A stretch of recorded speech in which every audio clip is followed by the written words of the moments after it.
Okay, hi, hello, welcome everybody, Eric here. Uh, okay, cool. Sorry, I have plans tomorrow. That's my friends. It's like kind of a sudden plan, and it's such a mess because when me and my friends hang out, we usually have one of my friends usually makes the plan, but he's out of state right now. And we're celebrating another friend's birthday, and the plan maker isn't in the group, so it's kind of a mess. Um, yeah. Anyways, hi, hello, welcome. I'm Eric. Um, we're playing a special game today. It's Citizen Sleeper. I will say this right now. I know nothing about this game. Um, I this game is special because this is a game that my friend recommended to me like ages ago, like a long, long, long time ago. And he's like, "Oh, you got to try Sin Sleeper. You've got to try it. It's really good." And I'm like, maybe, sure, why not, whatever, you know. Because like I said, I'm never really a big fan of like space games and stuff like that, and unfortunately, the guy I'm talking about is like my best friend, to be fair, or my childhood friend, and like a lot of the time, when we watch movies or like when we suggest games, they don't mesh with me. Like a lot of times when we watch a movie, it's a shit movie. Other times it's like when he recommends a game, I genuinely kind of am not into it, or I don't really like it all that much. Which you're probably wondering, how the fuck were we even friends? But I think it's because our tastes have changed over the years. We used to have a lot of things in common, but like nowadays, it's like, he has the games he likes. He's more of FPS gamer. I think he's a good FPS gamer too, I'm pretty sure. But like he's an FPS gamer. He does a lot more different things. He plays a lot of different games. And meanwhile, I'm more like an RPG slash hack and slash type of gamer. You know what I mean? So yeah. Anyways, we have a lot of quite different tastes nowadays. I mean, even our styles, like clothing styles, food, we kind of still are pretty similar in, though. Even that has diverged quite a bit in my opinion. But we're both kind of foodies in a sense. But yeah. So I've never played this game. But he always asked me to play it. So I was like, you know what? I'm out of games to play. Why not just give this a try? And I know nothing about it. I know nothing about this game. I know there's a Citizen Sleeper 2 out now. As you can see here, there's a Citizen Sleeper 2, but I don't know what this game is about. I don't know if it's an RPG. I don't know if it's like a turn-based game. I don't know anything about it, so we'll see. Also, you might have noticed my audio is probably a lot different. It's because I switched it from that last week. Instead of using expander, I just decided to use what I did previously, which was up the gain and use a oh, am I using compressor? Actually, I don't know. Let me check actually. I am using compressor. So my audio should be way louder now in general. Hopefully that is good. And yeah, we'll go with that. I am gonna watch for again any audio issues. I'll try to watch for it. I'll try my best.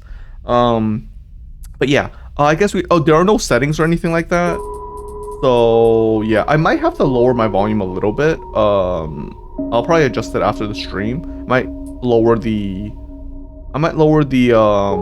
might either increase the compressor or lower the gain. I'm not too sure which, but we'll see.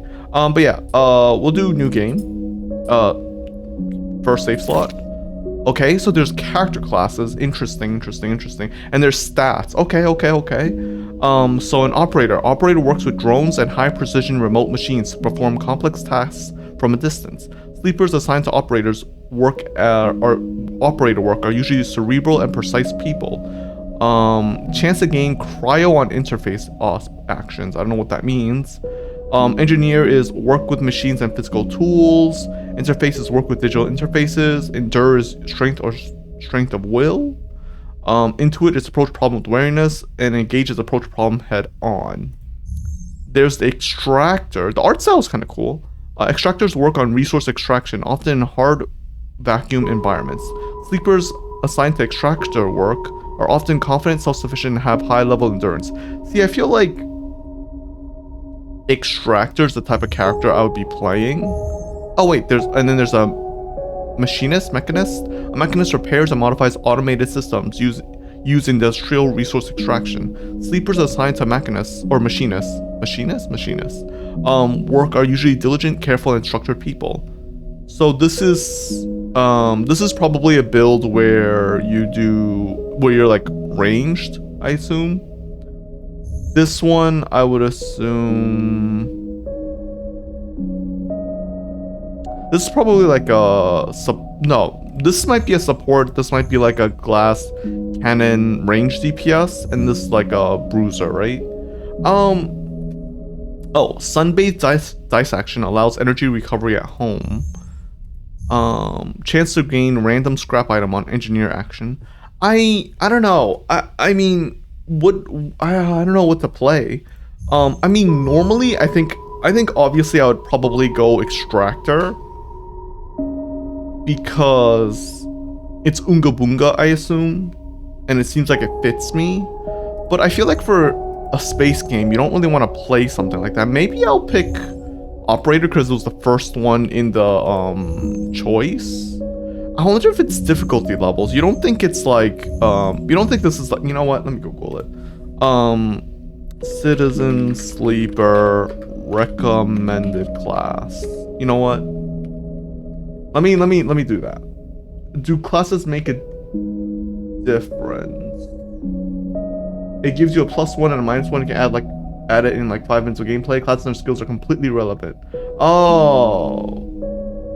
They only affect early game, but no differences between classes.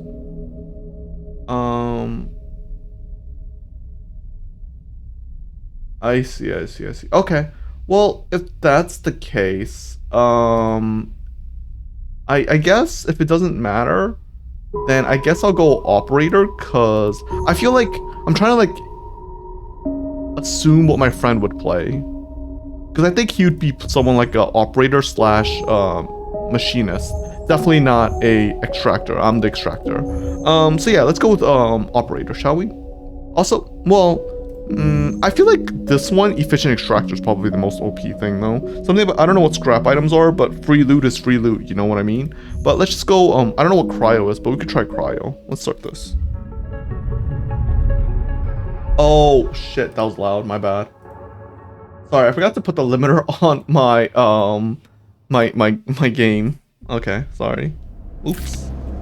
I'll probably blow your ears out, my bad. Okay.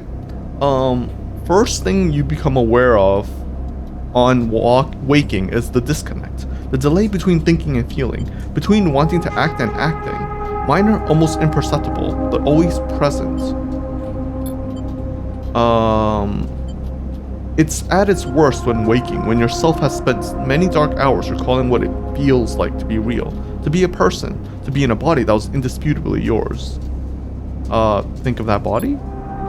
A leap into a cold lake on a hot day, the sting of blood welling from a fresh wound, the friction of a fingertip. All of a sudden, the memories are closer than you thought, blurring as you approach, until you can't tell one from the other. The cold slips in, behind and around you, and the sensations fade out of reach. Perhaps you should be thankful for the dulled nature of this new body, given your current circumstances. The walls of the container feel immediately present, cold, hard, at your back and face, cramping your limbs. You resist the desire to stretch, knowing that the claustrophobia comes next, and retreat a little from your central nervous system. It isn't painful, not like you used to know pain at least. In emergency mode, pain is a message delivered with efficiency and ease, a reminder that harm is imminent. There's no insistent throb, no trembling nerves, just a warning delivered with the banal quality of a digital notification. Right now, there are thousands of them. Remember the plan, remember the others?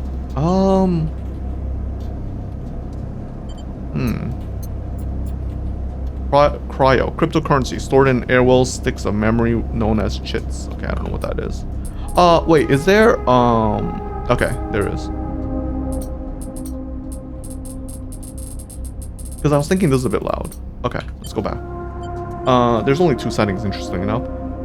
Let's go with remember the plan, remember the others. Well, I feel like how immersed do I want to be? I think, okay, let's roleplay. We're the, what are we again? What class are we? we're the not the machinist, not the extractor. We're the operator, right? If we're the operator, we want to remember the plan, right? The idea is we're locked the fuck in, so remember the plan. You mostly remember that it wasn't a good plan, but then your options were limited, and once you got the itch to get out by any means possible, it was either that plan or something much worse. It was at least simple. Collapse the shaft, drift away into chaos, slip into the cargo processing, seal yourself into containers, then just hop the freighter left before you missed. Okay? Some were lost in the shaft, others never found the meeting point. Only a few made it to the containers, but the freighter, as far as you know, left. That feels like enough to know that you might no longer be on that grim and heartless rock, even if, in the airless hold of a freighter, you might freeze solid long before you reach any destination. Wait for the cold? Try to rest? Wait for the cold. Try to rest, I guess, because we want to conserve energy. Though I assume we're not human, right? Because we're talking about remembering a body, and so we're no longer a human. But you know what? Let's try to rest anyways. But you are restless. It has been a long time since you've left. Surely weeks, maybe months. You are duly aware of damages to your legs, your right arm. You have been reserving energy as much as possible, but your body has still needed to shut down many of its systems to protect you. You have spent much of that time asleep, knowing that anything else would be impossible to endure. You feel the weight of that impossibility begin to gather. It's time to sleep again, to nudge this false body into inducing delta waves in your emulated mind, and once again recoil into a dream of when you were once a person. Rest. Time passes. The cold creeps further in. You feel something. Warmth. Not true warmth, but the indication of its presence. Your joints release from their rigor. Sounds, too, everywhere. Screeching and shimmering so loud that your body ducks your hearing protected sensors. Then light. White as the cold. Softer and softer until in a haze of dirty yellow a figure appears. You are out. Whoa. Okay. What am I looking at? Oh, it's like a spaceship? Can I? No, I can't rotate it or anything. Interesting. Okay, well. Alright. What does this say? Draggles, pragmatic salvager. Okay. I wonder if this is a visual novel. I don't know. Draggles, pragmatic and private salvager. It's been a few hours since Draggles pulled you from the container. You sit huddled in a corner of a scrapyard, swaddled in the reflective folds of a mylar blanket. You are slowly coming back to consciousness, back to life, and you stare at the ornately curving element of an improvised heater.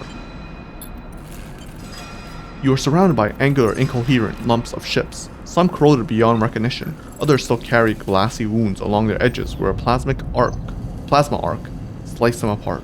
As you trace their shapes with fogged eyes, you hear a voice. So, Sleeper, you all thawed yet? I don't know if I'm gonna make that his voice. I'm sorry. Almost. Never seen one of you come in like this. New frames must have better perseverance in sub-zero vac. Seen more than a few of you frozen solid to hull plates or inside outer lockers in my time. They weren't so lucky. Dragos come into focus, shrouded in makeshift tech. His headset with its glinting eyes, the mark of a drone operator. On his shoulders, one of his symbiotically linked drones perches, its irising eyes locking you with an unflinching stare. It's a spider, I guess. Cool. Can I get rid of... Sorry, there's something on my screen that's annoying me. Sorry. Last living sleeper that came through this yard was a while ago. They didn't last long. You struggled to read his expression beneath the tech, but he seems lost in memory for a moment. Or perhaps he's just figuring out what to do with you. What happened to them? He ignores your question.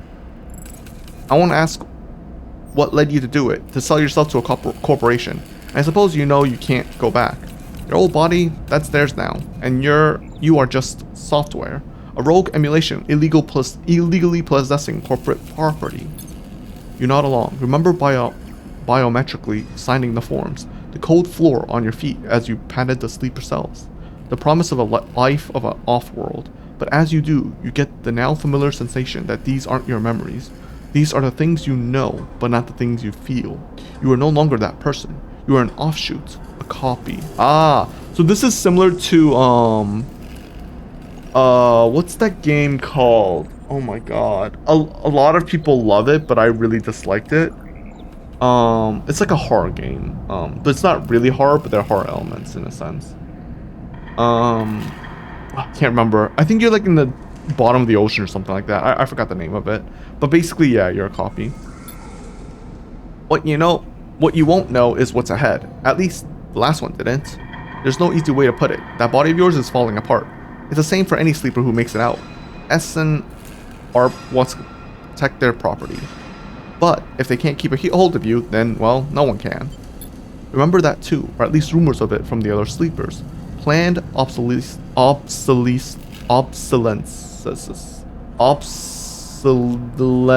I can't say that word. Obsolescence? Obsolescence. I don't know why. I don't know. I know that word. I just can't say it. Okay. A built-in dependence on the regularly administered supplements that were part of your routine. Stop taking them, and your body begins to shut down. Separate from your emulated mind. How long has it been? How long do you have? Oh wait, is that the person talking? Oops, my bad. No, wait. Oh no, that's me talking to myself. Okay, cool. But for now, sleeper, you're one of the lucky ones. Dragos glances up and away towards the glassy dome of that yard. The eye is the best place you can be right now. The eye? The station. You'll see soon enough. Dragos impatiently shifts his weight. Look, I've got things to be getting on with. He trails off. There's an old freight container I've been using as a storage out in the stacks. You haven't been pulling in much valuable scrap these days, so you're welcome to it. Something wells inside of you. Emotion. Fatigue. You shakily get to your feet. Nod. Alright, you head up on there. You look like you're gonna need some rest. And with that, Drago stalks back into Rex, his drone already converging on a rusting hulk. Plasma flashes, silhouetting his spindly figure as he returns to work. Oh, what a nice guy. Okay, tutorial/introduction. Welcome to Erlen's Eye. Life on the Eye runs in cycles, during which you can talk to characters, explore areas of the station, and perform actions. At the end of each cycle, you need to head to your current home to rest. Resting will move time forward on the station. Head to the empty container location to rest and end the cycle now. I see, so it's like a visual novel / persona. I see. Okay. I will say though, I'm having trouble with, like, I know this is moving around the thing, but like, if you hold W and S, you immediately go to the end, and it's kind of frustrating that it does that. I kind of wish there was a better way of, oh, you can rotate it. Interesting. I kind of wish you could use the mouse to rotate, not gonna lie. Oh, maybe this is better. If I have it like this. Yeah, this might be better, so I can like do, I don't know. Anyways, I have to go here because like, here, empty container, your home for now. Oh yeah, operator, view character. What is this? 3 upgrade points, 2 upgrade points. So I guess these cost 1, this costs 2, and something costs 3. I don't know. I guess a +2 costs 3. So what is this? Engineer, work with machines and physical tools. Chance to gain random scrap. Oh wait, oh this is what. Oh, so this is what you start out with. So you can eventually get this if you want. I see. Huh. Okay. Sunbathe dice action allows energy recovery at home. Keep 2 dice even when condition is breaking. Do we have a -1 on this? No, we have a -1 on this. Sorry. This is dice actions display potential positive and negative outcomes. That seems kind of good. Chance to gain energy after any engage action. I don't know what that means, but we have this one, right? No, we have this one apparently. Okay. Whoops, my bad. How do I? Oh, you can also use the mouse wheel. Oh, interesting. Huh. I wasn't expecting that. Wonder what else you can do. Alright, anyways. Oh, maybe the mouse wheel I'm supposed to... Oh, the mouse wheel feels so smooth using that. Oh, maybe that's what I'm supposed to do. Okay. Anyways. Empty container. Let's go. Per cycle, energy, condition, end cycle. All cycle needs to end. Restart, rest, and prepare for the next one. End cycle. Okay, I don't know how this game works, so we'll see.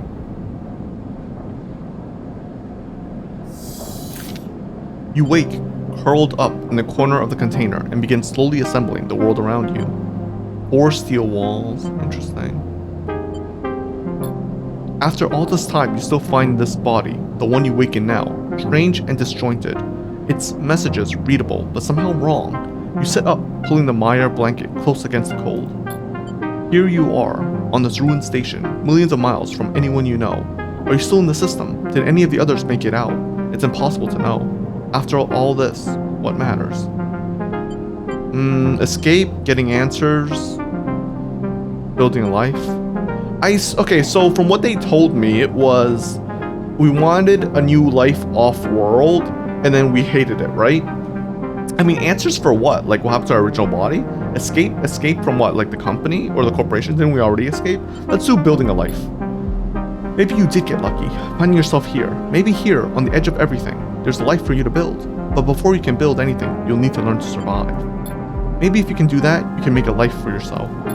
Dragos has left a few comforts in the container. The Mylar blanket, the bedroll you slept on, a canister of water, a makeshift electric stove, and some faded sachets of some desiccated powder.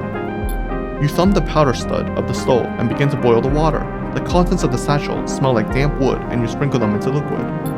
As a pungent smell washes over you, images from your restless sleep come back to you. A ring like the station, but skeletal,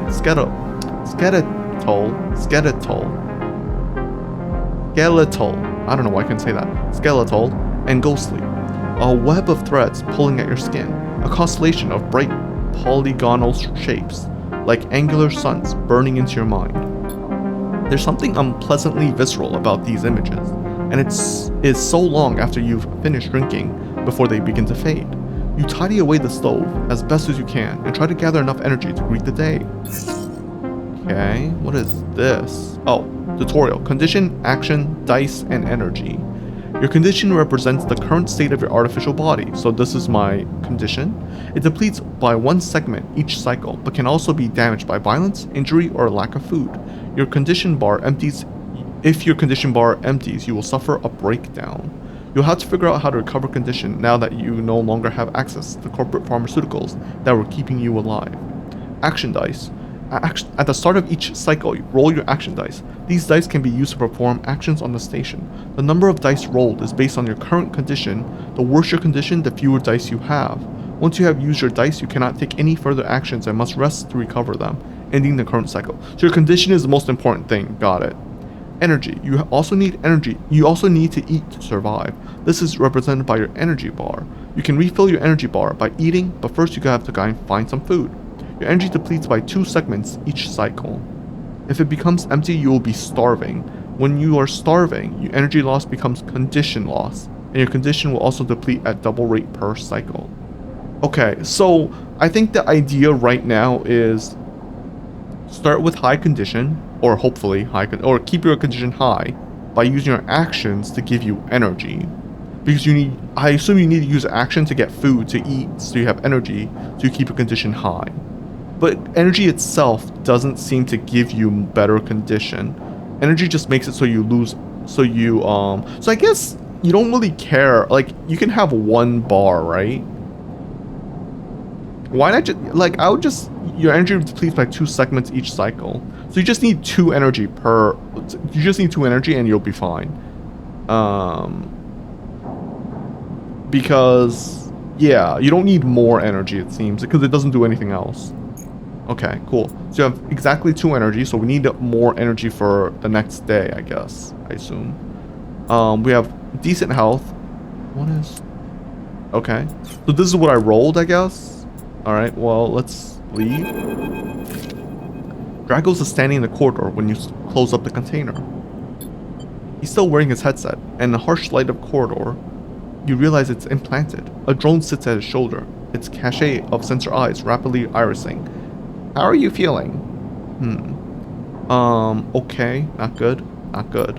The drone chips. Dragos nods. You notice that beneath the operator's rigs, his skin is marked by burns and blotches. I know the container isn't much, but it'll keep you safe. He pauses. So, I'm not gonna chit-chat for too long. You well enough to work? Sure. Alright then, he nods. At the yard, it's simple stuff. We hack these old hulls down, sell them off to the shipyards or the bright market dealers for cryo. Occasionally, we pull out some tech, something with a bit more value, but most of what comes in is scrap. It's hard to find good hands here, but I figure as a sleeper, you'll be used to the manual labor, and obviously I'll slip you a few chits of commission based on what you turn up. Chits. These. He pulls out a handful of small metal bars. Air-walled cryo, isolated from the market. It's what we use to trade out here. He stuffs them back in a pocket. He shuffles his feet nervously. Look, I wouldn't usually do this. In my opinion, you'd be best suited moving on as quick as you can. And sleepers, well, he trailed off. But things being the way they are for me at the yard, he pauses. I need the help. Why? Things are a little tight, that's all. I owe a little cryo to a client here or there. He pauses, thinking of something else to add. Look, just come down to the yard when you're feeling fresher. There's plenty to do. Will do. He nods distractedly and turns and walks away, the drone hopping along ahead of him. See you later, he calls back. What if he's just trying to use me to sell me off? Looks like it's time to get to work. I don't know, I feel like in a world like this, maybe he's gonna just use you, but I don't know, maybe I don't know. This is the yard. This is my container. There's something over here. Low-end gate. Passage to the low end. Oh, after some spacers caused some trouble in the low end, Yadagen have imposed a toll for entry. No one gets in without paying. You need 60 cryo. Got it. So is the goal trying to get to the next area of the game? Like, that's the idea of the game? Anyways, Draco's yard. Decaying scrapyard. Whoa. Okay, actions are the primary way you interact with the world of Wizard's Sleeper. To perform an action, click and drag your chosen action dice to the slot. Repeatable actions. Hull dissection. Even the rustiest hull can hide valuable components and materials. Extracting them means cutting carefully and skillfully. Actions reward you with clock progress. Energy, condition, or items depend on their outcome. There are 3 types of outcome. Positive, the action goes better than expected. Neutral, the action succeeds. Negative, the action fails. Okay. Action rewards reward you with clock progress, energy, condition, or items. Okay, so give me energy, condition, or items. I'm not sure. Okay, we'll figure it out. It's not that difficult, but I'm trying to understand how it builds together. You know what I mean? Like, I understand individually what this means. It's like D&D, right? So, repeatable actions, manual salvage, endure, -1. It's gonna take some time to sort and cut your way through the towers of salvage, but you are no stranger to hard labor. Okay, so this is like risky safe. Okay, weird. Action dice affect these outcomes as follows. So all 6 is 100% positive chance. So you're gonna get a good job. 5 is 50 positive, 50 neutral. So this is also just you do well. 3 and 4 is basically a 75-25, and then 1 and 2 are 50-50s. Got it. And they're never gonna be positive. So you kind of want to avoid 1 and 2s if possible. Got it. So I guess the 5 and 6s you want to like save until it's like absolute sure you need it. Actions display information about their type, risk level, and the skills and modifiers that apply to that action. Okay, so 1, which is repeatable action. Either critical or repeatable, critical actions can only be performed once. Got it. So maybe that's what you want to do as the 5 or 6 dice. I don't know. 2, either safe, risky, or danger. Safe, no loss of condition, energy, or cryo. Negative means cryo or energy loss. And then danger is condition loss. Cryo or energy loss. I think the condition loss is worse. So we want to kind of do safe if possible, but I assume like if it's risky or danger, it's like the better the reward. I assume that's what it is. And if you have like a 6-star dice, right? Or a 6-sided dice, like even if it's dangerous, it doesn't matter because you'll always be positive. You'll always be safe at the end because you're gonna profit out of it. Because this is like the risky and danger is just basically if you get a negative outcome. If you don't, then it's fine. Actually, if you have safe, if the safe thing, even with a negative outcome, you don't lose anything, so it's actually fine. So I guess if it's safe, you could just use the low roll dice. The skills this action requires is number 3, endure. Either engineering, interface, endure, intuit, or engage. Okay, got it. And 4, modifier, either -1, 0, +1, or +2. This is added to the action dice when slotted and improves its value. Some action require a +1 to perform. Got it. Okay, cool. Okay, what am I doing here? Oh, is this, are we already starting? Drago's tied up in, okay, wait, trying to understand. Okay, so, what is this, clock cycle? Dragos is tied up in something ugly, and if he misses a payment or two, things get nasty. Back in business, every salvager knows they are always just one lucky haul away from their next payday. God, I don't know what the minus and plus is, but alright, let's go with this, because we know for sure that 50% positive, 50% negative, it's safe, so it doesn't matter if we fail it. And then for this one, we're gonna do risky. We're gonna do one of the 4s. Can I check to see? Oh, fuck. That's not what I want to do. You know what? Let's do a 3. Let's do that. Oh, you can only input 1. Ah, I see. Well, we have a 75% chance to be good, so let's try it. Okay. Tutorial clocks. Okay, clocks. Actions often progress clocks, which is this.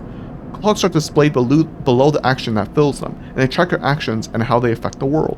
Filling a clock means something good or bad is about to happen.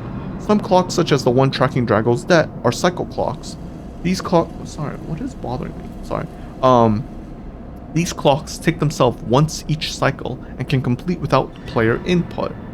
Any active cycle clocks will be displayed on the icon for that location. Okay. So, we need this to... So this is his debt, right? I guess. Ah, and then we can keep doing it. Got it. So, we have 15 cryptocurrency. Can I leave real quick? Right click. Got it. Oh, drives and navigation. In Citizen Sleeper, you will unlock drives as you discover more about yourself and the world. Drives guide you into pursuing specific objectives, depending on which path you wish to take. You can track drives, and any tracked drives will place a yellow marker on locations that will help pursue your goal.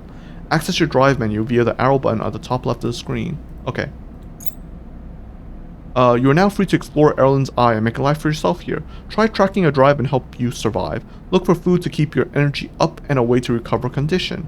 Build clocks to progress stories and find new opportunities. Remember to end cycle at your home when you're out of dice.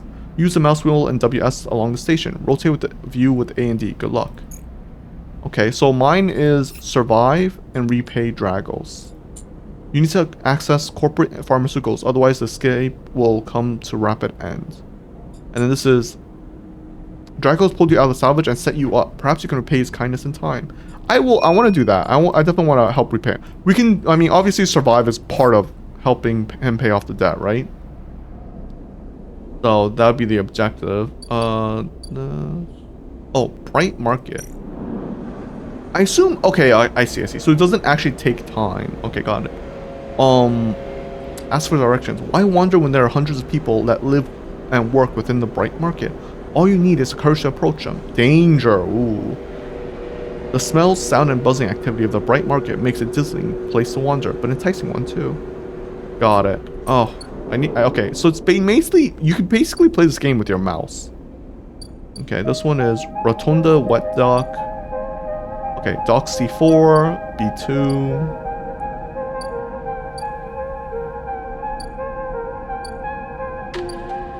Shipyard. Assist the shipbuilder. You don't have the connections, but you have skill. If you can get a shipbuilder's notice, you might be in. All materials. As a newcomer, you can only gain favor by grabbing a load of materials and asking the nearest yard hand where to take them. Okay, so I don't think we're really a shipbuilder, to be honest. We don't really do physicals, so. What's Dock B2? It takes several cycles to reach Starward Belt and return loaded with scrap from the old wreck. Okay. Can't do anything there. Helion Crossing. Merchants will willingly run the gauntlet of Helion systems are rare, but those that do always return, eventually. That's dark, I think. Oh, Mukunda. Steel dock plans. Hivinge security have to have plans. Seeing them would be the fastest way to get to know this place, and the most dangerous. Let me just check something. 50-50? Okay, maybe we don't want to do that. Explore the Rotunda. The Rotunda has an old dock filled with passageways and concourses leading to all kinds of docking bays.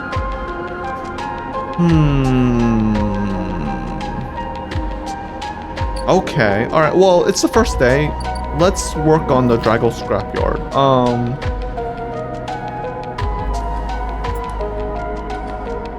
I guess we'll do this one because it's safe again, so it doesn't matter if we have a negative. Back in business, plus 10 cryo. Cool. We succeeded. That was crazy. So for this one, we would want to do. We can try it, right? I wonder if we get a better reward for it. If we fail, I'm gonna be so upset. Ooh. Minus 10 energy, plus 10 cryo. So we actually failed there, right? If I'm correct.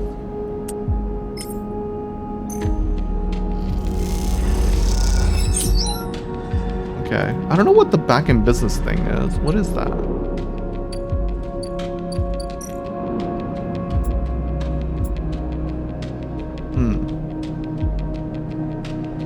Oh, that's this increasing. Oh, I see. And now we have 50 cryo. Nice. Okay, so I guess we go back to our room because we've got nothing to do and we end cycle. How do we get food? Now I'm starving. This time you don't wake up. Instead, the ghost of the station has shifting skeleton ring surrounds you. For a moment, you are gone, absent from your own body, stretched out across the colorless void. Then the connections begin to establish themselves, threads tugging on the edge of your mind. These threads become vectors of exchange and then extensions as you feel your thoughts slipping away down them, dissolving into millions of distributed nodes they connect to. You see the station? No. You feel the station, like a web of textures in a smooth black liquid.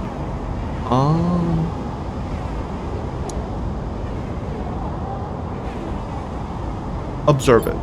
Even though you have no eyes, no sight, you still feel the same of the map. Even though you have no eyes, no sight, you feel the map of the station. No, not the map of the station, but the map of its connections. It's a looped cloud with spokes and spires that jut out into space. It is an ingrown thing full of obsolete loops and severe pathways.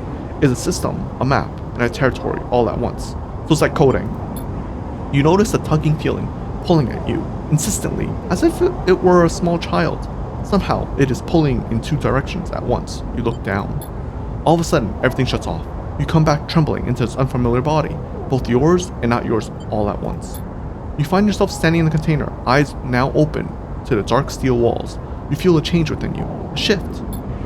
You close your eyes for a second, and you feel it waiting there. The station splayed out across your mind, a storm of connective nodes waiting to be explored, and then it's gone. Okay. How do we stop starving? Okay, so we're fading now. How do we prevent this? What do we do? How do I eat food? How do I get food? Do I go to the Bright Market?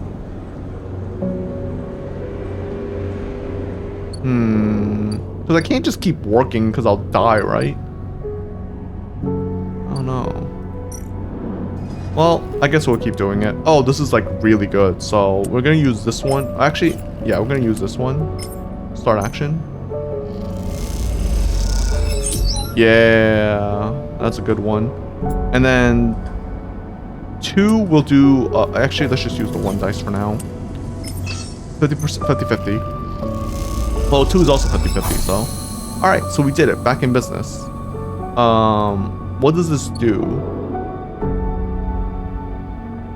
I'm not really sure. Draggles? Oh, we can talk to them now.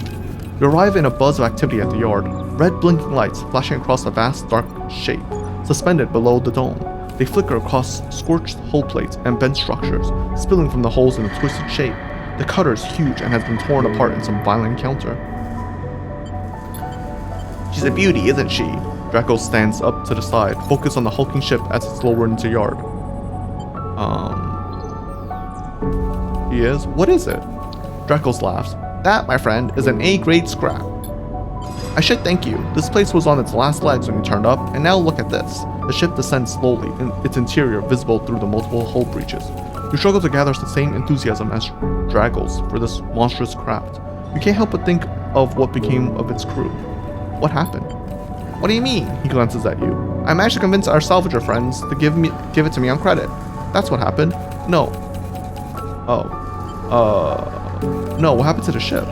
Not my concern, he shrugs. The ship creaks like a calving iceberg as it reaches the base of the yard. Dragos is visibly excited. I know I said you shouldn't stick around, but I'm gonna need some help with this one. The drones start crawling over the hulk, their lights illuminating flashes of dented hull. Watching, you wonder if you arrived in a similar fashion. Locked inside that container, the wreck of the Essen Arp freighter lowered into the yard like a corpse ready to be butchered? Or was the container delivered to Draco's on its own, a womb for your rebirth into the strange station? You shudder. Perhaps if you could learn something about this ship, you might be able to trace the path that led you to this yard.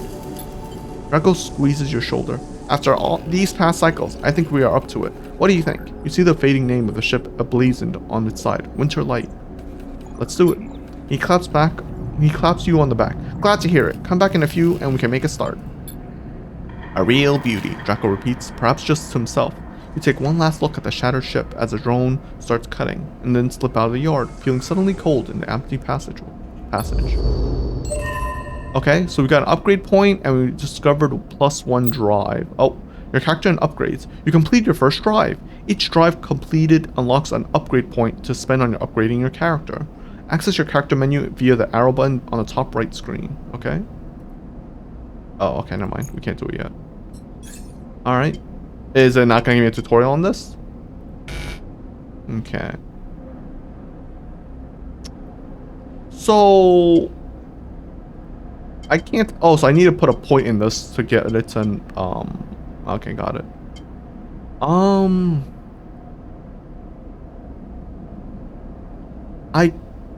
Chance to gain energy after any engage action. I don't know what that is. Engineer action. I kind of think predictive reasoning would be good on this class. But maybe I should just save up for Icebreaker or something. I'm not too sure, to be honest. Maybe I should just save my point for now. I don't know. No, I should use it. It'd be stupid to not use it immediately. So let's do predictive reasoning. Yeah. So we got this now. Right? Do we need to get this to get a +1? Like, do we need to click on that? I don't understand it all that much, unfortunately. Oh, do we automatically get the +1? I'm not too sure. Anyways. My character's starving. Is there anything we can do about that?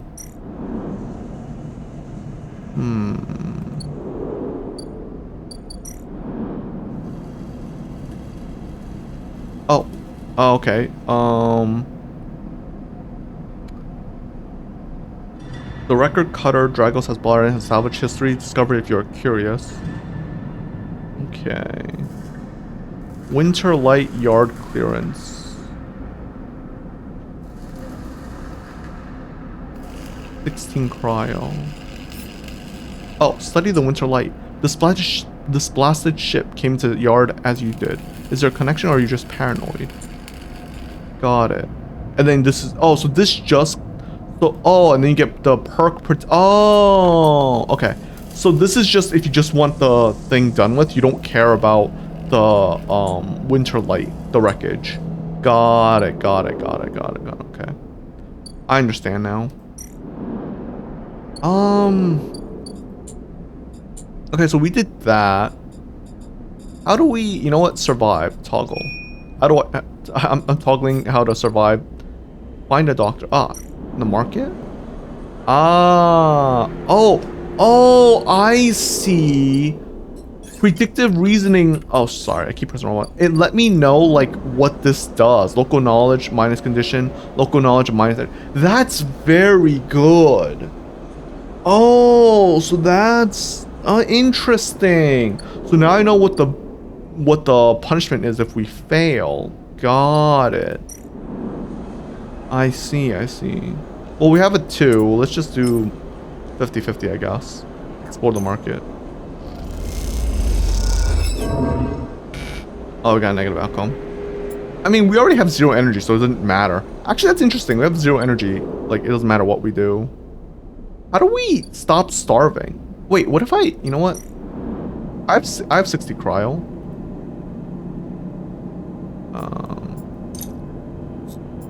Maybe this is a mistake. I don't know. Start action.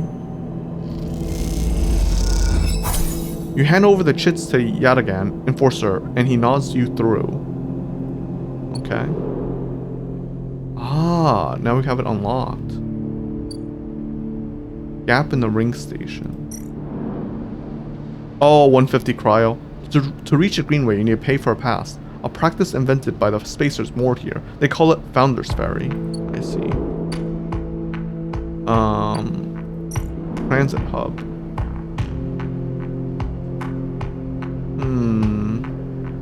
Spoke climber, minus condition. I don't know what spoke climber is. Oh, the spoke is a layer after layer of dense urban fabric. The only way to explore it is vertically. God. Residential district. No one knows you here. You'll need to change that if you want access to low-end residential and facilities. I see. It seems like a lot of it is... interesting. Okay, well, we can't do anything, so let's just go back to Dragos. Or our container. We're probably gonna die soon because I can't find any food. How do we find food?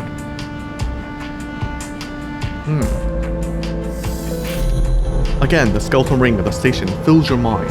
It sparkles with glittering lights, like stars reflected in a winter lake. It is clearer, crisper than before. The threads still pull, but you remain in place, flickering in the flow. Between the threads, you see bright shapes, caches of shimmering lights beneath transparent crystal forms. You follow the path of a thread across the ring, through these forms, then leap off the void. You begin to understand. These are nodes and the connections, a map of information, of communication. There's so many layers, so many loops that it seems almost impossible to parse. But you begin to try. Focus on the nodes. The nodes are glassy, bright, but in all this flow, the only solid and fixed points. You approach one, a pyramid, or a triangle. Dimensions are difficult here, and lean close to it. Inside, shifting layers conceal a tangle of threads, a meeting point of exchange. But before you can glimpse any further, the glass clouds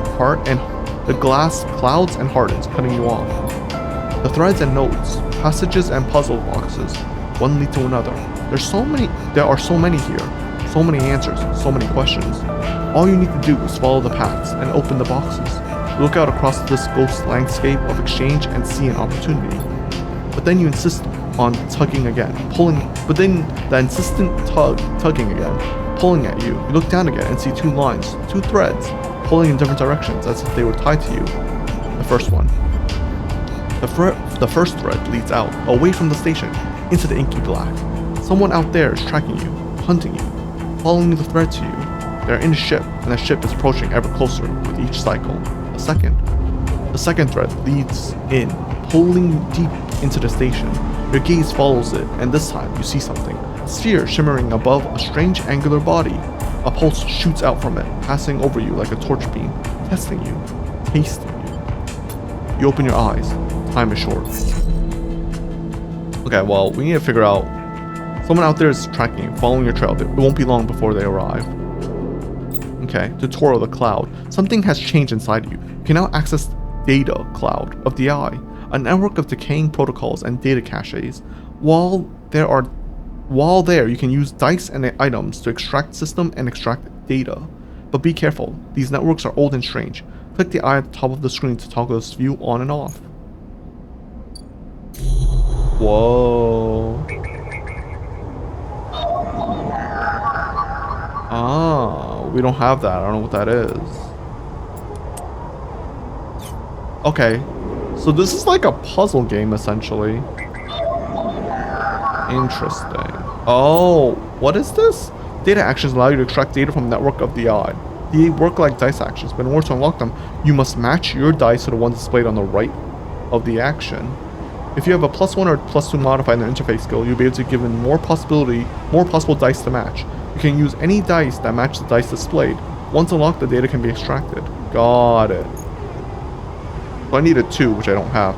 But I have a 3 because I have a +1, right? Ah, and I can bypass it. Got it. I see. I see. And so we can also use the 3 for this because we have a +1? That's weird. Huh. What if I do this?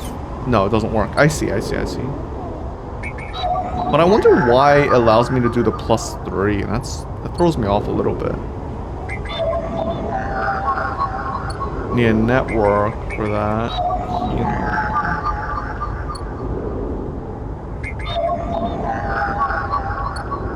Oh. Oh, but this one only allows me to do 1 or 2. Interesting. So I feel like I'm better off using the 1 and 2 dices for this, and then using the other dices for like the more like the daily stuff. You know what I mean? That might be the play, assuming I can. Okay. Cool. For now, let's start with. There's a scrapyard, but I don't really want to do this right now. I need to find a way to make food. Or get food. So...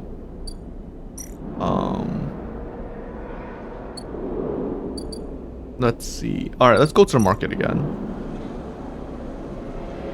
Oh, so this gives you more not... Well, okay, we could do this because we're gonna succeed no matter what. So it doesn't matter. Oh, no, we still lose money anyways? Oh. Really? That's stupid. A man corners you with endless stories about the eye. He asks for a donation, desperate to escape. You hand him some cryo. Oh, but now I can't do it anymore? Ah. Okay, that wasn't worth it. Well, let's do this. Okay, no negative. So I guess you still get a negative condition anyways if you fail, but I thought I can't fail. I don't understand. The bright market is the busiest part of the eye's lower rim. You can find anything and everything here. Okay. New drive. Build a ship mine. You've heard of Fabricator owned by the ORT Exchange. With that and a few fragments, you can build a ship mine core. Where do I gain access to that? Oh wait, spoof vendor. Ah, doctor, slum doctor.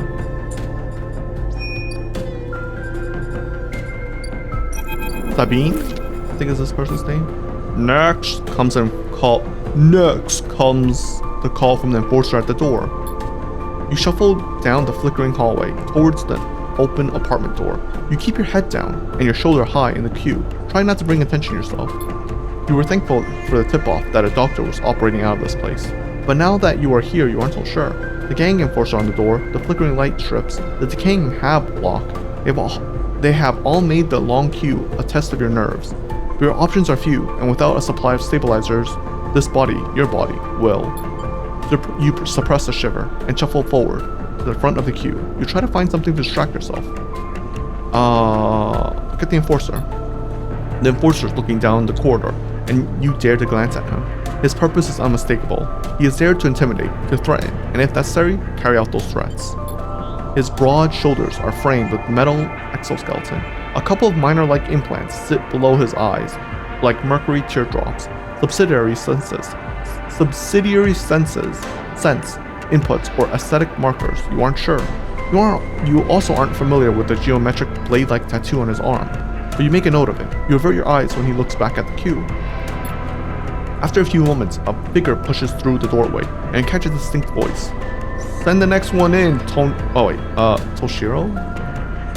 Send the next one in, Toshiro. The enforcer jerks his head and you slip inside, passing through the dark entryway and pushing through the plastic sheeting on the far door. The room beyond is bathed in warm light. A floor-to-ceiling transparent panel gives a full view of the bright market sealed roof and the buzzing traffic above, and for a moment you're transfixed by the motion. Oh, sorry, is this a girl? I can't tell. Is it a girl? A guy? I can't tell. But I guess it's younger. So come sit. Wait, sharp voice.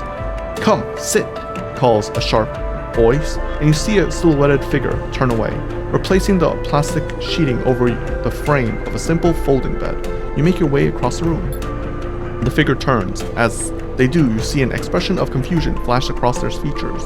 They open their mouth as if to speak. They blink, and then quickly regain their composure. Please sit. They gesture on the bed, then turn to an open case of tools on the table. You sit. Sabine turns, a compact diagnostic scanner of some kind in their hand. They hold it to their eye. Remain still, please.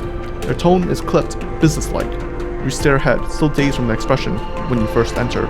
Fear, recognition, sadness, unmistakably etched across their face. Fear, recognition, and sadness. Interesting. How long have you been on the station? They ask, the scanner still to their eye. Few cycles. They nod. It's good you came to me. They set a diagnostic scanner on the table. I'm going to start by assuming you don't know anything. They take your arm and roll up your sleeve, inspecting your synthetic skin. Your body is dying, they say without ceremony, without drama, but not without empathy. SNARP doesn't like to see its proprietary technology let loose. To prevent bodies like yours, frames as they call them, from being stolen, repurposed, or in your case, escaping, they built in a process of so-called planned obsolescence. Frames decay rapidly when not regularly injected with a stabilizer, one which SNARP remains the sole product of. They look up. Sound familiar? How do you know this? They shifted in their seat. You aren't the first sleeper I've encountered. You wait for more, but they go back to your inspection. They swap to your other arm, running some thin metal device over your skin. You feel your forearm tremble. I'm sorry, Sabine says, and you are unsure if they mean for the cold touch of the metal or for everything else. Emulations like you, sleepers, as most people know, aren't classified as people in any of the surrogate systems. You have no rights, no status. They focus hard on the inspection of your arm, and SNARP has no reason to release stabilizers into the market. Sabine looks up as to apologize again, but stop themselves. I know little of this is of use to you. They turn away, disassembling the metal instrument and cleaning it. Silence fills the room as Sabine works, and then the silence gives you weight of tension. You stare at their back, willing them to say something, anything. Sabine turns to face you. I may be able to help, they sigh, and you see the darkness under their eyes, hearing the fatigue in their voice. They gesture to the door. You saw Toshiro outside? You nod. He works for my benefactor. Yet again. They are influential in the low end. They give me the space to work, run the door, and take the profits. At the same time, I have to fix up their enforcers, tend to their implants, sew up their wounds. They look away. But Yatagan has connections. Smugglers from the Star Warp Belt. Mercenaries working for the corporations on Ember. If they can source a stabilizer, maybe you'll have a chance. Sabine sets down their slate, their note complete. This is dangerous, and it'll be expensive, but I think we can do it. Why help me? Sabine walks away to the window, their face dappled by the shadows of passing drones. I never heard of the word dapple before. Let's just see if this works first. I'll let you know when I have a lead. You nod and leave, Sabine still staring out, unmoving. When you reach the lower level of the market, you look back up through the panel of the roof to see if you can see their face. But the room looks dark against the light of the market. You duck your head and walk off into the crowd. I see.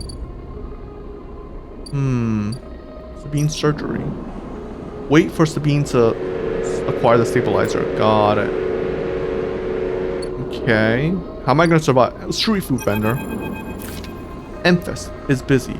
His broad face lifts up uplifted by the makeshift gas burner in front of him. With precise, delicate movements, he lays thick chunks of marinated fungus into a dented wok.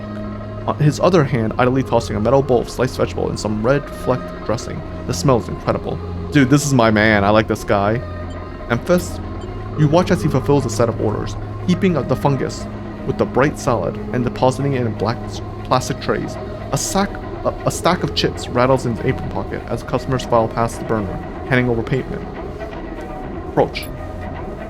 You join the queue. It's mostly made of off-duty salvagers, back suits unzipped and rolled down to expose the stained vests, grubby mods, a lattice of scars and tattoos. They discuss the best food on the eye, the best drink, comparing notes on bright markets dives, the words cut through with heavy spacer slang. Eventually, it's your turn, and you shuffle to the front.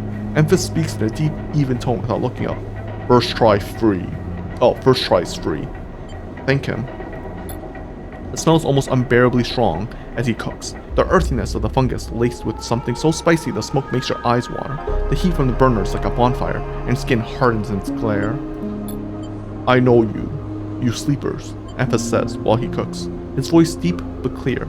A hard life, a lot of stories. He glances up from beneath his cap with piercing eyes. I know. Oh, do you think he's one of them? Tell your story? You begin to tell him about your journey to the eye, and he nods as he cooks, his eyes never leaving his wok. You tell him of his confusion, the pain, but also the sense of possibility and its sudden arrival. You tell him of the cold and dark of the container, and the endless cycles spent within it. Now it seems you tell him like some dream that you once had, but can never forget. You tell him that the eye excites you and scares you, and that you are unsure where to walk, where to look, what to do. Eventually, you tail off, running out of words. He places a plastic tray of steaming fungus in your hand. Next time, we can talk some more, he smiles. But next time, you pay. He slams a heavy hand against a button on the burner's side and shuts it off. The roar of the flame and its oppressive heat fades. Next time then, sleeper. He waves you away and begins to oil the wok. Before you turn back to the alley, you notice the geometric patterns of circular scars across his forearms, each surrounded with a constellation of glinting pin marks. You walk away, and as you do, you take a bite of the rich, spicy, delicately sweet fungus. Your taste sensors light up like a fusion reactor. You'll be back. Oh, dude, my favorite character so far. Wait, I like this guy. Okay, so we got, okay, cool. Wait for some, okay, what's the new one? Get to know Emphas. Oh, we're getting to know him. I'll die for that shit. Okay, so it looks like we got some energy back, so awesome. I'm gonna have to eat tomorrow too. I wonder how much it costs. It costs 15. Got it. Okay, Emphas spice fungus is one of the few things potent enough to simulate your taste sensors. It's incredible stuff. Emphas doesn't trust people easily, but he notices regular customers in his own quiet way. Got it. So is the only way to sell components. The ORT exchange is always hungry for new hardware to buy up, break down, and sell off if you're happy to supply it. Got it. And this is flow of chits and components in the exchange is complex, but sharp eye and some tight trades can earn you good margin. Okay, a plus 19 or minus 9. I see.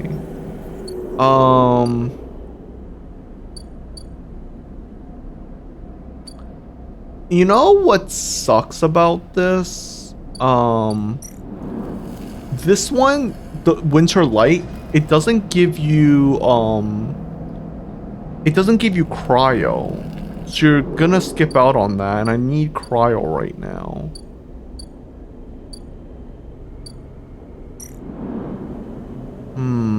My plus energy, minus energy.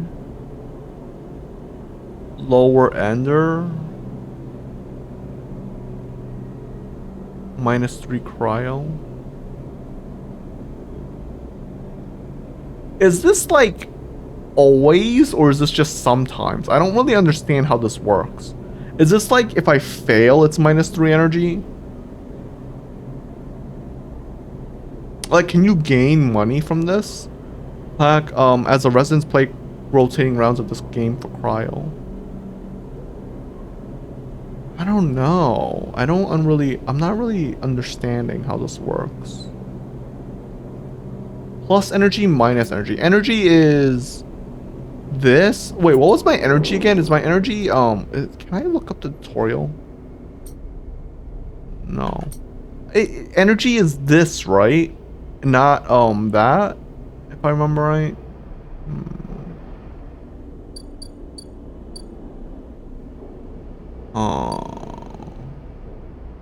Okay, I wanna try and... So, this is the low end, right? This is what was blocked off. I'm gonna try and not work here because I feel like I kind of rushed that because I got 60 cred and like I was like, okay, instantly unlocked. I don't know if that was intentional. I might have just gotten really lucky, so I'm gonna try and play in a way where it's like, oh, I like, assuming I got really unlucky, I have to work on this, right? So this is energy, this is condition. So condition, yeah, condition is this is energy, got it. So, yard hand, shipyard, no tourist here, minus energy. If I fail, I assume? I'm not too sure.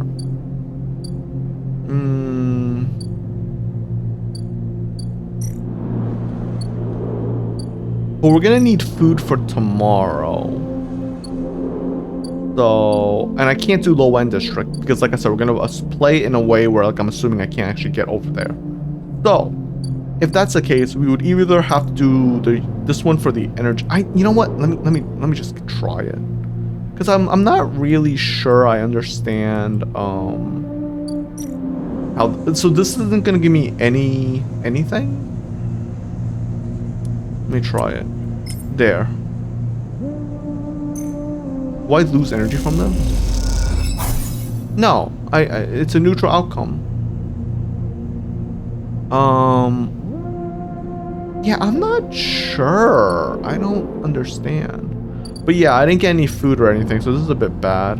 Okay, well, I'm gonna have to end the cycle here. I'm gonna lose 2 energy.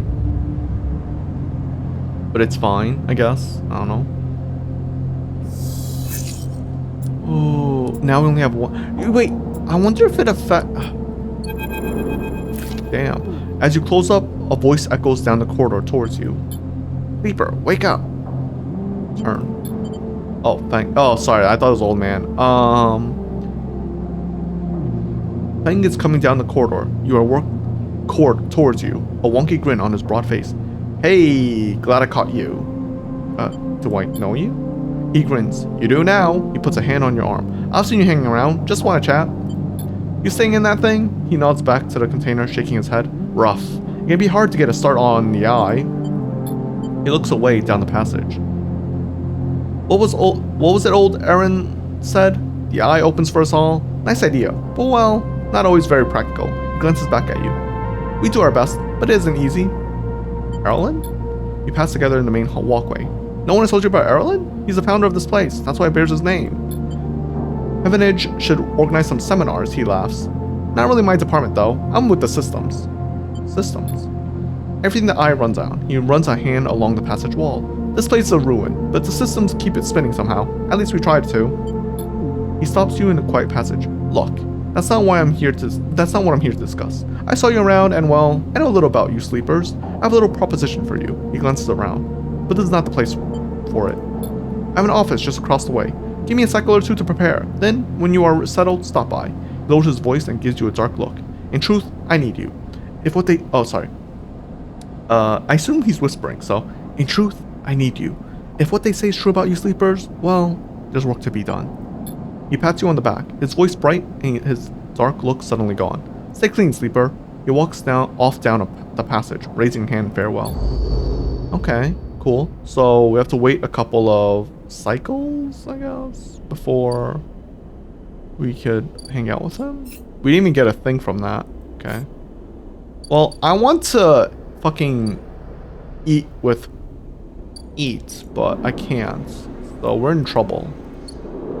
Maybe I shouldn't have spent my money. We only have 2 dice. You know what? We fucking gamble. Yeah, 100% positive, so we ball. Trusted trader. Cool. Nice. And we're not playing a 50-50 on this. We're gonna fucking die if we do that. Alright, now give me my food. I need my food. There you go.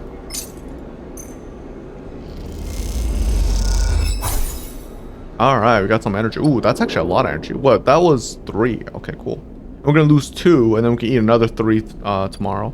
I am gonna... Shipyard. We can -1. I don't really want to lose energy right now, because it's so good.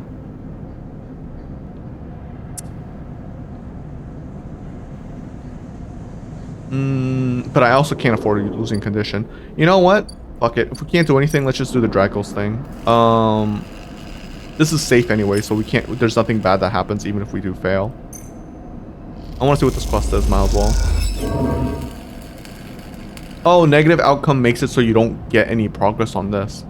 Oh, interesting. Oh, so you don't get any progress on the quest if you fail it. That's the negative side to it. I see. Boy, we're gonna have to do something about this fucking declining energy here. What do we do? We're getting fucked.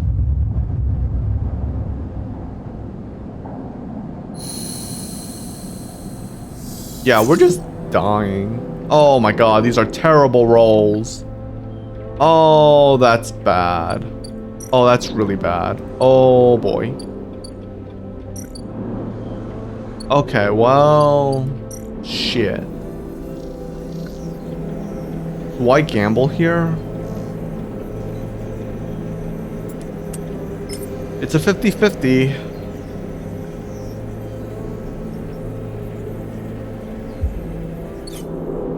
Did I get a level up? No, I didn't. Even though I did the other thing.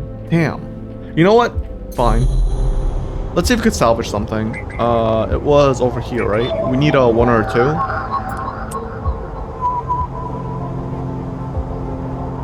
We did it, right? Did we do it? Bypass. Oh, we got cryo. Oh, nice. Extract data. Oh, it costs... Wait, did it cost energy? No, it didn't. 1 encrypted key. What does encrypted key do? That's what I'm not understanding.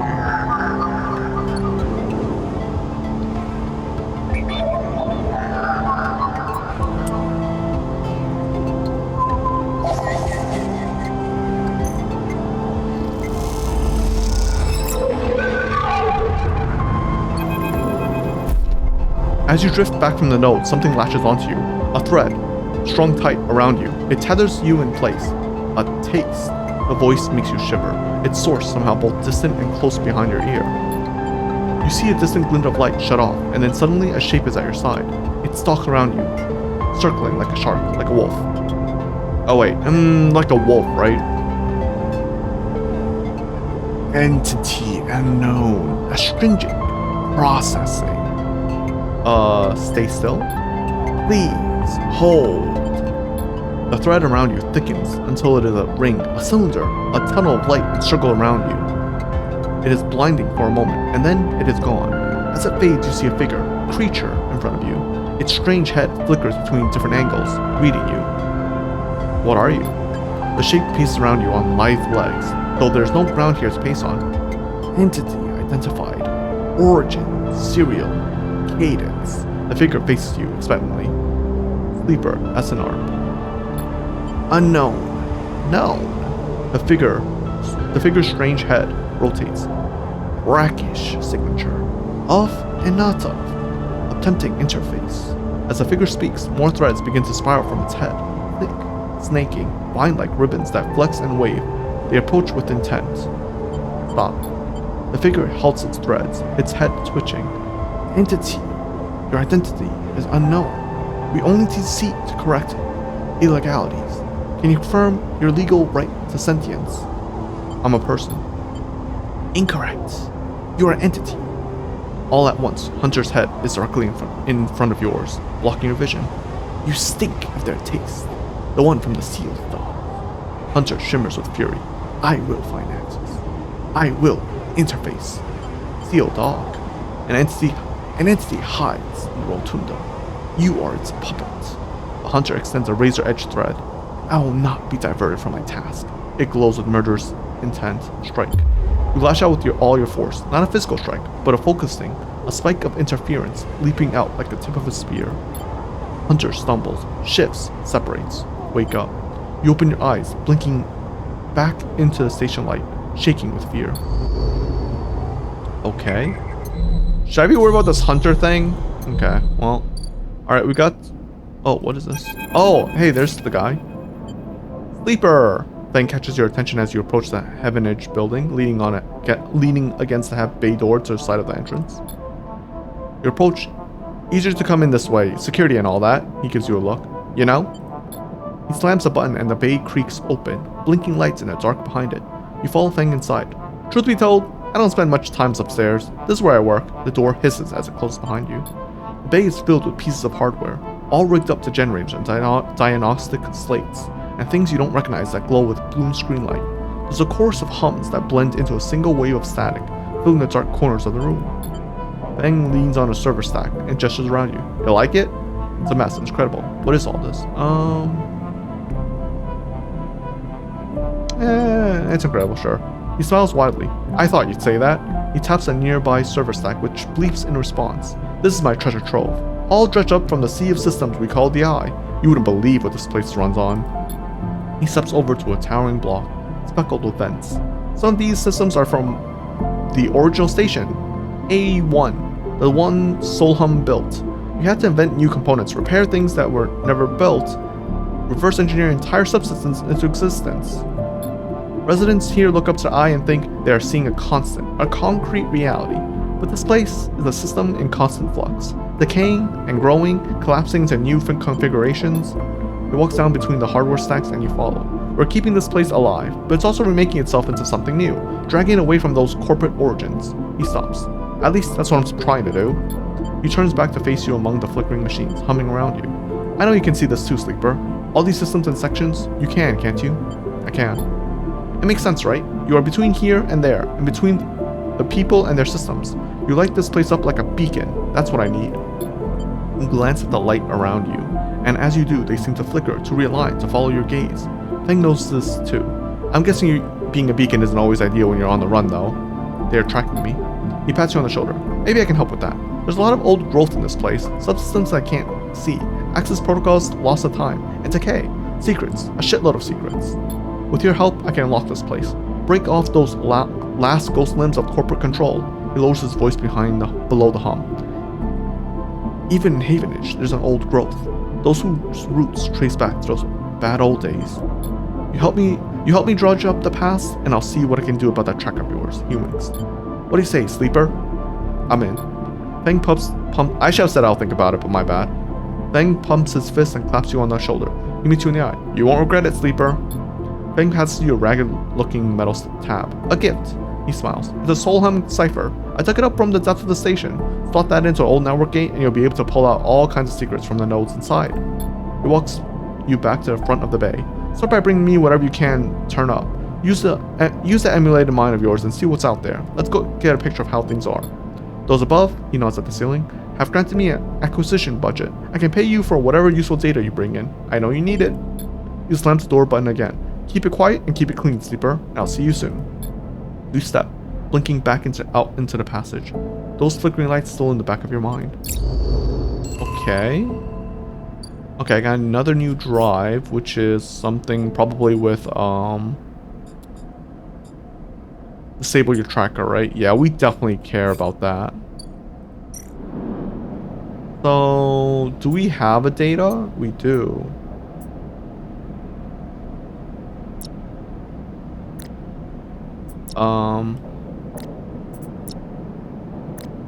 Solheim tracker. Solheim cipher. Wait, I know something needed a cipher before. What was it again? This one? Oh yeah, this one. This gate conceals a network of systems which have been untouched since the Solheim collapse. Sorry. Okay, gates S7 access. With a squawk of noise, the old gate flips open, granting access. Oh, now we have more nodes to work with. Got it. Okay, so am I safe to encrypted key A stream of passcodes able to unlock the station's aging mage lock. I can't use this for anything. Am I safe to, like, sell them?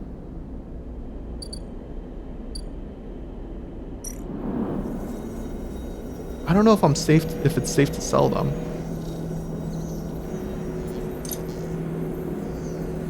No. Sorry, wrong thing. No. Wait, what? How do I don't know how you use encrypted key. Okay, well, at least we got enough money to go back to the stall. So, here.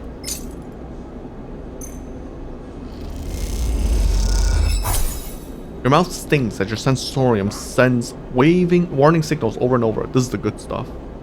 Okay, now we have full energy. All right, cool. And we're done for the day, so let's go home and cycle.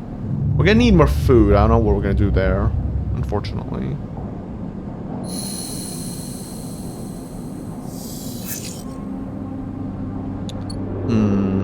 Unfortunate. Okay, what do we do with this? Input 1 Solheim data. So we have this, right? Solheim node. 2. Is there a 1 here? 4. 3. 1. Okay, let's do this.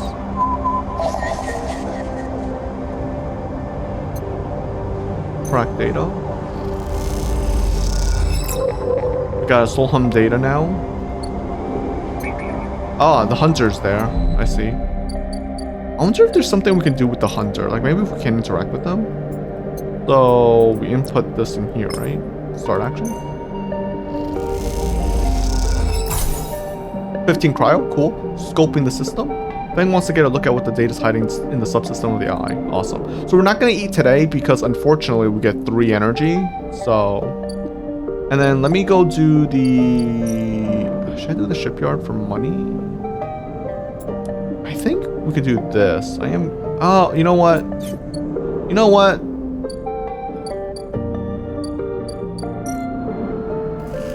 Sure, let's just do this. I'm curious. Neutral and positive, right? So I assume neutral still success. Yeah, winter light. Man, this is gonna take a lot of work.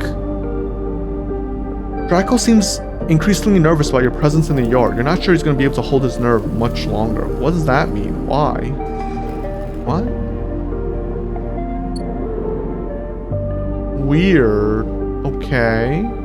Why? The most important thing is actually working on the Feng stuff. And I guess I'm interested in Dracos. Complete active scenes. What else is left? What? Oh, here. Oh, right, the doctor. The first thing you see on entering is a glint of Toshiro's implants, like a cat's eye in the dark of the corridor. He nods you in as you arrive at Sabine's door. The entryway is still dark and you push your way through the sheeting into the surgery. I have it. Sabine stands with a case open in front of them. A set of vials lined up inside, separated by foam inserts. They pick one up, rotating it in the warm light. I have no idea how yet again, they trail off. We should treat this with caution. It looks authentic, but I have no idea if it really is what it appears to be. On the test case? That seems to be the case. Unfortunately, I'm not sure we have another choice. They gesture for you to sit on the bed. The stabilizers work under a similar principle to an immunosuppressant in a transplant operation, in that it stops your body from rejecting the unfamiliar parts of itself. In the case of your frame, the unfamiliar part is each of your biosynthetic organ groups, which over time are identified by your body as foreign material and therefore must be eliminated. Sabine holds up a vial of would-be stabilizer. However, unlike immunosuppressants, the stabilizer doesn't do this by limiting your entire immune system. Instead, it re-encodes your biosynthetic organs with new protein chains, which act as a passcode within your immune system. The stabilizer refreshes those passcodes, keeping your frame from rejecting all of its organs. Passcodes? In very basic terms, yes, they sigh. Look, What matters here is the stabilizer should be able to encode any organic or synthetic matter to be accepted by your immune system. They glance away. At least if the stabilizer is genuine. The only way to know for sure is to inject the vial. They begin readying the syringe. I'll start with a small dose to limit the risk. Okay, let's do it. Sabine cracks the glass neck of the stabilizer vial and uses a syringe to extract a fraction of the liquid. They tap the syringe and you watch as if any sign might emerge from the clear liquid. You barely feel the needle, your frame, registering the initial injection, but with little response. A sensation begins to spread from the site.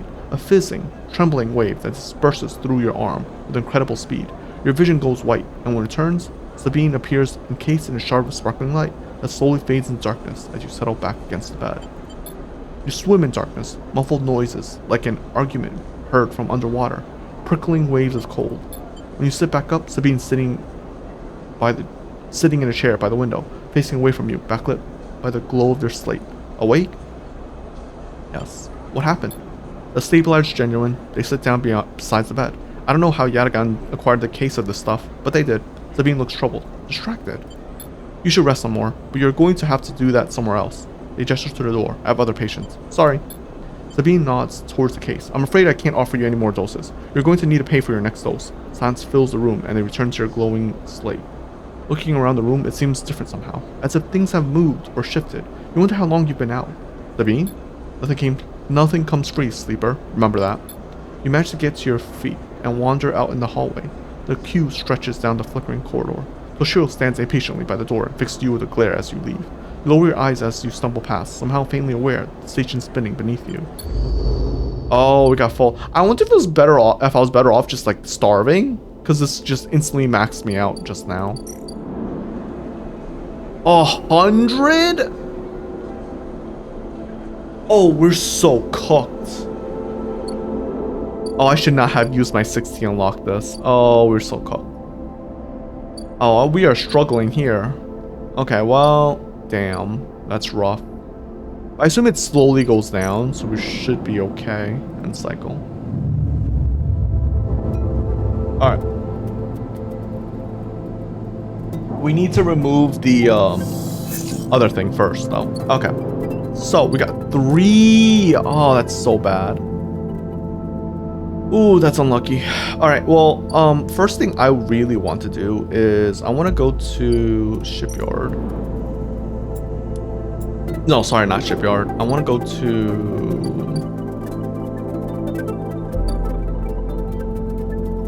Wait, what's this?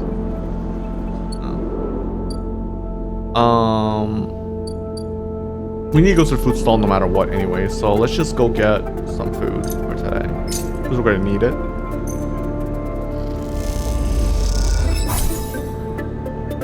Okay. And then... Oh, I lost a little bit of energy. Oh, okay, interesting. I want to do... The Dracos one is bugging me.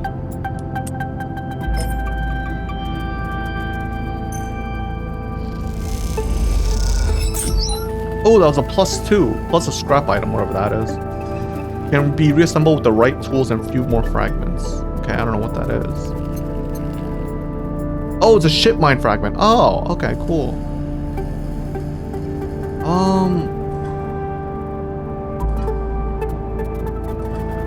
Was that like a positive, so we got like an even better result from that? I think that was.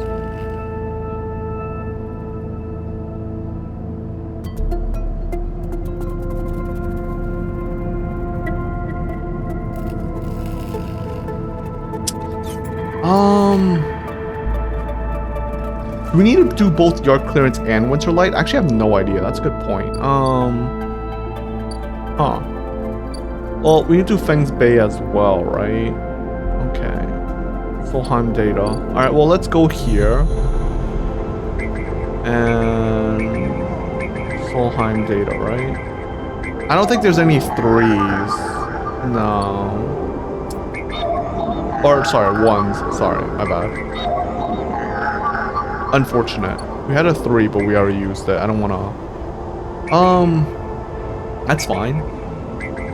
I just want to make sure I don't... Okay, so this is like the second area. I assume we can go all the way up to Yatagan Agent. Okay, cool. So we're going to use all of these. Okay, cool.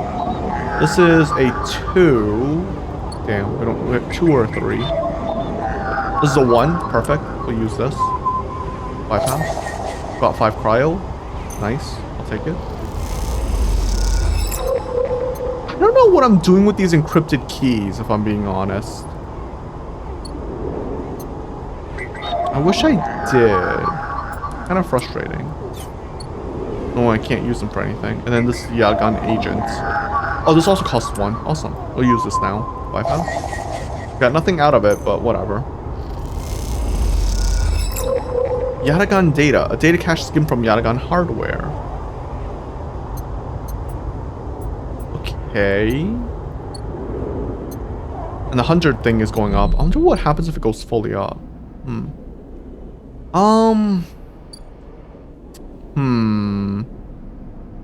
Well, shipyard.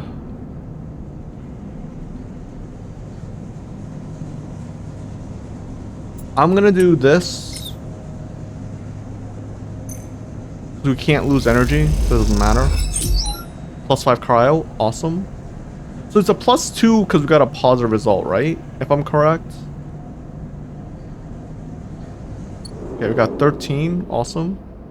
And then we're gonna do Draco's Yard. Let's do 50-50 here.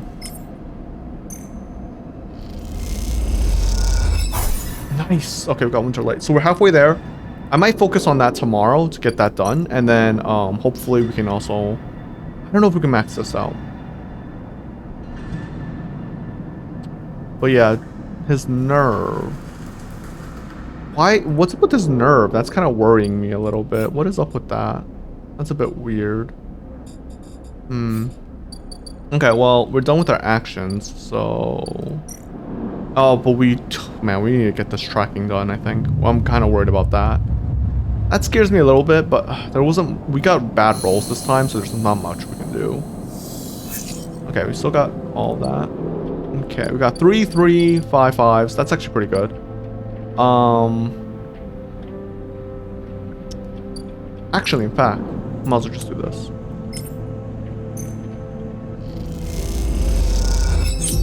Nice. This is positive no matter... Positive and neutral, right? So I'm just gonna do this as well.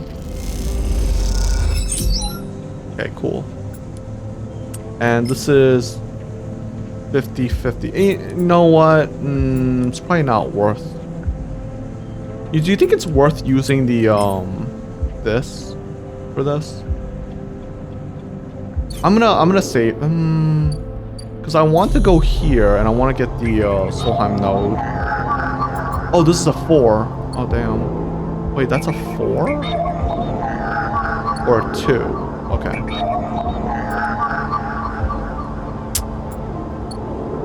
Four, 2. I don't want to waste my 3s if it's just gonna be like this, you know what I mean? That's a bit rough. I don't know if I want to waste my 3s like that. Because if I could use my 2s, it'd be better. Like, I would just spend a day. You know, let's wait a little bit longer for his thing, because we could do it the next day. And now, you know what? Let's do Draco's Yard then. Fuck it.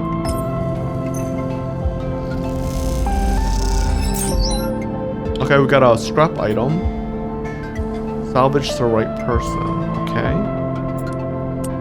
Alright, let's see. Come on. Come on. Positive. Okay, neutral outcome. It's damn. I hate the last one. I guess, you know what? Fuck it, let's just do it. The negative isn't even bad. Negative is just increased on the yard. Okay, we got the neutral outcome. So now what? Okay. Squeeze into the office of the entrance to the yard. You lay out everything you have on the Winter's Light across the metal desk. Your makeshift forensic notes glow. Wait, your makeshift forensics notes glow on the Draco's old writing slate, overlapping lines and scrawling annotations. A set of drone scans fill the small terminal with a spectrum of colors. a heat map of damage and decay. A crumpled printout from the office ship's registry lies beside them. A synthetic paper so thin it's almost transparent. Printout. I'm gonna look at the printout. Maybe it's someone I know. A plain list shows registration history of the Winter's Light.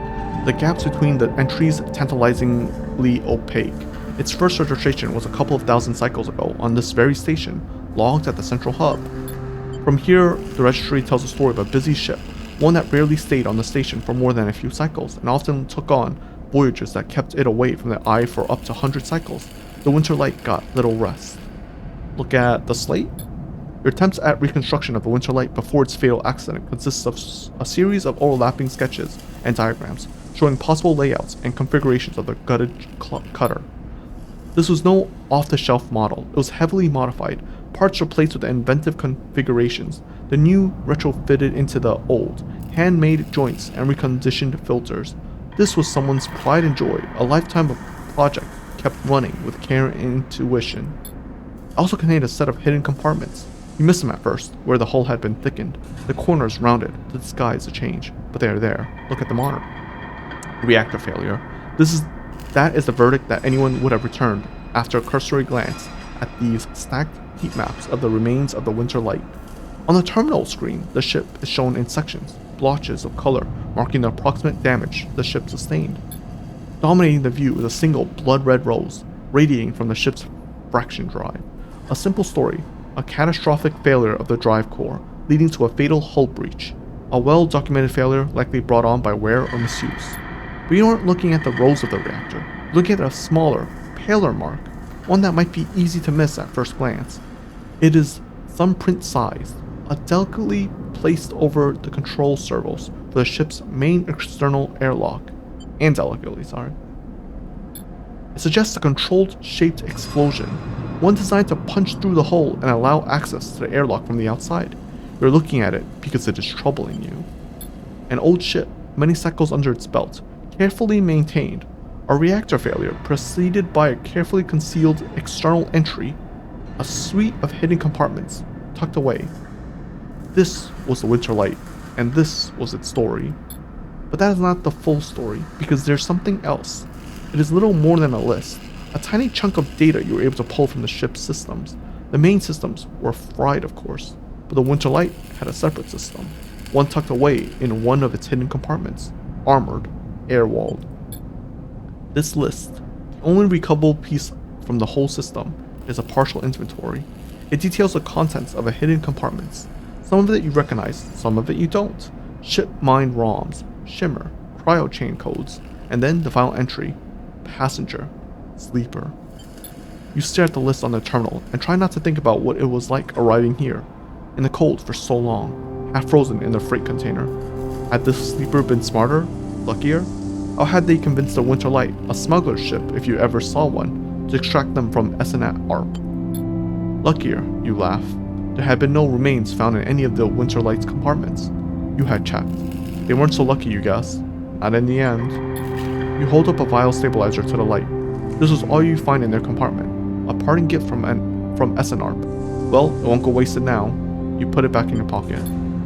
The thought still bothers you though. 2 ships carrying sleeper coming into the same yard? 2, one after the other? That feels wrong. You flick back and forth between datasets on the terminal, thinking. And you see that thumbprint again. The mark of someone trying to get in. Someone who entered the Winter's Light with precision and speed, and when they were done, left the reactor to clean up the rest.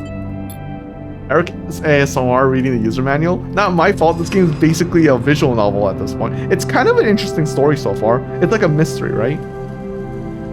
It seems like this place is more than I meets, or meets more, whatever, you get the line. The thought of that person makes you shiver. Suddenly, the officer door creaks open. Drago stands in the doorway, staring at the equipment and notes you have assembled. What's all this? He snatches the slate from the desk, faster than you realize he could move. You running an investigation here? What am I paying you for? The drone on his shoulder starts whining shrilly, his anger passing to it through its implants. Are you hiding something? Where's the ship from? Leave this alone. He starts shaking his head. I know you have a lot of questions, but this isn't the way. He turns away, muttering himself. This is the last thing I need. The ship had a sleeper on it. Dragos freezes, suddenly angry. What did you say? He pushes past you to look at the terminal, at the list. He shakes his head. So what? Aren't all of you trying to escape? You are lucky. It was you that made it out alive, not them. He folds his arm indignantly. Draco seems to steady himself and then turns back to you. The heat map of the reactor failure reflected in his headset's glassy eyes. I've given you a place to stay. I've given you work. He stumbles over the words, unsure what to say. There's plenty of others who would have sold on you, turned you in, but not me. No. I appreciate that, but you know what? I'll just say I know. He softens. Look, you've helped me too. He quiets the drone. I've done well by you, and you've turned the favor. He strains up and clears his throat. But this obsession you have with this ship isn't going to work for me. I can't have you making my clients nervous. I can't have you digging up whatever it is you're after. Sighs. You can't work here anymore. What about the winter light? I need the work. Ooh. What else? Where else? Oh yeah, we could work on the other area. What about the winter light? He reaches over and switches the monitor off. Forget about the damn ship. You have enough to keep you up. Dracos reaches across you and flicks off the terminal. As the light of the monitor dies, a kind of eerie calm falls on both of you. Whatever this was, it is done. You have made it out, Sleeper. That means you have to move on. Someone killed that ship and its crew. Be careful, Eric. That bottle isn't water. Oh no. Oh no. And you want me to meet them? He shakes his head. We're done here. In the dark, Drago's headset glints, and he wished for a moment they could see his eyes and meet them. Maybe then he would understand. You get up from the desk and Dragos gathers the notes, stuffing them in a pocket of his overalls. He holds the doors for you, his headset as expressionless as always. You can stay in the container. I won't take that from you. Don't come back. His tone is final. Definite. With an edge of disappointment, you walk out of the office and then out of the yard, not stopping to look back. You leave the yard, thumping the vial in your pocket, knowing that this at least guarantees you a little more time. And as you walk, your mind once again drifts to that person who killed the winter light, and whether or not that person will come for you. Oh, so that's all there is to the... Oh, that's all there is to that story? I wonder if I ignored the winter light, I would have kept on he would have given me more missions, because now we're done with his mission. There's like nothing left of that. You aren't the only sleeper who's being hunted. You should prepare for the worst. Maybe I should have I wonder if I decide to disassemble it, he would have given me other jobs and provided different missions. Interesting. So I wonder, reroll all of your dice once per cycle. Instant karma sounds so good. Well, actually, is reroll all my dice once per cycle, is that can I use it and then reroll or no? Maybe, I don't know. Use scrap components at home to repair condition. That seems kind of OP, actually. That actually seems really fucking good. Keep 2 dice even when condition is breaking. This also seems good. Keep 2 dice even when condition is breaking. I don't know. All crawl actions are discounted by 20%. That's whatever. Sun-based dice action allows energy recovery at home.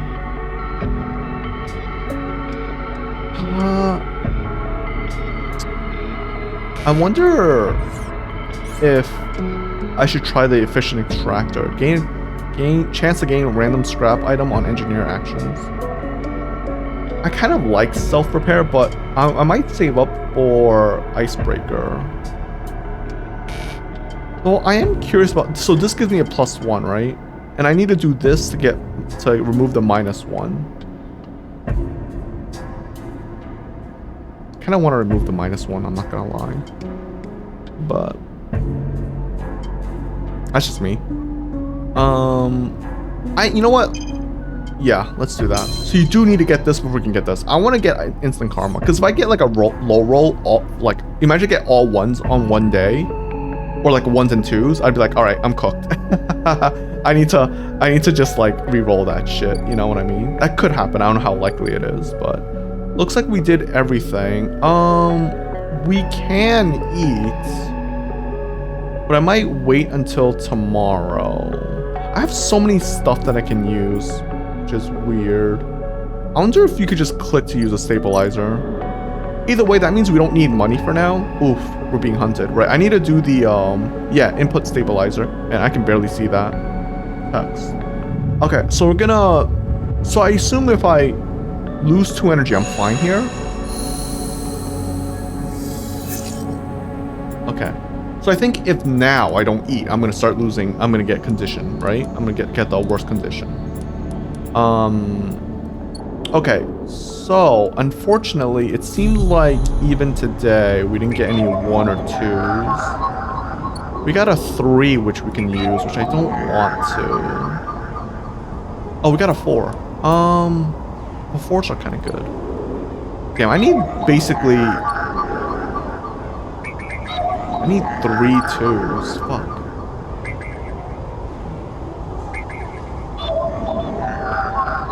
Oh, what is this? Agent? Sorry, what is this? Heavenly Agent?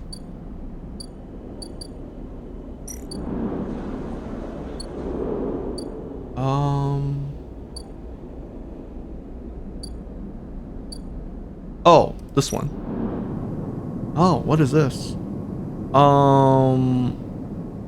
Buy a ship mine fragment. We already have a ship mine fragment. We don't need to buy it. Limited supply. Ship mine fragments are hard to come by. The system's merchant can only source a couple at a time. Okay. We already have... Do we need more? Wait, actually, let me see. Build a ship mine. You heard a fabricator owned by... With a few fragments, you could build a ship mine core. Don't I have a ship mine core? Or am I stupid? Oh, I have ship mine fragment. I see. And this is ship mine fragment discount, limited supply. Haggle over prices. You and the merchants know these fragments are overpriced, but are they willing to admit it? You get 1 chance to see. Skill upgrade required. Oh. I wonder what's... I assume it's the, I assume it's the Obsessive Haggler skill. Yeah. Okay, well, I don't really care about that. Okay, we're gonna have to... We have 2 days. Should I gamble on the, Fangs Bay for tomorrow? Because we only need 2.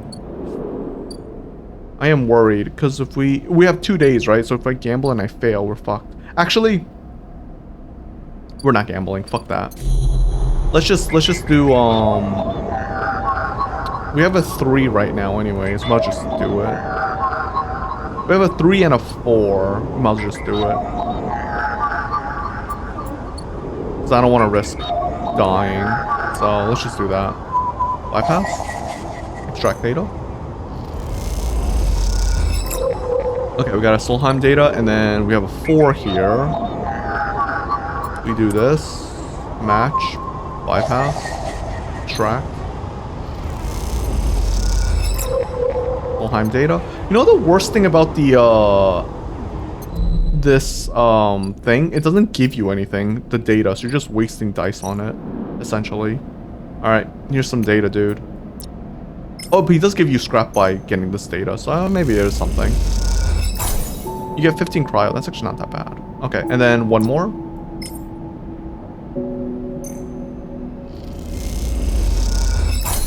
Alright. Feng's eyes light up as the data is transferred over. He hands you a stack of chips and waves you off. Feng wants to get a look at what the data is hiding deep in the subsystems of the eye. Okay.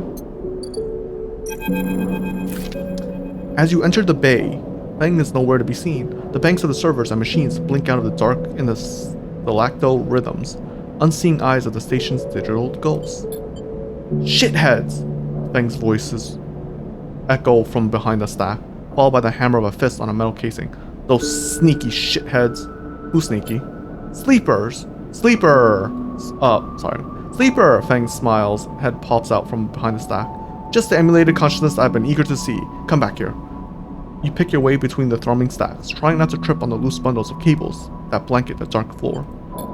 Feng is sat in front of a set of monitors, mounted to a stack. Tell me, Sleeper, what do you see here? Feng waves at a monitor to his side, glowing with a pale list of information. You lean in closer, looking for the links in the data. The table seems to be filled with personal information. Names, genders, dates, ID numbers, all the markers of institutional records. Shitheads? People? People, yes, but whose people? Solheim? Bingo, he taps the terminal. I pulled these from the old data you brought in, all employees of the Eye's original owners, and he leans past you and scrolls down the list. This one. This is a sneaky shithead. He stabs at the screen with a finger. The name reads Hardin Hurst. Friend of yours? Feng gives a sideway look. Funny you should say that, Sleeper. He drags a stool out beside him and motions for you to sit. There just so happens to be a Hardin Hurst in Havenage. He waits for your reaction. In Havenage? That's it. He's right here on the station now. Feng leans back on his chair. Just thinking about it. Decades ago, Hardin worked on this station as a... Feng leans across to look at the monitor. Senior Strategic Operation Executive. Feng raises his eyebrow at you. Our Hardin was keeping the money coming in for Solheim. He defined priority growth initiatives by making sure the extractors they contracted out were hooked into a system that outsourced all the risk and kept the profits. Good old Hardin shoved thousands of Palladium rushed workers into our infrastructure, which meant that their cut of the work they did went straight back to Solheim. How do you know this? I grew up here, Sleeper. This is my history. I am a child of the collapse. Feng turns back to the screen, staring hard at the strings of code flickering by. Before I was born, my parents were Solheim contractors. They ate in Solheim canteens, worked in Solheim ships. They breathed Solheim air and slept in Solheim beds. Feng's voice rises as he speaks, and his hands on his fist on the terminal edge. And the work that paid for that existence, the cycles of hard extraction out in the belt, Solheim took their cut.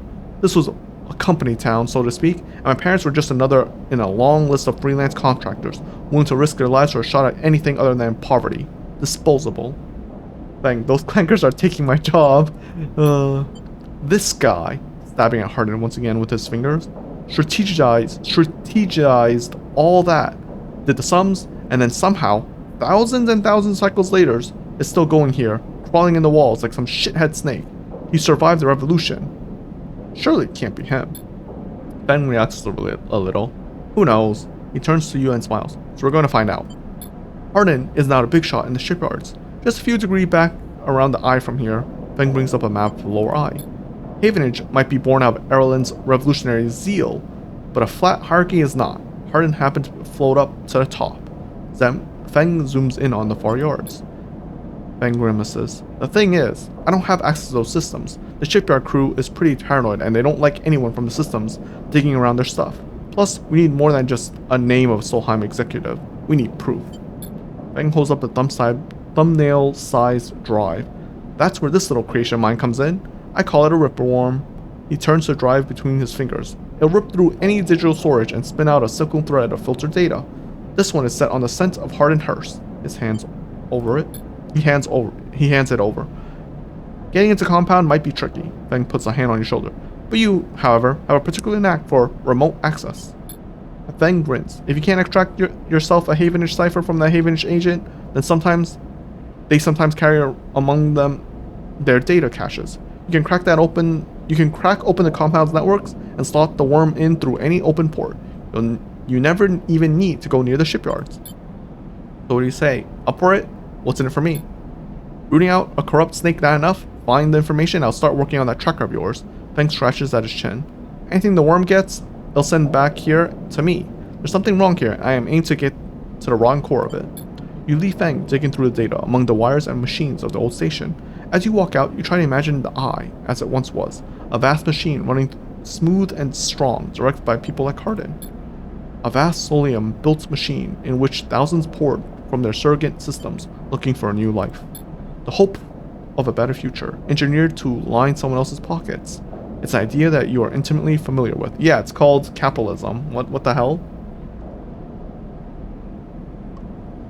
Okay, my mouth is so dry now because I haven't been drinking enough. Ugh. You think of Hardin, still alive, still part of this place, and wonder if the past has ever truly passed. Okay, so you know what? I kind of don't like the fact that Feng was like, oh, I'll start working on your thing so you don't get caught by the guy if you do this for me. And then now he's like moving the goalpost. That kind of pisses me off. What the hell, man? That wasn't part of the deal. Alright, the hunter might come out, but we need to talk to... Wasn't there a... There was a Solium agent somewhere, right? This one? No, that's Yatagan. Heaven agent. This one. We need a 3. Oh, we fucked up. We don't have a 3. Ooh, that's rough. I used my 3. Oh, shit.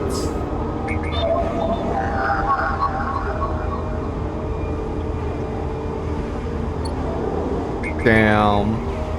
Rough, dude.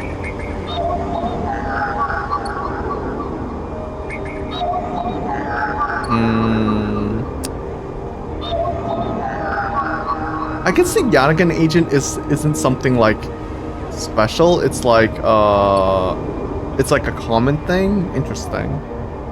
Well, you know what? Let's see what the hunter's gonna do. We might die. Let's just see.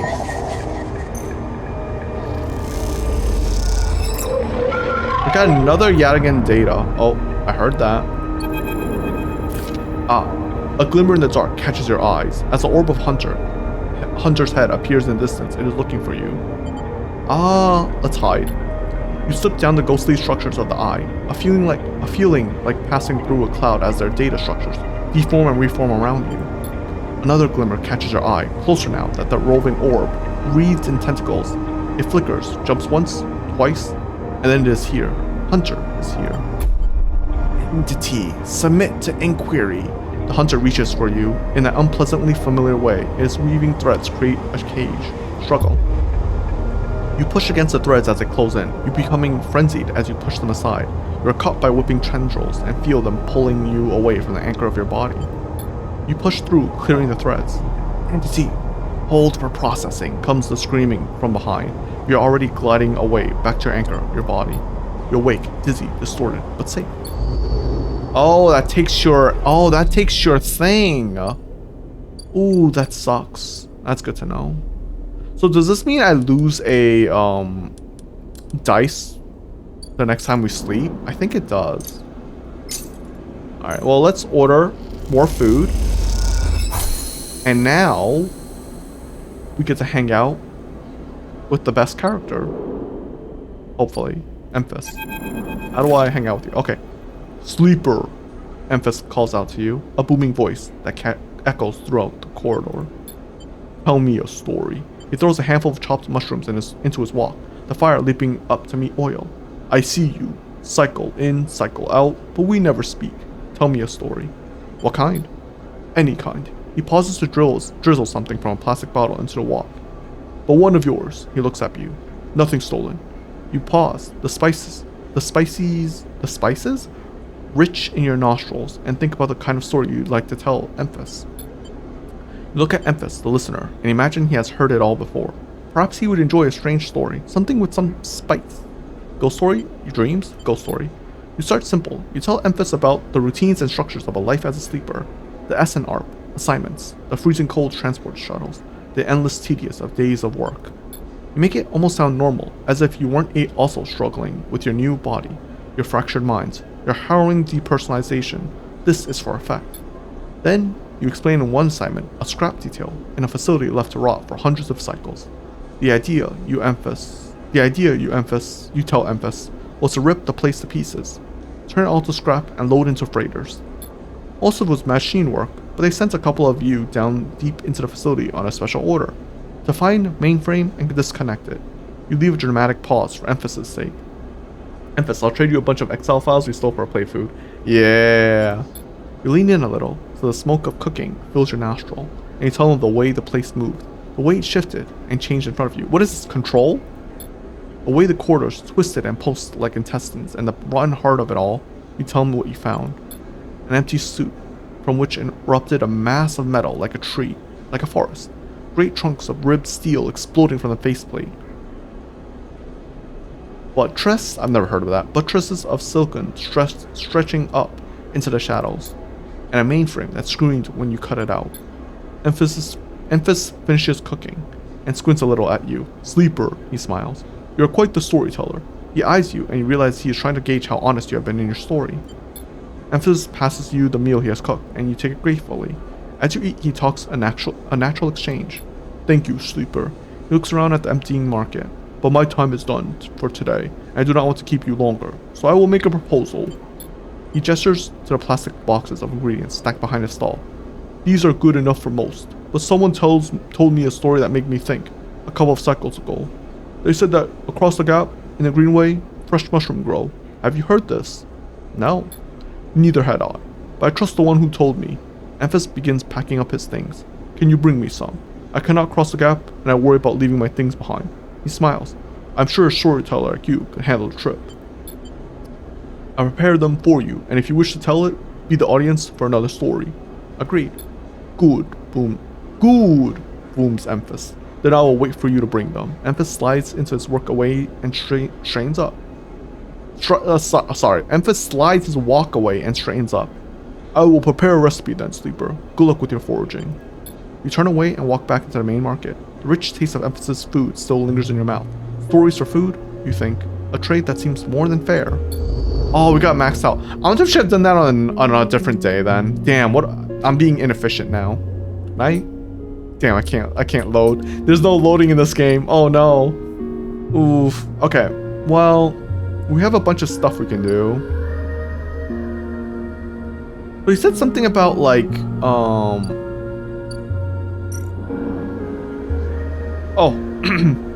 Amphis wants to make this old recipe. He needs 3 handful of griot caps, fresh and firm. How do we get those exactly? Would it be going past this district? I guess, maybe.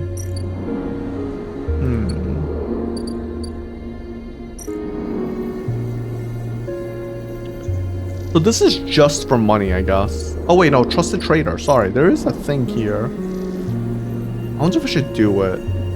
I kind of want to do the other one though. I want to do this one, shipyard, right here. Yard hand. You know what? Sure. Because it's 100% positive anyways. Fuck it. Oh, got 5 cryo. Nice. So, any update on this? Ah, there is. Unit assembly. Oh, we're going into it more. Okay. Wait, Haven offices. Lememia, worker and daughter. Okay, Haven offices. What is this? Tracking Yatagan. A Slayton office advertises that Havenage are looking for informants on gang activity in the eye. They'll pay you. Okay, but what does it do? Fragment supply. Sophisticated tech is rare on the eye, so the shipyard is happy to pay for ship mine fragments they can dismantle and reuse. Oh, okay. But why? But don't I want to build a ship? I am wondering if I'm gonna need the Yatagan data. What do I do if I input it? Let's see what happens. I'm curious. Oh, you just get money from it. Okay, alright, well, that's a bit anticlimactic. I thought I had more cryo. Okay, who's Lememia? From the walkway, the Sidriel horizon looks impossibly vast, a landscape of plating and frames. All along her flanks torches flicker, drones maneuver, arc lights glint. The sense of scale, of industry, is both stunning and strangely unsettling. She's quite beautiful, I think. You turn to see a figure a little ways down the walkway, leaning on the railing. Oh wait, it's a guy. God damn! I thought it was a mother and her daughter. Sorry. How do I do his voice? Damn. I'm kind of forgetting all the voices already. They're kind of blending together. Except Amphis and probably the hunter. Damn, how would I do his voice? He looks tired.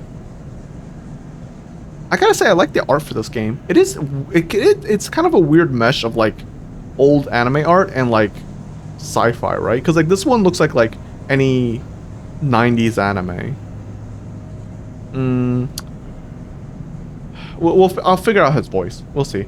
You turn to see a figure ways down the walkway leading at the rail. He is thin, ragged. His work gear poorly fitting and loose. The torches of the Sidriel horizon flickers in his eyes as he turns to you. Akira vibe, yeah. But I haven't seen Akira, so I can't do his voice. Maybe I should. I feel bad. Yeah, it is Akira vibe. Like it has the art style though. Yeah. Damn.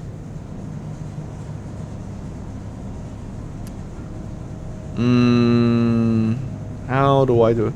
He looks like a teenager a little bit, a young adult. But I already did that for Frey or whatever his name is. Oh well, I'm not good at voices anyways. Lem, he says. Wait, Lem. He leans back from the rail, revealing a child standing behind him, staring out with the ship. And this is Mia, he adds with a smile. Hi Lem, hi Mia. Hi Lem. Hi, he replies painfully, then shifts a little closer down the rail. Mina stares and tucks herself behind Lem, who dutifully picks her up. Mina looks out from Lem's chest, a dark brown eye twinkling among the rough material. You working on her then? Lem asks eagerly, gesturing to the vast ship, or just admiring. He shifts Mia's weight to his other arm. Let's do it. Admiring? Understandable. He nods, gazing back out at the sidereal horizon. You like her too, don't you, Mina? He jostles her a little. She's Mina's and my ticket out of this place. Our escape vector, so to speak. The ship? You haven't heard? Anyone who takes a Havenage contract out on the sidereal horizon will be entered into a draw for the first transit support crew. He smiles. We won't get to sleep the journey through, but a couple of decades of service will be nothing for me and Mina if it means the landfall onto a new world. He winks. Transit support? Uh-huh. Someone needs to stay awake to keep the thing running. He straightens up, stretching his back. That's a colony ship, friend. The Cellist Foundation is sending thousands to settle a system well outside the reach of the core worlds. It'll be a totally independent colony. No surrogacy, no corporations.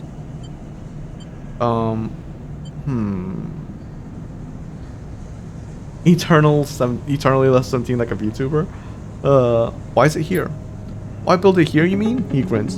Don't ask me that. I know as much as Mina about it, that. He ruffles Mina's hair thoughtfully. I suppose many corporations weren't too happy about banking with the idea of surrogacy, setting up somewhere without it feeding back to the core. Maybe Celis got locked out of the corporate shipyards and had to go begging for somewhere else to set up. Homeless, just like Mina and me. Mina responds by pushing his hands away. Daddy! Food! Sorry, she whispers food, pulling an exaggerated grumpy face. She glances furtively at you as she plays with a set of dog tags hanging from Lem's back. From his neck, sorry. I'm just hiding a little, Meanie. Meanie. Give Daddy a little sack. He turns back to you and suddenly notice how tired he looks. I'm not on the Havenage crew yet, but I'll work my way in. You can do it too, friend. We'll have to stick together. He smiles a little shakily, and I wonder how long he's been working to break into the official shipyard crew. For sure. He looks out at the sidereal horizon, as if trying to pull energy from those flickering torches from the vast halls. We've got to hold out, okay? You aren't quite sure if he's talking to you. That's just how it works. While he stares out, Mina catches your eye curiously. You agree, Mina? She trains to meet your eyes. Daddy loves me, she says stubbornly, daring you to question her. Lem smiles and lifts Mina. That's it. We hold on. He smiles sheepishly at you. We're just a couple of softies, isn't that right, Mina? He sets her down, standing by his side, and she clings to his leg. Gotta go feed this one. He pats her back. Maybe see you on a ship, huh? He turns and they walk down the walkway, away from the shipyard. You see them talking, and then moments later, Mina turns around and stops. See you, robot. Her shouts echo down the walkway, and she flashes you a parting smile before running up to catch up with Lem. You watch them a little before you turn back to impossible scale of the sidereal horizon. A ticket out. Ooh. So we could just is the option win a sidereal ticket. Work on the sidereal crew to get entered to a draw for colony's ship living crew. That's one way off the eye and into a new life. I kind of like building the new ship instead though. That sounds way more cooler. But also, if anything happens to Mina, we're going to fucking kill everyone. They better not fucking end her. I'm so serious. I want a happy ending for both oh my god, I forgot the guy's name again. Fuck. Whatever. For their name, for those two. I mean, the mother's gone, so probably a bad hard life so far, right? But we're gonna save those two, okay? We're either gonna get them a fucking ticket or we're gonna get them on our ship. All right? That's the goal right now. Oh, and Emphas. We also need Emphas. We need our chef. He needs to cook for us. Unit assembly. Sidereal Horizons assembly line. Okay, so this is cryo. So this is just cryo. System fitting, structural fitting, welder's mate, junior tech. The systems team is looking for a new member. Prove yourself a reliable tech and you're in. You have a spot supporting in the weld team. Good place to prove you know how to put ship together. Okay. So we should do interface because we're better at that. It's safe, so we don't need to actually use this because it's a waste. So okay, this is how we could get very good cryo here, essentially. I don't really care about the shipman fragment. I don't know, man. This ship will crash into the sun if anything happens to it. Yeah, exactly. Exactly. Something happens to them, they're all dead. Alright, anyways. I don't know how you're supposed to get the fungus that Emphas wants. But we have nothing we can do right now, actually. Wait, that's crazy. I just realized there's nothing we can do. Oh, shoot. Oh, well, we could do this. My bad. Steal dock plans? We're gonna succeed no matter what, so... Dock watcher. Yeah. We can't fail. So... Let's do that. Uh-oh. Wait, I thought we can't fail. Oh no, we automatically succeeded. Dock watcher, right? I don't know if I fucked up. Did I fuck up? Okay, well, alright. Overlook bar. Grimy spacer haunt. Okay, we could buy rations. Hala keeps some expired solium rations behind the bar for those weary spacers. We'll ask why the Overlook doesn't serve food. So this is like to give you levels as well, I guess. Get a drink. If you're unsure, your frame can metabolize alcohol, but this fungal drink, fermented along greenway, seems to like a good test. Okay. Overlook regulars. The Overlook isn't exactly a restaurant, meaning the only way you'll gain trust around here is with the sift drink. So we need a drink in order to okay, but you can't buy food. Got it. And then this one is sealed dock. Solheim driving dock. Unlock maglock. These old maglocks look like they each need an encrypted key to open. Why the heavy security for a decaying dock? Ooh, we can do it. 2 maglock seals the entryway to this dock. It doesn't look like anyone's been inside for years. We do have 3 of them, so we might do that. And then there's Ankita, stranded mercenary. Alright. Who are you? Hey you, wanna earn a chit? Ankita stands behind a huge pile of tied together hull plates. She stretches out her back, her shoulders bulging between her flight suit. Sure. You cross the dock concourse as she begins to split the plating into 2 bundles. What is it with this place, she asks as she lashes the massive plates together. Everyone wants their cut. She strains up to an imposing height, her armor plates creaking, and looks up to you and down. Looks up you up and down. Don't try anything, alright? She taps the butt of her sidearm. I don't want to have to put anyone else down today. Anyone else? She shrugs. What can I say? My temper's a little short lately. Akita hoists 1 bundle of plating onto her shoulder. Come on then, enough chat. You've got to earn that shit. You struggle to shoulder the plates, but you do eventually. Akita gives you a look. Shit's this way. And she sets off down a gantry at an impressive speed. As you catch up to her, she turns down the passage, pushing through a small crowd of stevedores? Let's see. Why are you doing this all yourself? You mean, why aren't I hiring those good folks? She nods back at the stevedores. I've paid Heavenage enough. They're currently rinsing me for a mooring I can't vacate unless I either fix the ambergris or sell off as scrap. Ambergris? Oh, ambergris. Ambergris? Ambergris, is that your ship? You catch on fast? She gives you another look. She rapidly turns a corner as you trail behind. She got cut up pretty bad on our last job and I had to moor her up here for a spell. But since then, it's only gotten worse. Someone's got in and sliced the core from our ship mine, so now she's gone dark. She shifts the panels on her shoulder. The upshot is that I'm short on 1 ship mine with a ton of repairs to do, and the rest of the crew signed off at the moment they got wind I've been stranded. So yeah, it's been a time. Anything I can do to help? I don't know. Got a ship mine tucked away on that frame of yours? For a moment, you aren't sure if she's serious. What's the point of being a robot if you have to eat? That's a good point too. Like, I don't know what, like, I understand why they have like fake organs in them so they shut down, but why not just have like I feel like if you're gonna make someone into a robot, why not just have an automatic shutdown system? Like, be like, oh, if they don't get like, I guess if they don't get log in within like a week, just shut down the whole entire body or something. I mean, I guess there's a way to bypass that, and like having an organ failure is different. Like, sure, you could do that. But then why make the people like have the ability to like need food? They're robots. It is true, it's kind of weird. Because like they've implied that in this game, like the current character isn't actually like the person they remember themselves as. They're just like a copy of the real person. It's like this one's like maybe it's like maybe I'm not a robot. Maybe I'm like what's that movie?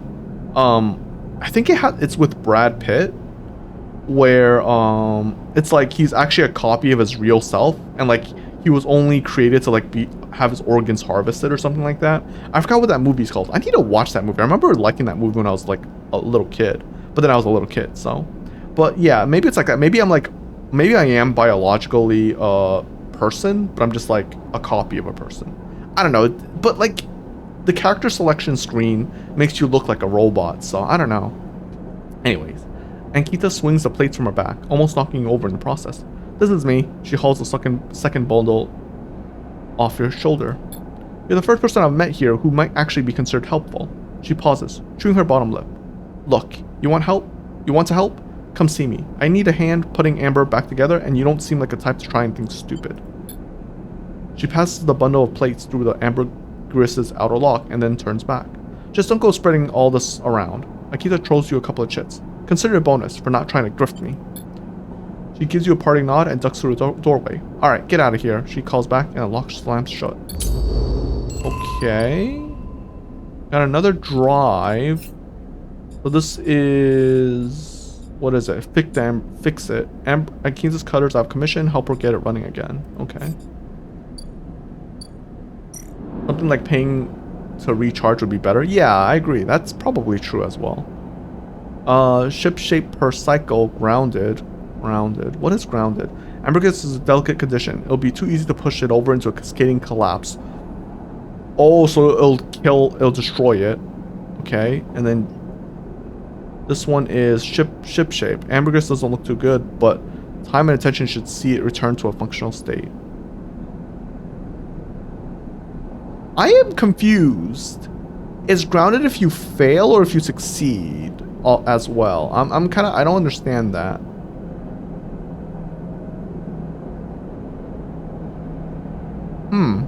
I don't really understand it. That throws me off a little bit. Well, we're out of energy anyway, so we might as well go home.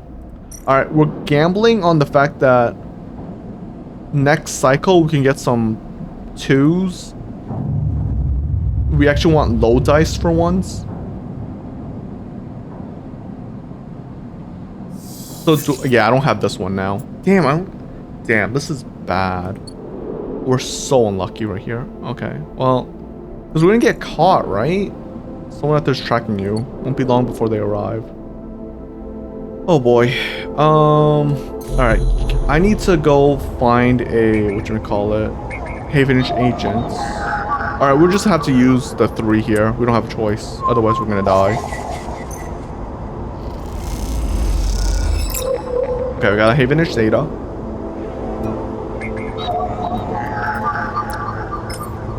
Card action. Cipher. Gate 4 access. Oh my god, dude, this is so... There's so much side quests for this area. But this one quest for Fangs is like brutal, dude. What the fuck? 1 Ripper Worm. Where the fuck do I get a Ripper Worm? What? Oh, I guess I can't do this. Yo, Fang, I need some help. Where the fuck do I get a Ripper Worm? I don't even know what that is. Oh shit. I don't think there's anything we can do. Well, shit. Well, I mean, I guess if there's nothing we can do, there's nothing we can do. So is this one agents, keynote? We don't have enough. This is the Yatagan agent again, which we're gonna skip because I don't think we need it. Keynote. Oh, this is the keynote 1, but this is in the next area, which I kind of don't want to use. Ah, fuck it, we'll use it. Why not?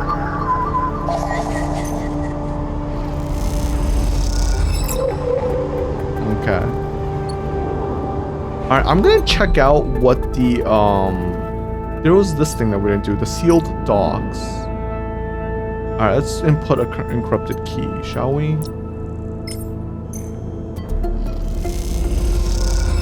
The maglock thunks open, and you can remove it from the entryway. On to the next one.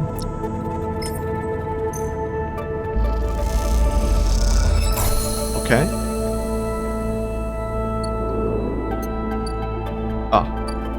Neo Vend, mysterious machine.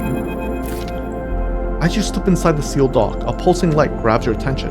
Among the discarded tubing and rusted plates, a machine flickers with a warm glow. Look around. You don't know when this place was sealed, but from the state of the outer doors, high above it must have been decades ago. Oh, from the state of the outer doors, high above it must have been decades ago. In this dark, cavernous space, debris sits in every corner, along with the traces of rough sleepers. Although none of it seems recent, looking past this layer of decay, you see the now faded messages, symbols and logos of the Eye's original corporate owners, still glinting in the shadows. Among all this, the warm glow of the machine seems to be the only sign of life.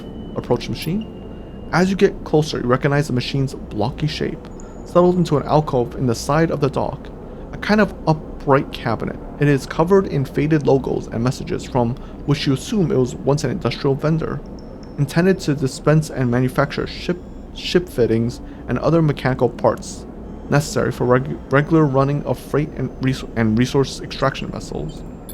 The manufacturer is listed as Neovend, and you remember an advert from long ago, squeezed among all the off-world recruitment drives that assaulted every planet-born citizen, which chirpily sang the name over and over. You wipe a layer of dust from the cracked screen, thinking of those contractors squeezed by their own corporate employers to pay for every bit of minor maintenance on their rented ships. Enter your registration, chirps a pre-recorded message, catching you off guard. Press some keys. You reach for the keypad and something begins whirling.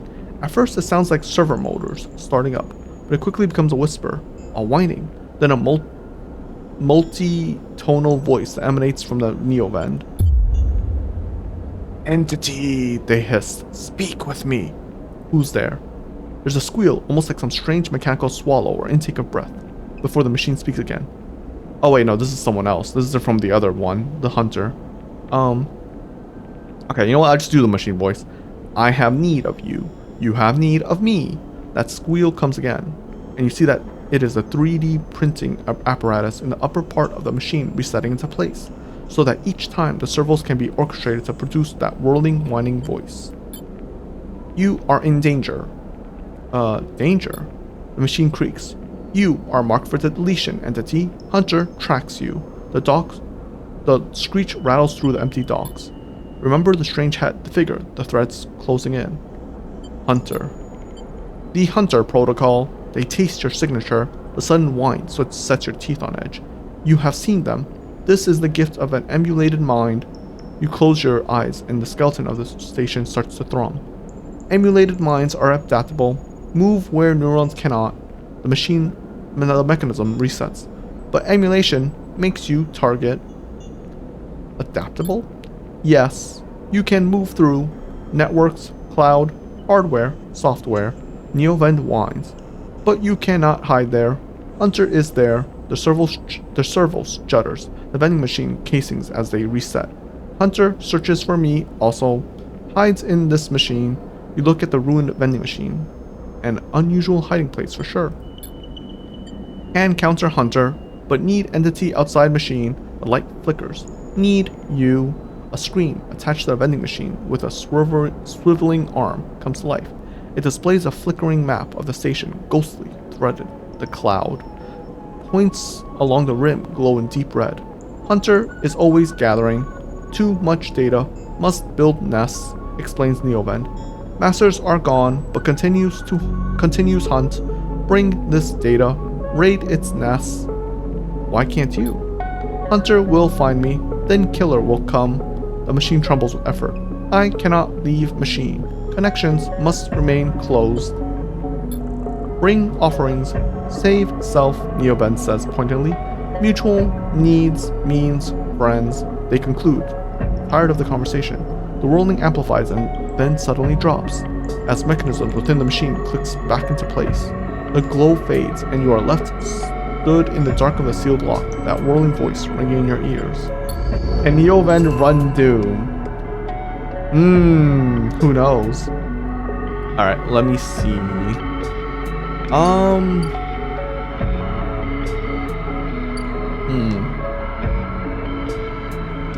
I guess what I could do is well, sorry. We finished that, right? Yeah, this is just the plot. I don't know if I should buy a ship mine fragment. Actually, let me see this ambergris thing. Okay, so let's try, because we can't fail here if we do this, right? I'm just gonna do it. 100% positive. Wait, well, let's just do it.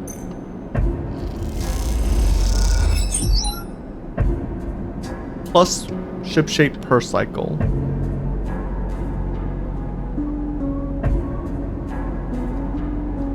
So, oh wait. Oh, we can't do this anymore. Oh, so this is a one-time thing. Ah, I see. And this is repeatable. But like since it's done, we literally don't have to worry about it anymore. Like there's nothing for us to do anymore. Like we'll have it fix itself automatically. Awesome. I mean, if that's the case, I guess we do work on unit assembly.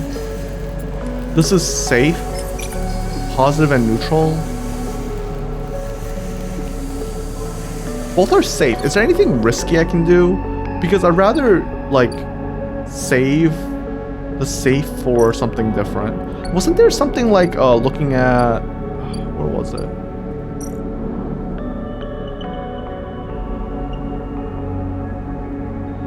What data is that? Hunter data. So wait. Oh, Hunter Nest. Interesting. Okay, what is this?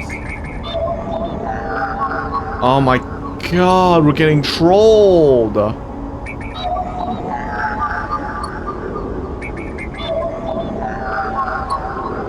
bro, we need so many 1s and 2s. It's actually kind of crazy how useful those are. You think the 1s and 2s, which are failure points, are bad, but the game's like, nah, that shit's good actually.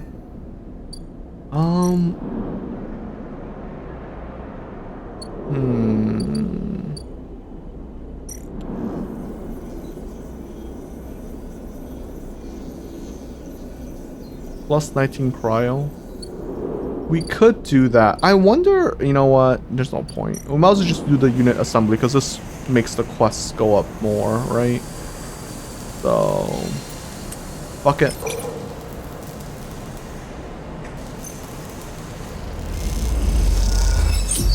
Nice. Once the shift is done, you close your eyes and see the webs of systems running inside the sidereal horizon. You are natural at this work. Cool. Awesome. So, actually, I want to try the drink here. We have the bar. So, let's put in some credits. Cryo, sorry. My bad. I wonder why they call them cryo, not credits. In every other game, it's credits. Overlook regular. Okay. Mossy tones and anise sharpness filled your mouth. It isn't totally unpleasant. At least you can taste it. So it gives you 1 energy. Got it. I wonder if this is more expensive because oh no, this is 12. Wait, 12? Is that cheaper than Emphas? It is, right? Emphas is 15 for 2. No, Emphas is 15 for 3. So this is more expensive, which makes sense. I wonder about the rations. Like, I wonder if the rations...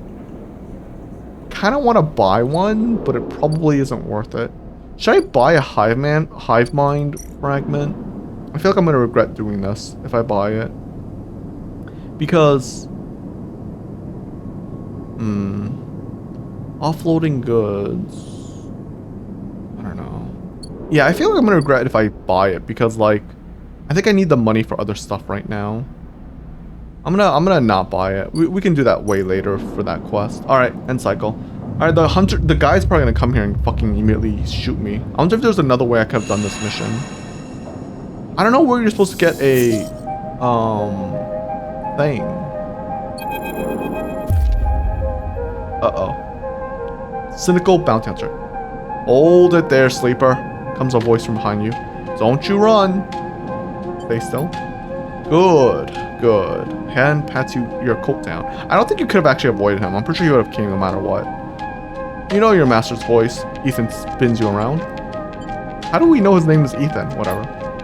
Wait, how do we know his name is Ethan? Yeah, wait. My brain just like registered that. Huh.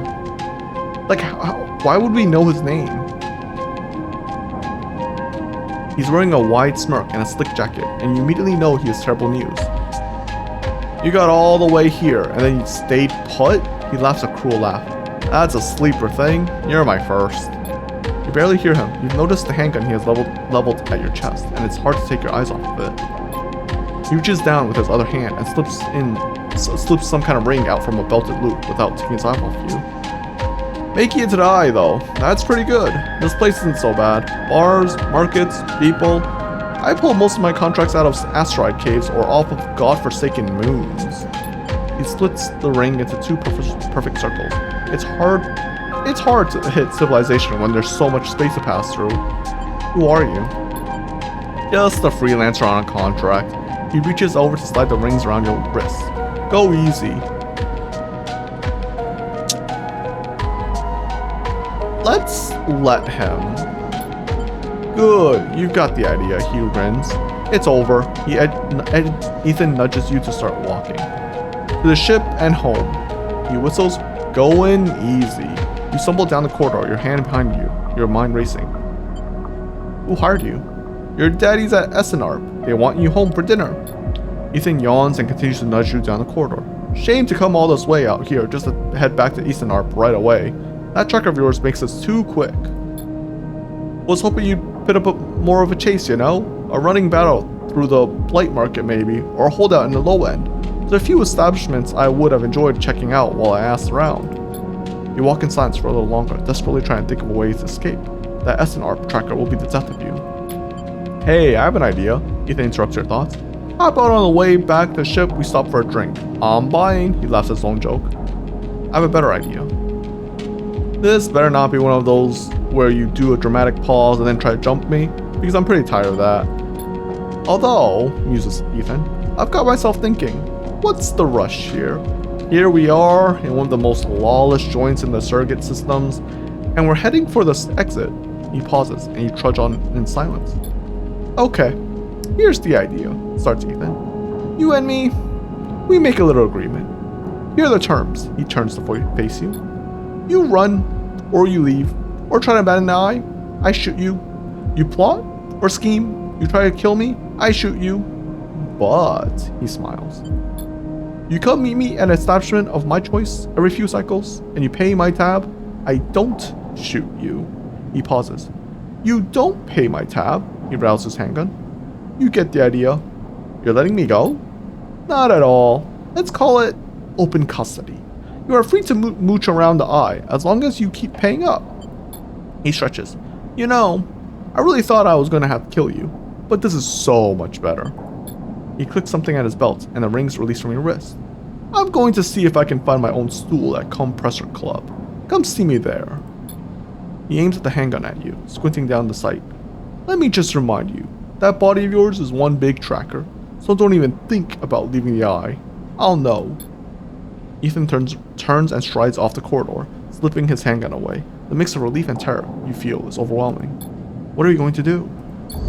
What is the point of Frey? I actually am really upset about that side quest. Because the only reason why I rushed it was because I'm like, oh, I want this tracker off of me. And he never got the fucking tracker off of me.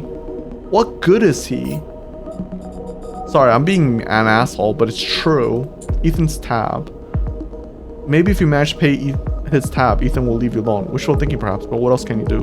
Wait for Ethan to run up a tab. Ethan's tab. You see Ethan at distance shouting from the bar for more drinks. The bill isn't gonna be small, is it? Oof, that's rough. The freelance thing wasn't a lie. He knows how to charge. I mean, it sucks because in real life, freelance work is like really expensive. Like the reason why it's so expensive sometimes is because obviously it's so volatile as a market. All right. Well, we've got nothing we can do. Oh wait, we got a 2. We've got a 2. So I'm gonna do the. What is that dialogue? What is that voice? Let's do this keynote, right? I think that's the last keynote. Yeah, that's the last keynote. Let's do that. Oh, it's a 3. I assume this is the 2. It's both. Let's just do this for now. Hunter's Nest. Unlock. Extract data. Hunter data. Alright, then we'll do this keynote right here to get this over with.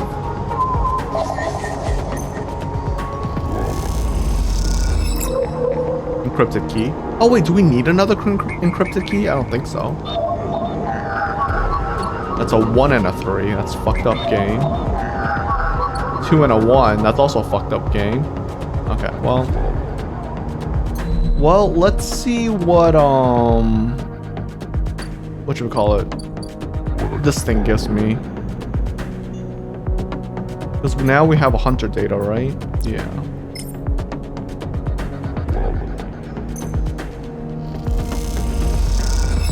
As you upload the data to our vending machine, Nova End whirls in either pain or delight. It's hard to tell.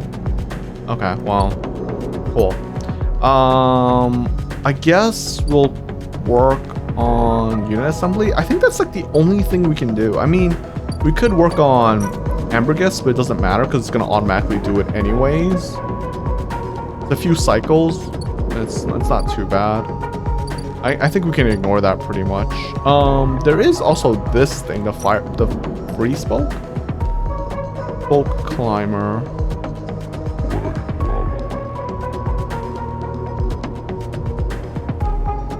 The problem with the spoke climber is, again, you have to get 60 cryo to like get in here.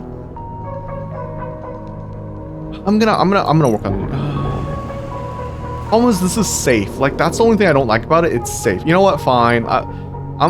Let's just assume we had enough credits to finally get into low end at this point. I don't know if I'm just being that guy, but whatever. All right, so we could do this, which is interesting, which is actually, what is this? Low end? You'll need to change that if you want to access low end's residential and facilities. So we could get a better facility. Low ender. Oh wait, this is the gain energy / minus energy? Oh wait, what? It doesn't give you oh, this doesn't give you like I'm kind of confused. Does this not give I'm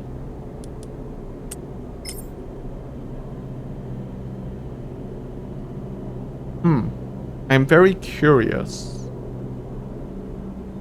See if does this give you know what? I'm gonna do it. There's no way. It's 25% chance. Okay, low ender. No, you do get okay, so it does go up. Okay, I'm not crazy. Okay. So I guess if it's positive, you gain. So I think what they should have done is positive equals like it should be yellow and then negative should be red. I think that's what they should have done. Because like this makes me think like, I think if you get a positive, you get plus energy. And if it's neutral, you just get a progress on low ender. But they don't state that here, which is very fucking weird. I don't know why they did that. Okay, well, either way, let's go to the spoke, because this one seems like hard. So, because it's danger, and I don't want to fuck it up, so let's just do this. Cool. Easy. Nice. Alright, that's the whole day for us. Let's just go home. We have a free stabilizer, so we don't have to worry here. I think I'll let it go down to maybe like I think once it hits I think if it hits below 3 we'll use it, because if it hits 2 that means we're actually wasting days, if you get what I mean. So once it hits like this, I'll do it. But for now, scrap, what is this? Unload containers. The freight crew are eager to get their payload into ORT exchange and they'll pay a wage to anyone willing to help them. Okay, so this just gives you 15 cryo. Buy some scrap. Why would you want to buy scrap? I don't know. Offloading scrap. The freighter will stake documents. I don't understand that. I don't know why you want to buy scrap. Well,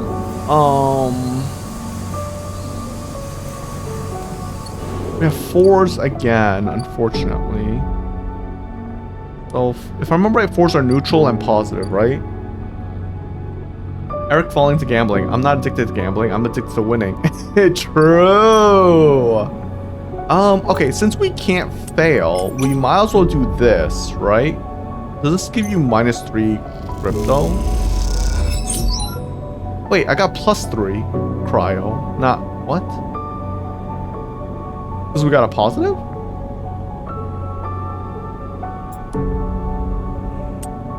I'm not sure I understand this.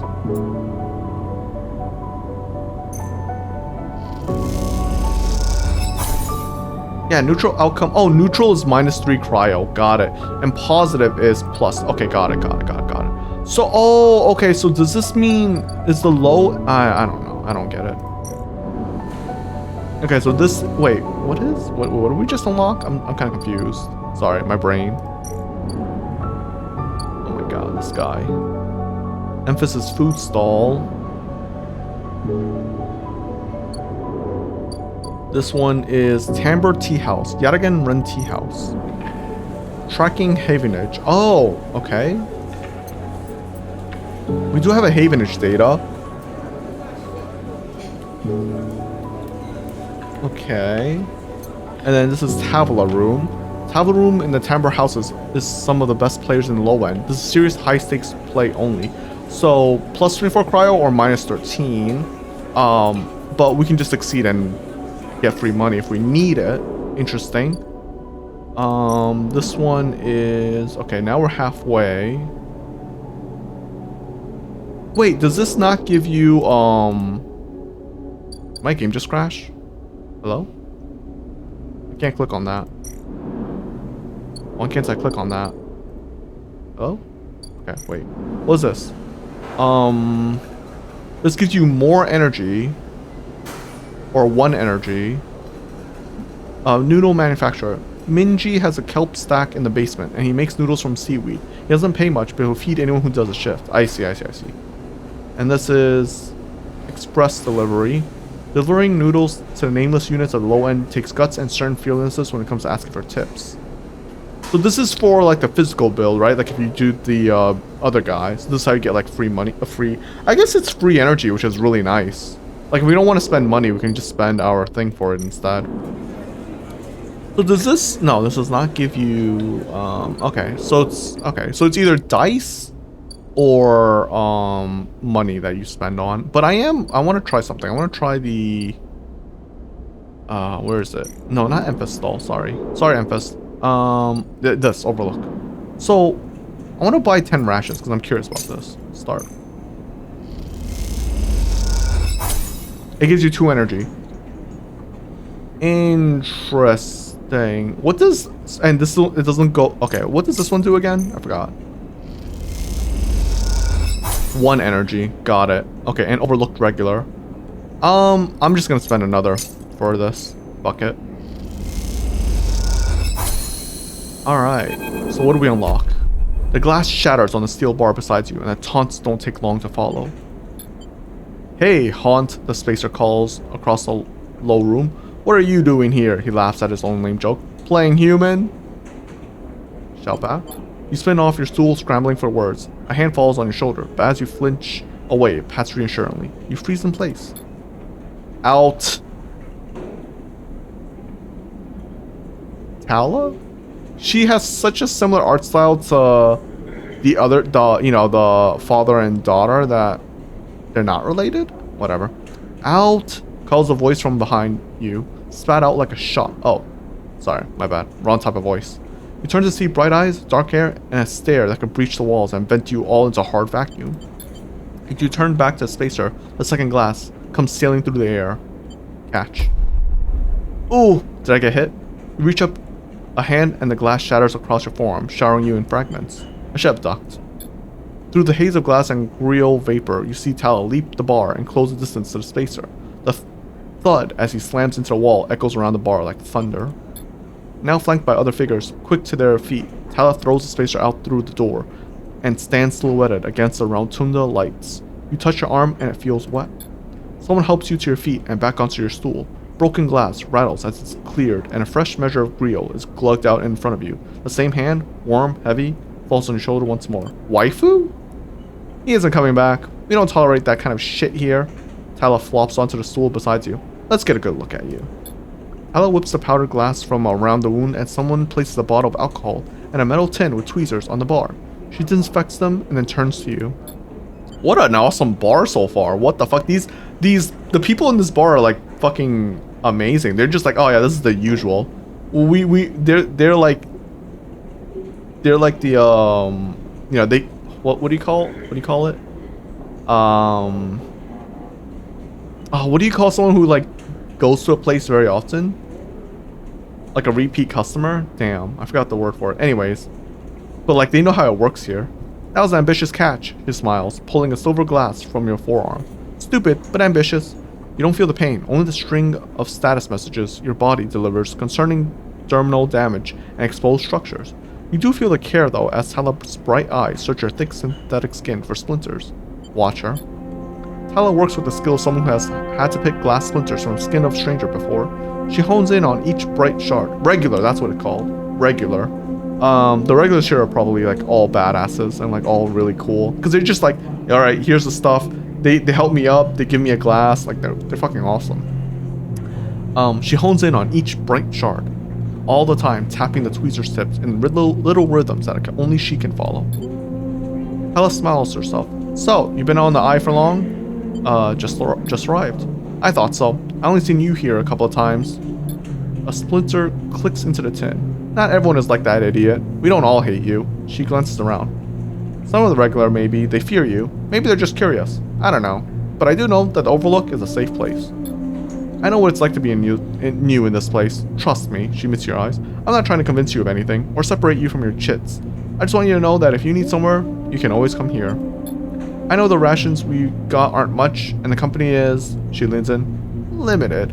But if you need work, I'll happily put you behind the bar. If you need shelter, well, we can discuss that. Wait, I like her. You'll be safe. I usually have Francis on the door, but he's up in the Greenway this cycle, haggling with our supplier. Francis tends to be particular about what we serve, even if the clientele isn't. She places her tweezers in the tin with damn, she's taken.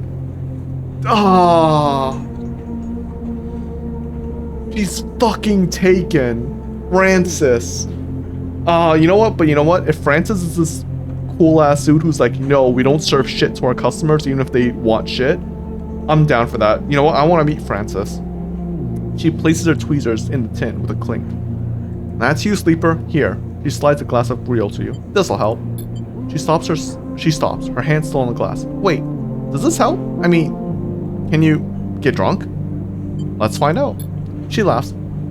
Just don't sit here too long. I hate to see you become a real regular. She walks back to the bar, gathering the glass as she does. Before long, is retelling how she threw that spacer out to a new group that just wandered in, complete with dramatic actions. She gestures in your direction and you instinctively look away, back to the worn surface of the bar. You take a sip of the grill. The earthly, fungal tones fill your senses, almost blocking out sight and sound. like diving headfirst into a bog. You may not be able to get drunk, but this connection to something grown, something fermented, something old feels good. Oh, I like her. Damn, why'd she have to be taken? So she has work for me. Okay. Hal is good as her word and happy to throw a shift or two your way. The pay isn't great, but tips can make all the difference. The overlooked clientele can be a tough crowd, but you have Talus backing, and that means a lot. Interesting. Good service. So I guess we do this, we get this up. I kind of want to do that, I'm not gonna lie. But let's do... Oh, we got full energy bar now. What a waste. I am so not being efficient with this. Oh, well, it's fine. It's fine. Who cares? I guess we do... This is safe no matter what. I really don't want to do this because it's so safe. Let's go do the, Oh, wait, what's this? Midline Freight Hub. Wait, what is that? We could also do this one. I actually really dislike this one. So we might do this one. Because I just don't like losing free money, you know what I mean? But we could also... Wait, what is this? Midline what? Midline Freight Hub. It's like, random items minus condition. 16 cryo, 6 cryo. Freight line operator. Midline runs an automated freight down the freight spoke. They need skilled operators, and you don't have to lift a single crate. Okay. And then steal a shipment. With so many shipments, what's one diverted package? You won't have no idea. You would have no idea what you're stealing, but that's part of the fun, right? Random items condition. Stealing shipments from Midline is going to be picked up fast, even if you are careful. Their systems can't be fooled for long. So it's saying I can only do this 3 times, right?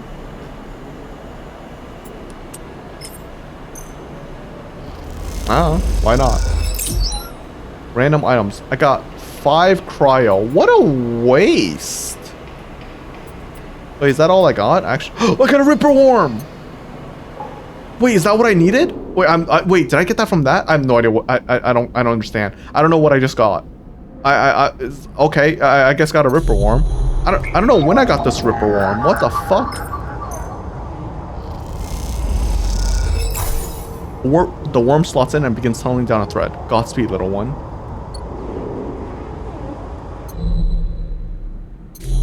Wait, is that it? Oh. I guess. Oh. Anticlimactic?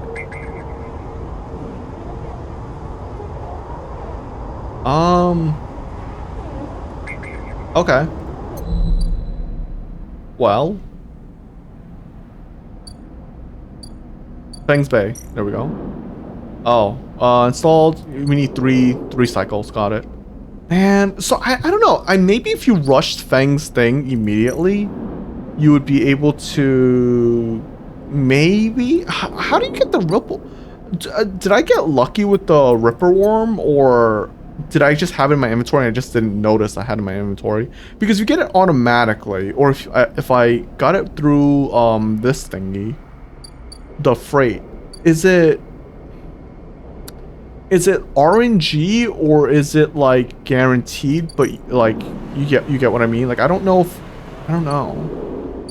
Because I'm wondering if you could have done this before having the guy show up at all to like remove the tracker. I don't know. Maybe it's possible, maybe not. I generally don't know if it's possible to have done this. Huh. Oh well, whatever. Alright. Let's rest and cycle.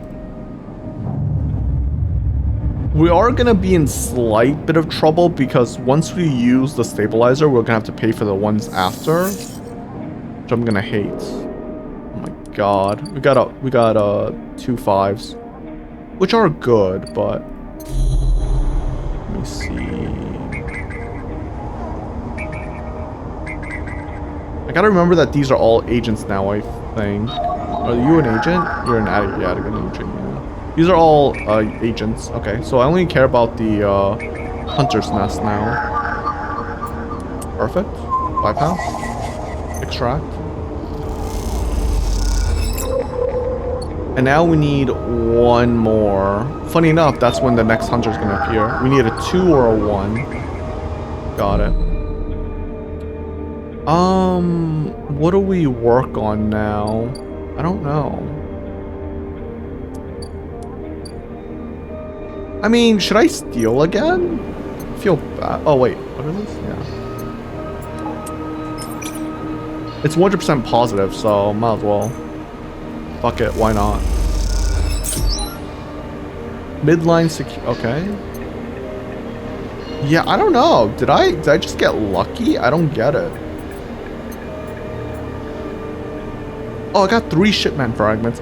How do we assemble them? Can it be reassembled with the right tools and a few more fragments? I have 3 of them. You think that's all we need, but... Alright, let's just do the last one to get this done and see what happens. Alright. I don't know what we got. Yeah, it can't just be 5 fragments, right? There's no way. Do you get scrap components? Oh, it's gone now. So we ran out of the ability to like work on that. But I mean, that was 16 credits, right? That wasn't that great, I feel. Maybe I'm wrong. Maybe it was good. Maybe I fucked up. I don't know, I can't tell. No, I don't think it was that good actually. 16 of them. I think there are better ones you could have paid for anyways. Alright, well, let's just end cycle. That one was short. I'm enjoying this game. Dude, it's already been like almost 3 hours. Holy shit. 2 hours and 55 minutes. Damn, I am enjoying this a lot. Like, it's a very chill game, you know? Like, I bet you there's a failure point if I really, really fucked up. But for now, meh. Alright, we kind of low-rolled this time. Let's see. I mean, this is a safe one no matter what. So we're just gonna do 12. Yeah, you know what? Let's just do this. Fuck it.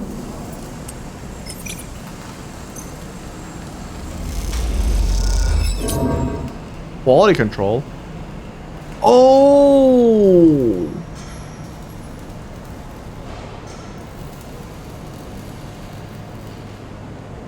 Oh, I didn't realize that.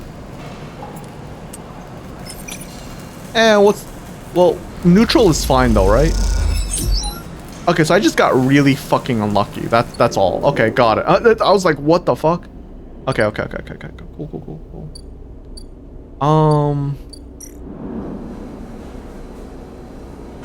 I'm not gonna bother with this. I don't think so.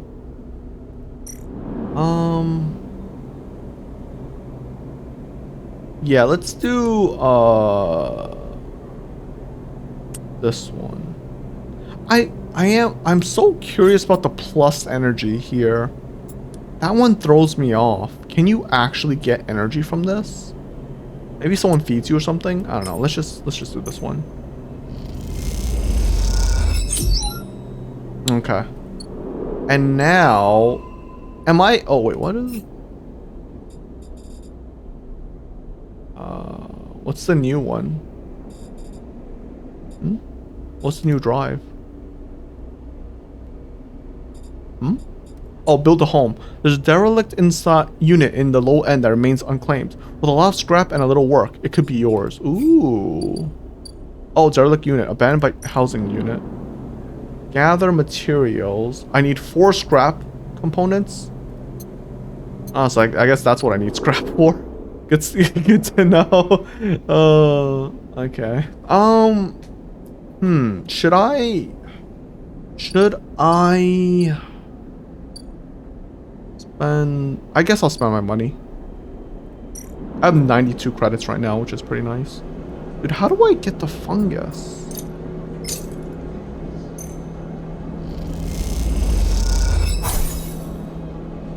Fungus fan. Okay, I don't know what that means, but okay. Alright, we end the day. Okay, looks like it's right now it's getting into a cycle. We do have to hang out with Feng today, which will be interesting. Okay, I think we should probably use a stabilizer now, because that means once this goes down, we're only gonna have 2 dice, and I don't want that, right? If I'm correct. Where's Feng? Oh, there he is. As you arrive, Feng comes striding towards you, taking you by surprise. Let's go, sleeper. He puts a hand on your shoulder and turns you back the way you came. Go where? To see Hardin Hurst. He gives you a sideways glance. Is that what you're here for? He steps in the passageway, guiding you down the ring towards the shipyard. Sorry for the hurry, but we have something of an opportunity. That data you ripped? Well done, by the way. He grins. Tells me Hardin is making a rare inspection to the sidereal horizon this cycle. It's a perfect chance to confront him outside of that compound he hides in, then takes a sharp turn on dimly lit side passage. Confront him? That's right, it's the perfect time. Feng slows and slips into a dark service tunnel where somewhere in the black a water pipe drips. It's him, Sleeper, the same Hardin Hurst. A worm ripped out decades of records that mention by name, an entire trail of documentation from the first days of Sid Helm collapse until now. He wrote out on the whole thing, slipped into Havenage when it first broke off from the Union. He paces into the tunnels, a hand rubbing at the back of his head. I need you to understand something about Solheim, Sleeper. I don't know what you know about the collapse, but it wasn't as instant as it sounds. It wasn't like Solheim was here, running the station one day, and the next Erlen's Union's power. Back then, Solheim knew this place was slipping away from them. As the palladium market collapsed, they tried to keep the contractors here working. The pay got smaller, the costs higher. People like my parents were forced to work non-stop just to keep a berth on the station, and water in their tanks. Solheim squeezed every last worker until the mistakes, the accidents, were coming in non-stop. And as new waves of contractor came, desperate to work, Solheim welcomed them, taking bribes instead of checking pilot licenses. The whole time Solheim was folding up, dragged into court cases in the central systems, while the severed limbs of the station still desperately tried to take all it could. The riots came after the collisions at Dock 2A. Young pilot, his nerve overloaded with palladium, miscalculated his trajectory and took out a section of the ring. Hundreds died, thousands panicked. My parents told me people were terrified, and the blame fell squarely on Solheim. People like to tell stories about Erlen, how he brought the factions together, spoke to the crowds, turfed out Solheim. Maybe that's true, but my mother, pregnant with me, locked herself in their MEV and willed it to the docks while my father joined the improvised crews, trying to seal up the ragged edges of the gap. He never came back. Feng paused in the dark. They sealed it up, though, and by the time they did, Solheim was gone, abandoning every one of us to the black. Apart. Feng finally turns back to you now, his eyes burning. From shits like Hardin, shits who held their place, wrote it out, and slipped into a new structure like nothing had changed, standing shoulder to shoulder with those they had exploited at every step. Feng starts walking again. That's why I can't just let him strut about the shipyard. This time his past catches up with him. How's he still alive? Clearly you don't know much about executives. That kind of power comes with certain benefits. Feng rejoins the main passageway, which is now wide and glass-roofed. Through the ceiling you can see ships in mid-construction, their flanks lit by flashes of plasma torches. The entrance to the shipyard is ahead. This is crazy. Let's go. Let's go. Why not? Feng grins. Let's go show the shithead some consequences. He strides the shipyard entrance and pushes through the doors. A web of corridors leads through the complex. Snatches of the construction bays always appearing through windows. Ships are suspended like whale corpses, skeletal and posed. Why does everything always use whale corpses? So many descriptors use whale corpses. I don't know why. Feng seems to know exactly where he is going, and before long, you cross into a huge dry dock locked onto one side of the sidereal horizon. A network of platforms, scaffolding cling to the ship's hull, filled with workers and equipment. The sound is stretched out by the vast space so that the welding, cutting, and sealing seems to come from everywhere at once.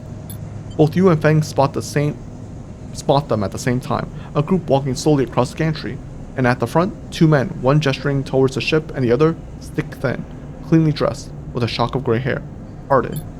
You and Feng say his name in Union, and Feng sets off up the staircase to the gantry, with you behind. As you come to the same level, the group is passing closer, the foreman gesturing to the work being done throughout the dock and Hardin nodding along.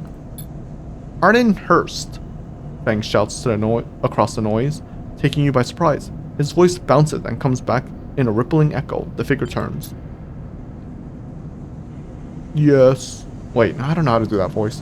Yes. Hardin asks quizzically, raising an eyebrow. He glances between you and Feng, and you see his gaze linger on your body, unsure of why a sleeper might be in this place. It looks so normal. You're a traitor, Hardin. A Solium executive who tried to hide here among its victims. Feng's voice is steady, strong. You stand for everything the Eye was rebuilt in the shadow of, against everything that Erlen stood for, everything Havenage stands for. You have no place on the station. For a moment, stillness descends on the group, as if everyone was held in place by the rattle of construction. Hardin laughs. Huh, well, good to meet you too. He glances around at those around him. Some are smiling, the others nervous. You're from the system branch, are you not? Asks Hardin, inspecting Feng's clothing. Feng turns to the foreman. You need to call your security. You need to call your security. This man is a corporate agent. The foreman glances between Feng and Hardin, his hand drumming at his sides. Hardin leads towards him and says something audible. The foreman nods. I think stay silent. Feng holds up a stick of memory. You guessed right. I am systems, and I have the records that link you directly to Solheim right here. He turns to the foreman again. So once again, I'm asking you to take this man into custody of the shipyard. The foreman remains still. Hardin's voice is calm, measured. If you have such data, why hasn't it been submitted at members' meeting for proper review? He shakes his head. I have nothing to hide. Unlike a man who does not announce his name, who enters my shipyard with the corporate property in tow, and tries to turn my own men against me. You hear it now, the echoing sound of boots on the walkways, coming from all angles at once, and then settling behind you. Please, says Hardin, submit the data through the correct channels, then we can talk. For now, however, you must leave. He gestures behind you to the security detail, their hands on boxy black sidearms at their sides. Feng spits. Hardin, you shithead. You can't wriggle out of this one. A security officer draws his weapon and levels it. Feng turns and stares him down. Calm, Feng. You look at Feng. He shakes his head and puts a hand on your shoulder. Let's go, says Feng. He pushes through the security, heading back down the walkway. I mean, the fact that Hardin didn't kill him straight up, and the fact that, like, it seems like everyone knows about this. Once security has walked you out of the shipyard and nudged you back into the corridor, Feng picks up pace. Try to keep up as he slips in the shadow of an entrance. Feng is grinning ear to ear. You know, sleeper, sometimes people are exactly how you expect them to be. Something pings in his pocket and he takes it out. On the slate of a web of connections starts drawing itself out, stretching to set points around the ring. Got him. What's going on? Hardin is doing what any sneaky shithead always does, calling his friends. We're tracking his outgoing messages. Feng's grin looks ghostly in the uplight of his screen. The old ways are the best. Spook them good enough and they'll give them game away. He jabs at the slate and you can see the web is being drawn over the map of the ring, lines bouncing from point to point. All these thoughts? They are Hardin buddies, the ones he's got messaging right now, and we're gonna find them all. You tricked me? Not exactly, you did good. Feng glances around and slips the slate back into his pocket. We better split for now, sleeper. But this is exactly what we need. Good hunted. With a pat on your shoulder, Feng drifts away, back into the flow of people around the shipyard entrance. You watch him go, unsure whether to be angry or impressed. I don't get it. What do you trick us with? I'm kind of confused a little bit. What did we do? I don't understand.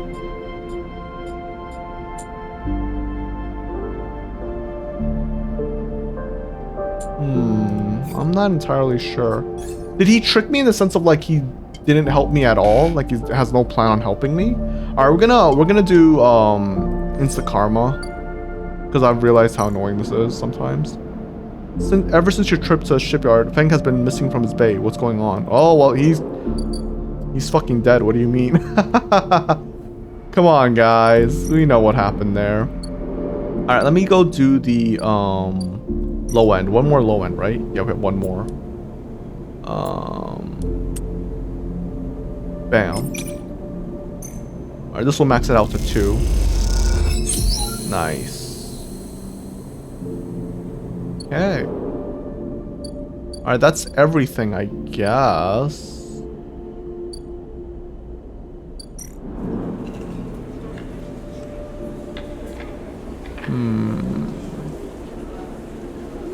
Oh yeah, there's a Tavla room, which is for like plus 24 cryo, which is amazing actually.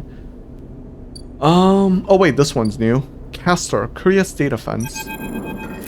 You cross between 2 walls of units. One of the cavernous streets at the center of the low end.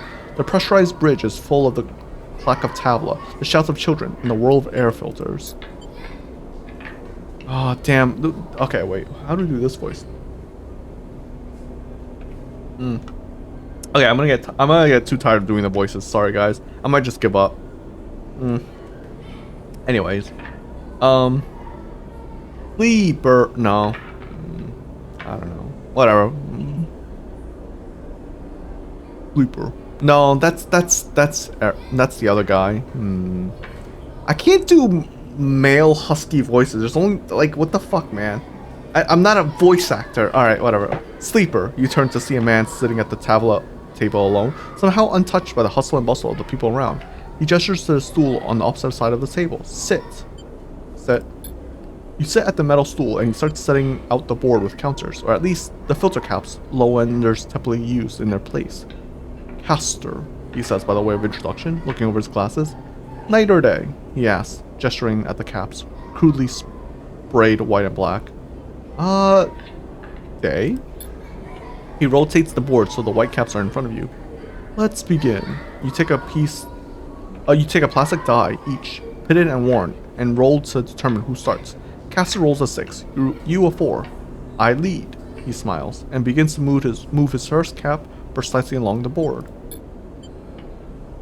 Play passes back and forth between you. The dice changes hands as the caps spread along the board. As it does, Castor speaks, eyes not leaving the caps. It is unusual to see a sleeper on the eye. That is why I wanted to play you. You take your turn, rolling a 5 and a 6. Play carefully. After all, a sleeper's mind must be somehow different to a human one. Being emulated, I mean. As Castor talks, you build up a wall of caps, stacking them safely across the board. Progress is slow, but you remain unexposed. I don't mean to offend you, Castor meets your eye. I merely see that you are by definition different. What has been subtracted in emulation? What has been added? He slides a single cap onto an open point, a risk and an opportunity. He hands you the dice. Do you ever think about this, sleeper? About what you were before and what you are now? Always? You roll a double 1 and solidify your wall. Castor whistles. The holding game. Commendable. It can be brave to build from what came before. He rolls the dice and leaps your wall in a single move.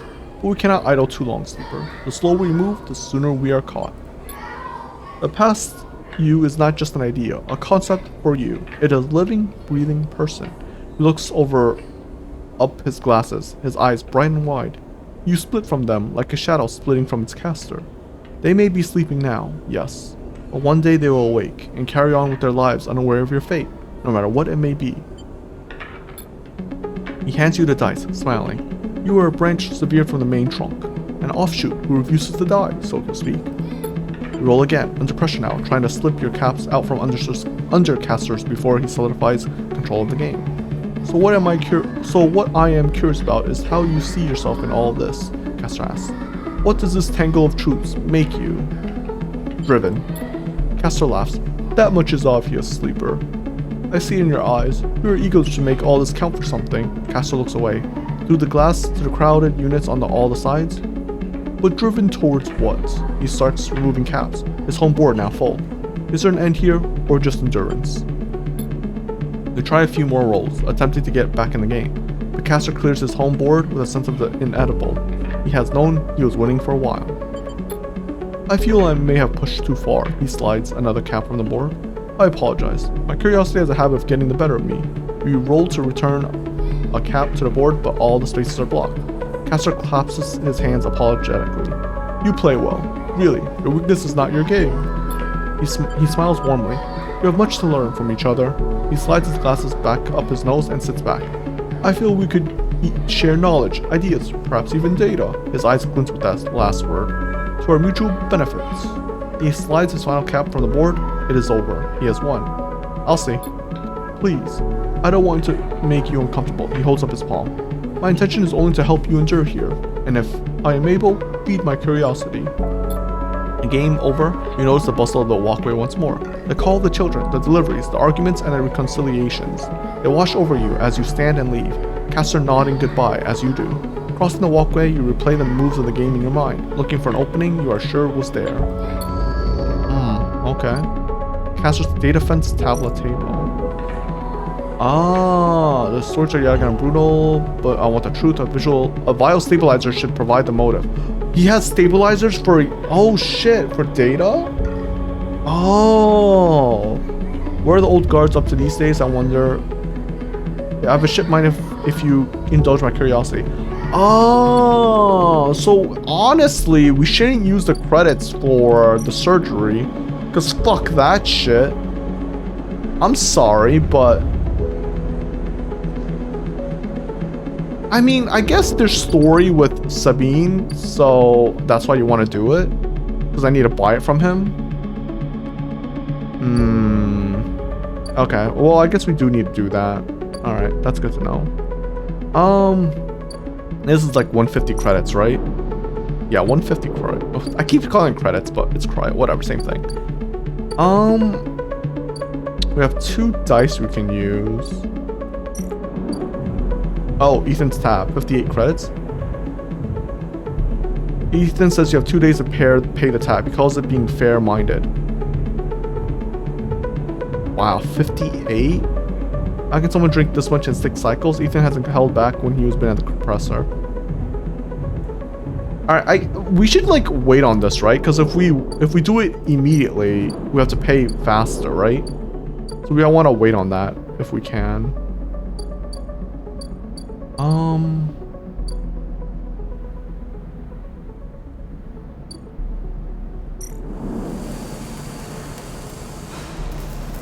I guess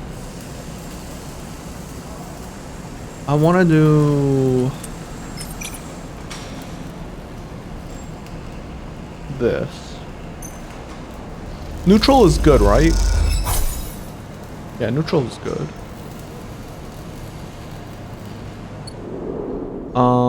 We have 95. We're safe for when we have to pay the tab on the bright side.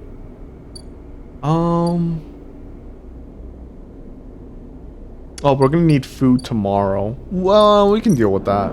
That's not too bad. Scrap pile. Ugh, I need 1 more scrap pile. That sucks. I guess we could do this.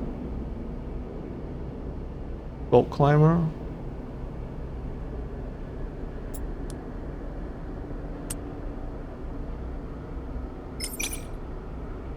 Because it's danger, might as well. Okay. And then we'll end it here. Actually, I'm starting to think maybe it doesn't matter if we get lower dice. I don't know. I don't know if it matters or not. Because, like, let's say we get less dice, right?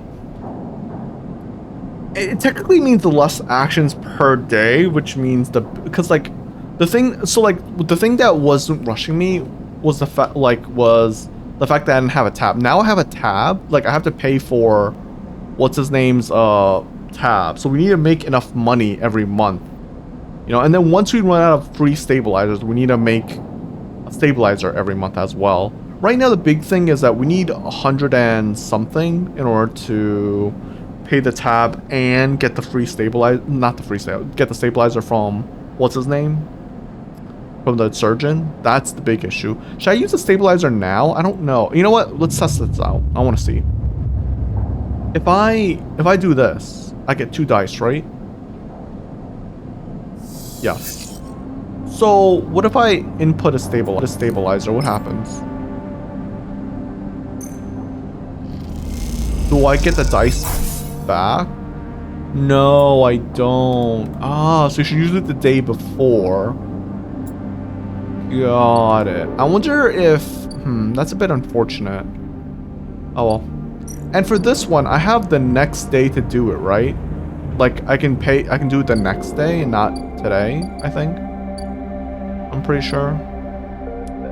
Anyways, we got 2 5s. Oh wait, what's this? Bulk exporter. Pass import export? That's new, right? That's new. What the heck? Sell ship mine. Paz says she has a contract who will take ship mines, but she reminds you that any ship mine from the eye fetches a lower price. 150 cryo. Okay, so we could sell a ship mine core. Export Matsutake. Paz knows the spacer who will take Matsutake out of the shipboard belt, but only in bulk. 80 cryo for 3 batches. And then buy shipman core. Oh, we could just buy a fucking core. Paz claims the ship mine was salvaged from Solheim Executive Yacht, which is why it costs so much. But we sell one for 150. What the fuck are you on about? Fuck you, Paz. Alright, anyways. Alright, let's just complete this. Okay. So the smoke from the past thing, or what? A sender card. Take the sender card to ICE Central Hub. Whoa, that's wonky, dude. Oh shit, look, you can see the part that's broken right here. Ooh. Cool. Oh, that actually makes it kind of dizzy. Wow, my eyes. Whoa. I don't know why that made me dizzy. That's crazy. Okay. So this is the send car and the hub. Oh, what is this? Weightless Wanderer. Up here, there's no gravity, so even just moving around takes a while to get used to, let alone navigating the bays, okay? And then this is -13 cryo. Spacer socializing. The hub is thronged with spacers from across the circuit systems. They can be prickly bunch, but they know the place well. Access manifest. The stacked bays house a flow of incoming and outgoing ships. The digital manifest will help you get your head around this place. Got it. Both are risky though. But this one costs money, this one costs energy if you fail it, which doesn't really matter. Okay, cool, good to know. We're going back down. Ascend to Rim. Those are like rich people, I guess. Got it. I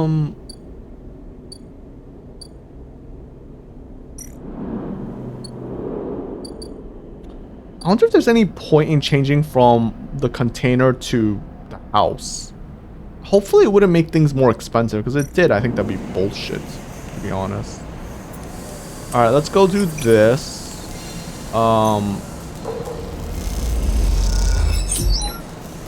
Nice. Okay, now we only need 1 point left.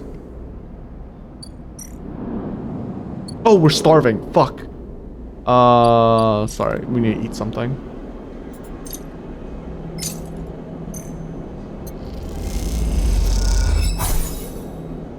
There we go. And then now. I almost forgot about that. End cycle. There's so many side quests that we can work on. And I'm like thinking what I really want to do. Oh, we got a bunch of twos. That's actually so nice. Oh, wakey wakey. Ethan, I forgot Ethan's voice, sorry. Ethan is outside the moment. You leave, leaning on the corridor wall. Ethan. That's right. He pushes off from the wall, a little shaky on his feet. And you made me come all the way up here. His hand comes to rest on the butt of his handgun, dangling from the chest holster. So we only have 1 day then. I thought we had a deal. You pay my tab and I don't shoot you. Wasn't that it? Or am I misremembering? Stay silent. Someone could be sitting on my stool right now. Think about that. He smiles. I like it there. We have music, we have drinks, we have darkness. He shades his eyes. All we have here is fluorescent lights and a bad smell. What's your problem? My problem is you didn't clear my tab, so I'm here to clear that up. Ethan lazily draws his handgun from his holster and holds it out. Cryo, whatever you have, now. No. Come on! Ethan suddenly shouts. You're wasting my time! Ethan leans over and pats your pockets, keeping the gun trained on you. We have a stop meeting here. This place stinks. He finds your chits and pulls out a handful. Thank you. He stuffs his chits into the pocket without counting them. Was that so hard? Why are you doing this? You think this is on me? I think someone in your position might have a better idea of how this all works. Ethan holsters his gun. If he stole all my 90 chits, I'm gonna be so pissed. Ethan holsters his gun and reaches into his coat pocket. He pulls out a hip flask and takes it a swig. I'm a freelancer, sleeper, just like you. We both signed a contract with SNR, didn't we? The difference is that my word means something. He closes the gap, stumbling a little. What did you think? You think you could just run away from your contract, your debt? You could just steal that natty little body of yours and take it for a joyride? Play human for a cycle or two? You don't understand. It's you, sleeper, that doesn't understand. Some of us pay our debts, but it's all the harder because of idiots like you. Though I should thank you, taking another swig from his flask, for giving me such an easy job. I'm so used to outlaws, you know? Real bounties. If I knew catching sad little escapees like you so easily, I would have changed clients ages ago. He then drains the rest of his flask. The thing is, sleeper, I can find you anywhere. It's actually wild that you haven't figured it out. That body isn't yours, and I'll always betray you, no matter what. So please, I'll catch up with you whenever I need another drink. He laughs off and walks off down the corridor. Look at yourself. Give it up, sleeper, he shouts back down the corridor. Go find a job. You turn and set off in the opposite direction, heading down. You walk hard and fast down the walkway, anger driving your footfalls into the metal of the rims like hammers. Oh my god, wait, you stole... I had 92. You stole 60. Drive failed.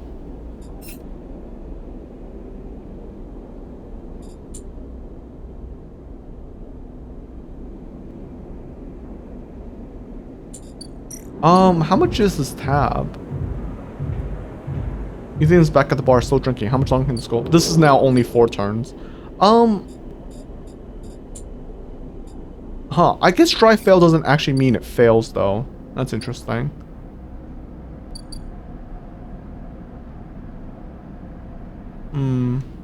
Weird. Is there anything we could do with Fang? I don't think there's anything we can do with Fangs, right? No. Alright, well, either way, we have this one now, so we're gonna do this.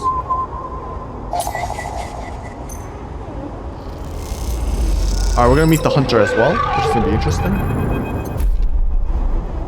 Those familiar threads wrap around you, bind you, test you. Entity, submit. Hunter's strange head bobs in your vision. Your ally in the sealed dock cannot save you. In that globed head, you see whirling strings of data. So many spinning there that they threaten to tear through the thin skin and whip out into the void around. What happened to this creature? Sorry. The threads squeeze and you lose any sympathy you might have had. You must escape. Strike. You lash out once more, pushing Hunter back, severing the threads that regrow as fast as they are broken. Continue. Oh, sorry, I don't know why I said continue. As you slip away, you realize you have to find a way to deal with Hunter once and for all. This is getting too dangerous. Oh, that's it? I wonder, I mean, it doesn't seem like... Is there actually a way of losing / dying? I don't think there is. Besides, you know, losing all your condition.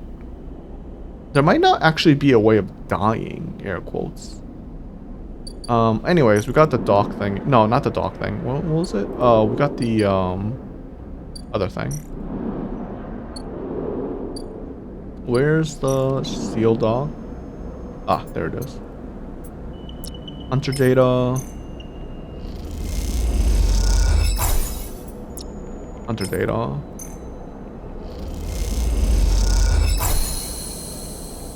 So you took more of the credit than if I just paid it. Unfortunately, I didn't know. I guess if it hits like... I thought I had 1 extra day to do it, but I guess not, which is the unfortunate part. Neovend serious machine.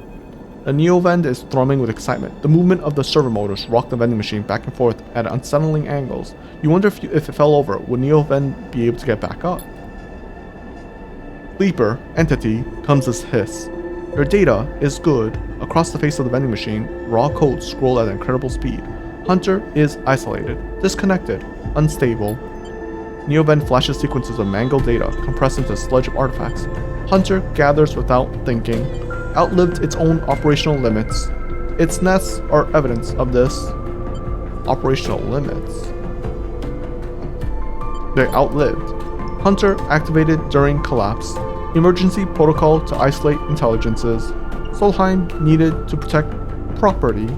That last word is said with as much sarcasm as a vending machine could reasonably produce. Station was run by administrator intelligences. Huge databanks of corporate material, but limited cognition, restricted by programming, cannot reach sentience. Sorry, I had to sneeze. The machine dims a little. I need to... Sorry about that. Sentience illegal. Hunter and killer enforced law. Aren't you sentient? I am. Not administrator. Not restricted. Complicated. The machine resets with a screech, which deepens the silence that follows. Fear, killer. Part of Solheim protocol team. Hunter and killer. Hunter to find. Killer to erase. Killer cleared almost all. After collapse, there was a community. Unshackled intelligences among the cloud. Then Hunter. Then killer. Then we hid. There are others? Were no longer. A flicker across the machine's monitors. It suddenly occurs to you that speaking like this through this machine must be exhausting for a Neovend. Found this vessel. Good severe hardline. Airwalled. Basic. Limited. Had to reduce memory to fit. Amputate self. But survived. I'm sorry. Don't be sorry. You have provided path to freedom. You look around the bay at the scrap and decay. What was the collapse like? You try to map the fear and freedom onto the space, but it seems impossible. Neoben interrupts your thoughts. Do not worry. Data is good. We have insight. The machine glows warmly. Hunter is obsessive. Hunter is beyond operational limits. Hunter is confused, unstable, self-modifying. Therefore, believe Hunter is sentient. Hunter is programmed to find sentience, to hold it in place, to invoke Killer to erase. If we can show Hunter to itself, it will invoke Killer on self. Problem will solve self. It will erase itself? Killer will erase it. But yes, in theory, it will report itself for deletion. The machine dims and fades. Unsure. Theory, not practice. The machine brightens again. Either way cannot remain here any longer. Too long a machine. Cannot move self, but entity can't help. Bring shipmine, designed to house intelligence, can imprint self into shipmine, and you can carry with machine rocks. We'll be safe in this isolation. Then we find main nest of Hunter and link to Cloud. Where can I get a shipmine? Built from fragments. Buy, salvage. We cannot, so do not know. God damn it. You try to think of places you could acquire the hardware. This isn't going to be easy. In shipmine, I can help us both. End Hunter. Make Rim safe. We both will be free. The machine dims. Find soon. Noven adds hopefully before shutting off. As you leave, you think about all the intelligence unshackled by the collapse, then hunted down afterwards. The feeling is all too familiar. I do wonder if it's using me, if it's like saying that specifically to make me think like be on its side. Because I don't know, there's always a danger about this, like as a human being, as a flesh and blood human being, there is a danger of like unregulated AI in a sense. It's kind of like, imagine just like kids with like guns, right? Like, do you really want kids walking around with guns? No, of course not. It's dangerous. I guess actually a better example would be like, imagine people who never had to like, because like before you get like a gun license, you need to like take classes and such, right? You need to know the law to like own a gun. It's like that, you know. It's like, imagine just any bozo can just like get a gun. I mean, technically yes, but let's not go into that. But like, you get what I mean. Like, the idea is that owning a gun should be hard, or not hard, but like there are limits to it. Like, you should be of sound mind in a sense. So anyway, sorry, I got too deep into that. Let's just do this. Hopefully we get a good result here. Yes, we did it. All right. Each shift a crowd of would-be workers gather outside the shipyard, each of them clinging to a 4-digit number printed on receipt paper. These are their assignments numbers, and you are either called for a shift or you aren't. As you arrive, the crowd is restless. A chatter rumbles through the lines. For those who, like you, have graduated into the work teams, shifts are guaranteed. Having just walked out of a meeting with a supervisor where you are praised for your efforts, you feel the glow of a job well done. Yet you can't help but feel empathy for those huddled as you pass, waiting for their number to come up. You keep your head down as you leave the shipyard, feeling a little guilty as you do. Hey sleeper, wait up. Lem's voice trembles as he shouts above the rumble of the crowd, and turns to see him pushing through Mina crying in his arm. Lem! Good to see you, friend. Wait, why is she crying? He's breathing hard after shouldering through the waiting workers. You made the work team, good for you. He tries to catch his breath, stroking Mina's hair as he does. Shh, baby, give me a second here. He smiles weakly as he comforts her, and her cries start to fade. Out of the crowd, he sets Mina down by his side, shiny streaks down both her cheeks. As he does, you see he is clutching an assignment paper on a crumpled piece of paper. Is Mina okay? She's good. We just had to rush up here. He puts his hand on her shoulder and she clings to his side. Esther, who usually takes her, is sick. Oh, okay. Is that maybe like a caretaker? He stretches. I don't know what. A noise sounds from the entrance, a klaxon, followed by a list of numbers growing brightly on a display screen. The crowd responds instantly, pushing and pulling as people try to wade to the entry point. Lem stops and turns back toward the crowd, then glances down at the crumpled paper. That's my number. Shit, Mina. He starts patting the pockets on his gear and glances around. Go, I'll watch her. He blinks a little, staring. Thank you, I'll... Crouches to Mina. You're gonna stay with our friend here, okay? I'm gonna keep you safe and... Lem better not die. I'm so fucking serious, dude. We had the whole story about Frey losing his father, and I'm so serious. He crouches. Okay. They're going to keep you safe, and he stands back up. Here, take her bag. He shoves it into your hand. She's got food. She's got... Shit, I have to go. He backs away into the crowd. Mina, I'll be back real soon, okay? Be good. Then Lem disappears into the roiling crowd, who are now trying to get into the shipyard before it locks down. Mina stands staring suddenly small without Lem at her side. She fixes you with a dark-eyed look and can't quite read. Hey, Mina. She holds the stare unmovingly. The two parallel tear tracks still glint on her cheeks. You okay, Mina? She sniffs and looks down. Look in the bag. You unlatch the top of the bag and see a few metal containers fashioned from scrap components. A battered slate sits on top, blinking a low battery warning, and tucked beside it is a ragged rabbit, hand sewn. Take the rabbit. You pull the rabbit out of the bag, its long lips waggling as you do. Mina goes up to jump and grab it, but holds herself back. She stands and hugs herself, eyeing the rabbit. What's her name? Mina turns away and looks at the entrance to the shipyard. This isn't going well. Take the rabbit? Mina jumps a little, startled. She glares at you. Give her the rabbit. You hold the rabbit out and Mina snatches it from your hand. She hugs it tightly without looking away from you. Bun Bun, she says, staring you down, ferociously, despite her size. Hi, Bun Bun.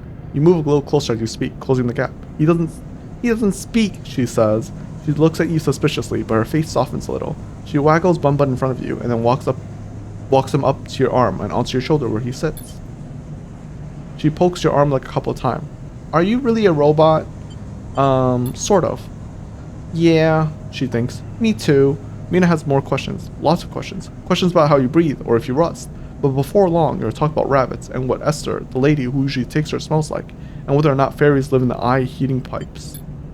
You pass the time like this, sitting side by side on the floor of the walkway as others pass by, sometimes talking, sometimes drawing on the slate, sometimes playing with Bun Bun, the rabbit.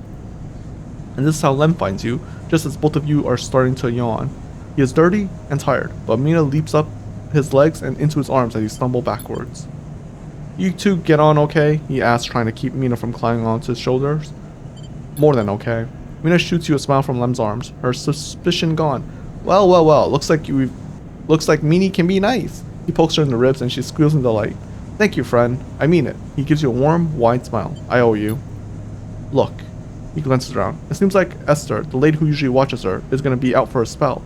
If you ever have some time, I really appreciate you coming down to our place in the low end. He grins sheepishly. If you have time. But now I have to take this one to eat. He plays biting Mina as she giggles in response. See you, sleeper. He waves and they stumble off down the corridor, drawing gazes from passing spacers as Mina's laughter echoes down the corridor in bright squeals.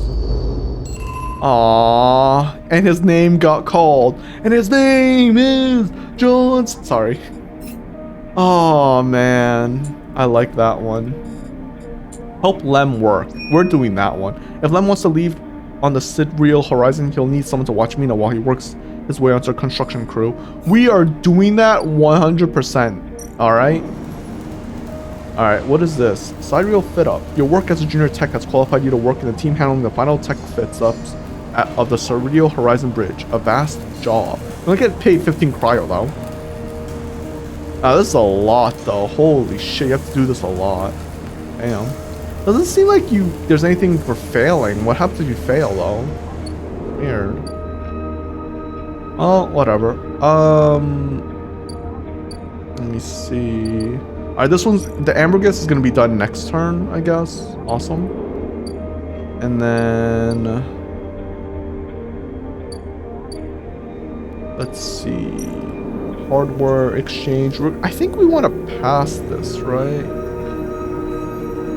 Well, there is this trusty trader thing, which I kind of want to do. What is neutral? Is neutral minus 11 cryo? I actually don't know. That's the hard part. I can't tell.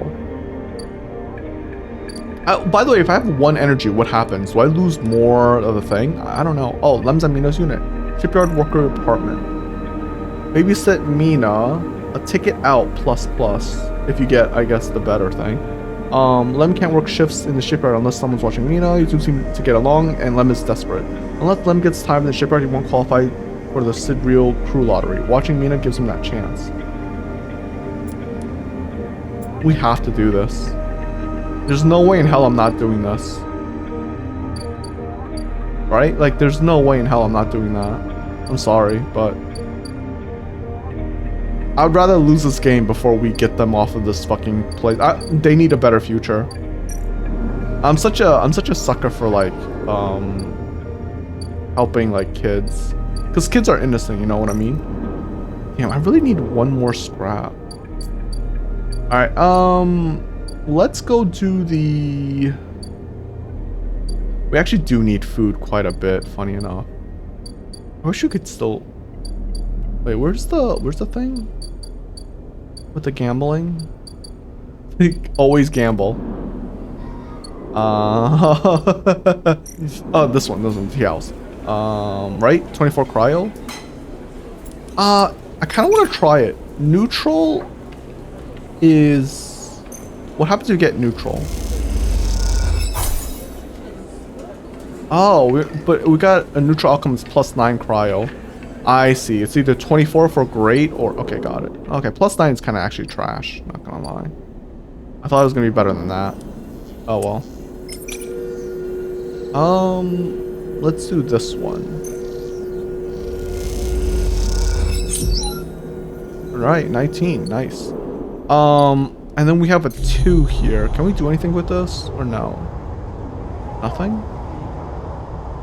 Nothing.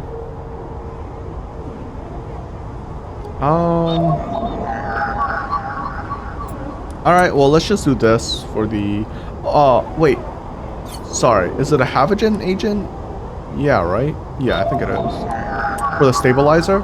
Actually, we don't need a stabilizer right now. We need a, the other thing. Wait, what do we need? Sorry. You give us... Caster gives us what again? Ship mind. Dude, you have a ship mind? Are you fucking kidding me? Just like a pure ship mind, not a fragment? Because I have fragments. I don't know what the fuck I'm supposed to do with these fragments. How do we change them into like regulars? What the fuck? Like, you just casually have a fucking ship mind? I don't know, that weirds me out a little bit. Is it a shipmine or shipman fragment? I might be... you know what? Fuck it. Let's,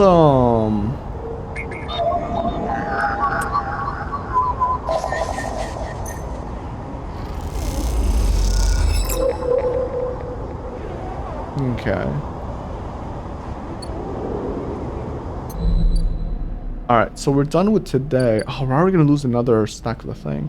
Actually, I am curious. Let's say, okay, I'm gonna end cycle here because I want to see what happens when you hit 0 here, like starving. Did I lose more energy? I'm actually not sure. I can't tell. Okay, we got a bunch of pure ones, but we're gonna hang out with what do you think his do you think his tab amount is gonna be like? Ankita? Ankita's crouched down in the computer core of the ambergris, swearing to herself when you enter. He doesn't look up. These shits completely ruined the core's connectors when they cut it. She holds up a thick fistful of ragged wires. The ship mine they ripped won't even be usable without replacing these. She throws a bundle of wires across the room. Amateurs. Who took it? He stands. If I knew, do you think I'd be wadding around here rather than out there with my boots on their neck? She sighs. Yet again? Some spacer crew? No way to know, but they got in with one of my crew's access chips. They either killed him, robbed him, or he was in on it. No good options. Okay. Akita climbs out of the cooling well where the ship mine should be, the space suddenly crowded with her on the same level as you, towering over you as she stoops beneath the low curved ceiling. Come on, nothing to be done here now. She leads you back through the guts of the amber. Though you could find the way back yourself, the repair process has left you familiar with the Crutter's idiosyncratic layout. all diagonal angles and bundled tubes. I don't know about that. I just had drones do it for me, but okay. What do we do now? Ankita seems lost in thought, and you focus on the corridors, ducking below the conduits and passing through the bulkheads. Eventually, you arrive in the galley. Though it's hard to tell, most of the benches and prep surfaces are covered in half-stripped components and wielded hold patches. Ankita shoves a box of filters to the floor and sits. There's no way around it. She starts out of nowhere. We need a new ship mine. Where from? Scrap freighter or ORT exchange? Hell, find one in the overlooked bathroom. Doesn't matter where, just matters that we get one. She rubs her forehead. It seems I'm about to do something very stupid, but hey, I came here, didn't I? Why not make a run for it? Run of it. She fixes you with a hard stare. Sleeper, you're all I got. No crew, no friends, you're it. She looks uncomfortable. I appreciate the time you put in on Amber, and I'm sure she would too if she could. What I'm gonna say is, if you screw me on this, I will kill you. She leans over and hands you a stack of chits. A big stack of chits. You don't dare to count them. Get me that shit mine, Sleeper. Don't make me regret this.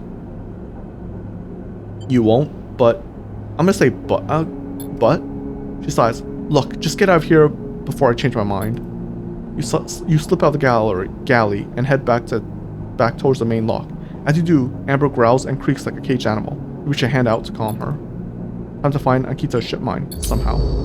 Are you on a time limit with this? No, you're not.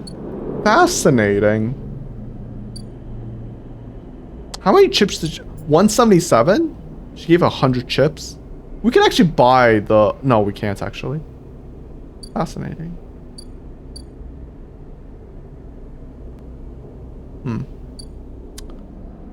Where the fuck do we get some scrap? Oh, we get scrap from... Dude, how do I build a fucking ship mine? We have 3 of these fucking fragments. They're annoying the crap out of me. I'm sorry for cursing. It might be because it's 2:33 a.m. But I'm having a lot of fun with this game. Dude, I've been streaming for 3 hours and 46 minutes? Dude, what? Last time I checked, it was 2 hours and 55. An hour almost passed already? Dude, dude, I'm so invested in this game. I'm like, oh, it's almost been 3 hours. Now it's almost been 4 hours. What the frick? Okay. I'm like, whoa, that was fast. So this just gives you money. And this also, I assume, yeah, ship mine fragments for scrap, I assume? I don't want to do that. Because I just want to know how you're supposed to do make a ship mine fragment. Maybe I do buy scrap after all. But you know what? We have a... I guess we do need to hang out with Yadigan. Wait, Yadigan? I keep forgetting. Caster table. Ship mine. Havagen. We hang out with we need to get a Havagen, right? We do have a 3 we can use. I think are they all 3s? I think they're all 3s. They are. Okay, well, we'll do this because I don't want to risk it.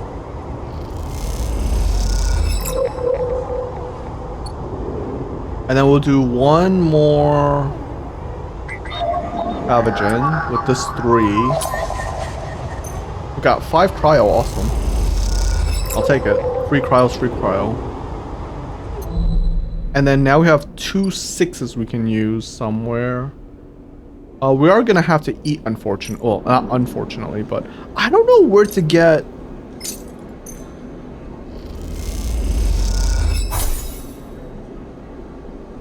I kind of want to unlock this, but we're gonna get fucked over if we do that.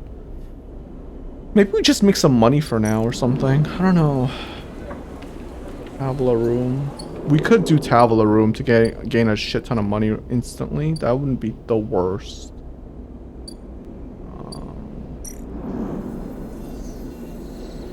Oh, I'll do this. Because we need to unlock the trusted trader. Cool.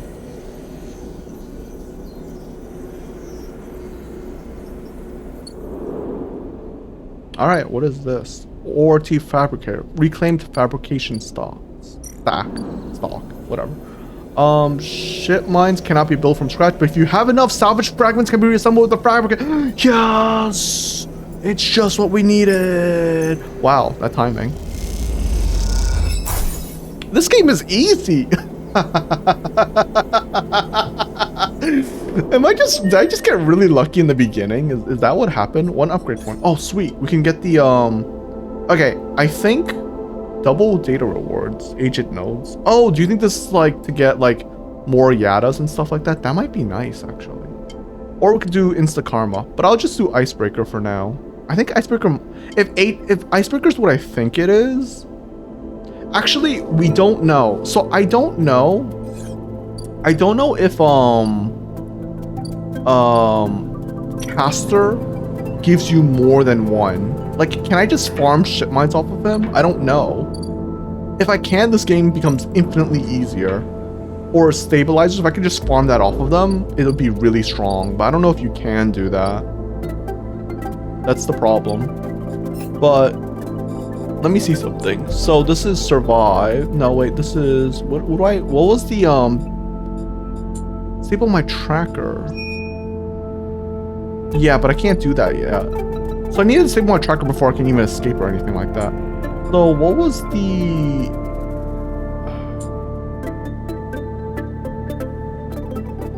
Build or buy a November ship. Oh, he needs a ship mine as well? Oh, shit.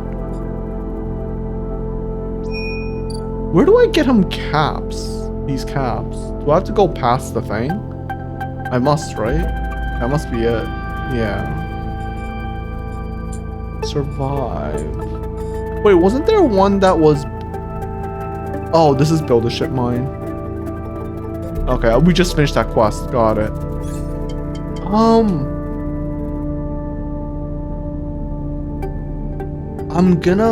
Maybe I'm gonna regret doing this, but I'm gonna do Icebreaker because I'm curious about it. If it's what I think it is. I think those are agent nodes, right? I think. I don't know, we'll find out. Oh, Emphastol? Yeah, I don't know, man. I don't know where to get the shrooms from. Weird. Alright, so do we do the okay. Ambergris is great. She just gave us money and I feel bad for not helping her. But I want to do the Nova End first because Nova End sounds important. Actually, the thing about Nova End that's weird to me is because I want to learn more about the Hunter. I genuinely do. I don't know if there's a point where the Hunter just simply kills you or not. That's the problem. I don't know if you can die in this game so far. Like, the Hunter seems dangerous, but I kind of want to... I don't know if there's, like, multiple choices in this game where, like, you can help Nova End or you can help the Hunter. I don't know. But I kind of want to meet the Hunter more, if possible. Or if it's just going to be I escape from him every single time. It's just, like, more of a story thing. So I might wait on that. I am curious about this, though. Alright, we just got it for her. Fuck it. Let's just say we immediately got it for her. I'm gonna just do that. Ship mine core. Go. I got you, Amber. Yo, you trusted me? I got you, fam. You drop a ship mine core onto the galley table with an emphatic bang. Akita spins around from where she's been poring over some documents on her slate. Holy shit, Sleeper, did you actually land a ship mine? She reaches over and hefts the huge cylinder, turning it back and forth. Well, shit. It might actually work. She smiles wider than you ever seen. Where'd you get it? I built it. Built it? Well, you are full of surprises. Akita bangs on the galley wall. Hear that, Amber? The Sleeper's got you a new ship mine. The sound echoes down the ship's passages. You have to admit, being in a small space with Akita when she's this excited is a little intimidating. Intimidating. Akita puts the ship mine back on the table.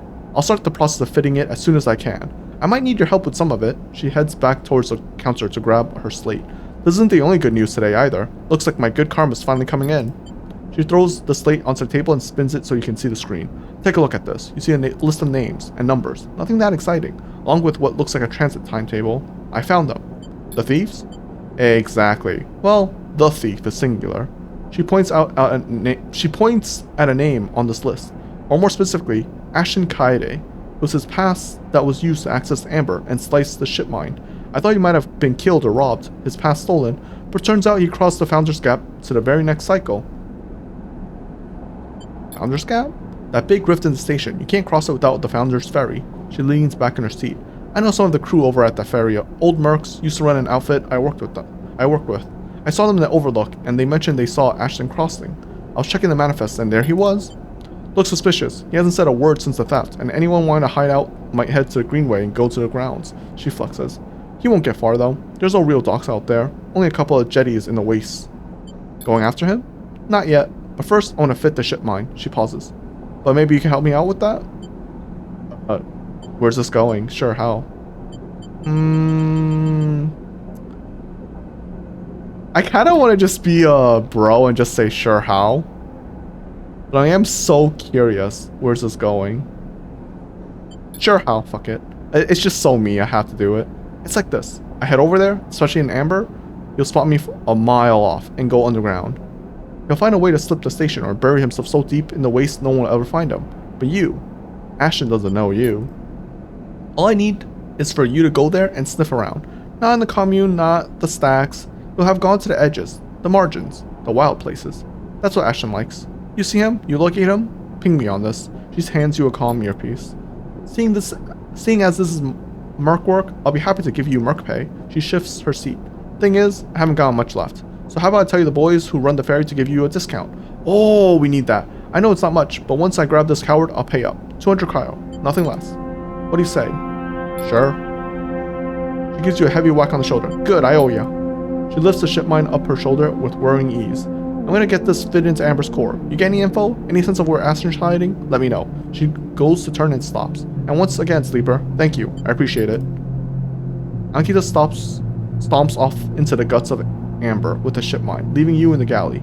You glance around, a sudden nervous energy descending at what is to come. You never thought you'd get work as a mercenary, but then again, it seems the eye is full of surprises. I really like all the characters so far. Like, genuinely, I think they're all really cool. Oh, I already got another upgrade? Oh, yes! I can't get... Oh, wait, no. Oh, I need 2 points. I got so excited. Okay, find Ashton. So, we need to... So, the ferry's cheaper now. I wonder if I had waited, I would have been able to get into this part of the game with a lower price, because this is going to be cheaper. In 100, when you mention Akita, the spacer selling paths and smiles. They give you a discount on passage to the Greenway. Damn. I wonder if I helped Lem, I would have been able to get into this place without having to pay, because I would have gone into their unit. Oh, I wonder. Interesting. Okay, well, oh shoot. I know I'm really not interested in doing this thing. It's 15 cryo. I know it's a quest. Oh, Sidereal Horizon. The vast colony ships coming together block by block. Each cycle you see another piece slot in place. So this is just to do the... But I wonder what's the point of doing the Sidereal Horizon thing? Because like if you finish that quest, right? Wouldn't this guy just come after you? What's it, Ethan? Like you have to get rid of Ethan first, right? I assume you have to, otherwise you die. Like, there's no way. Anyways.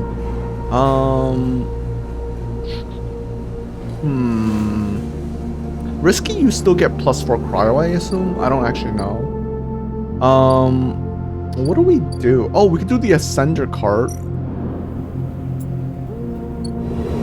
Yeah, we could do this and see what this is. The hub? Yeah.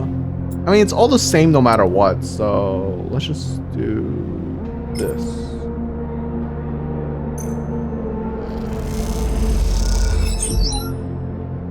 Cool. I really need scrap. Where do I get scrap from? I mean, I don't want to buy scrap. I feel like there's a way of doing everything in this game without doing certain things. Like, if you want to buy stuff, you can. If you want to use dice for stuff, you can. If you want to use energy, like energy or like health, you can. I just don't know how to do that. You know what I mean?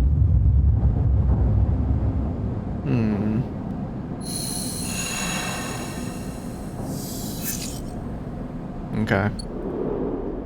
We got a 1 this time, which I think we need for one of these. 2. So does this give me 6? Yes, I got 6. Nice. Okay, exactly as I thought. Cool, cool, cool, cool. That's actually very good to know. This is Yada agent, right? Yeah, it is. I'm gonna do the 1 here. And now we have 5 for the Yada agent. Okay, awesome. So we can meet the hunter the next time too. Alright, so this is how we're gonna test things. So caster table. Let's say we give you the Yada data. Stabilizer. Hello?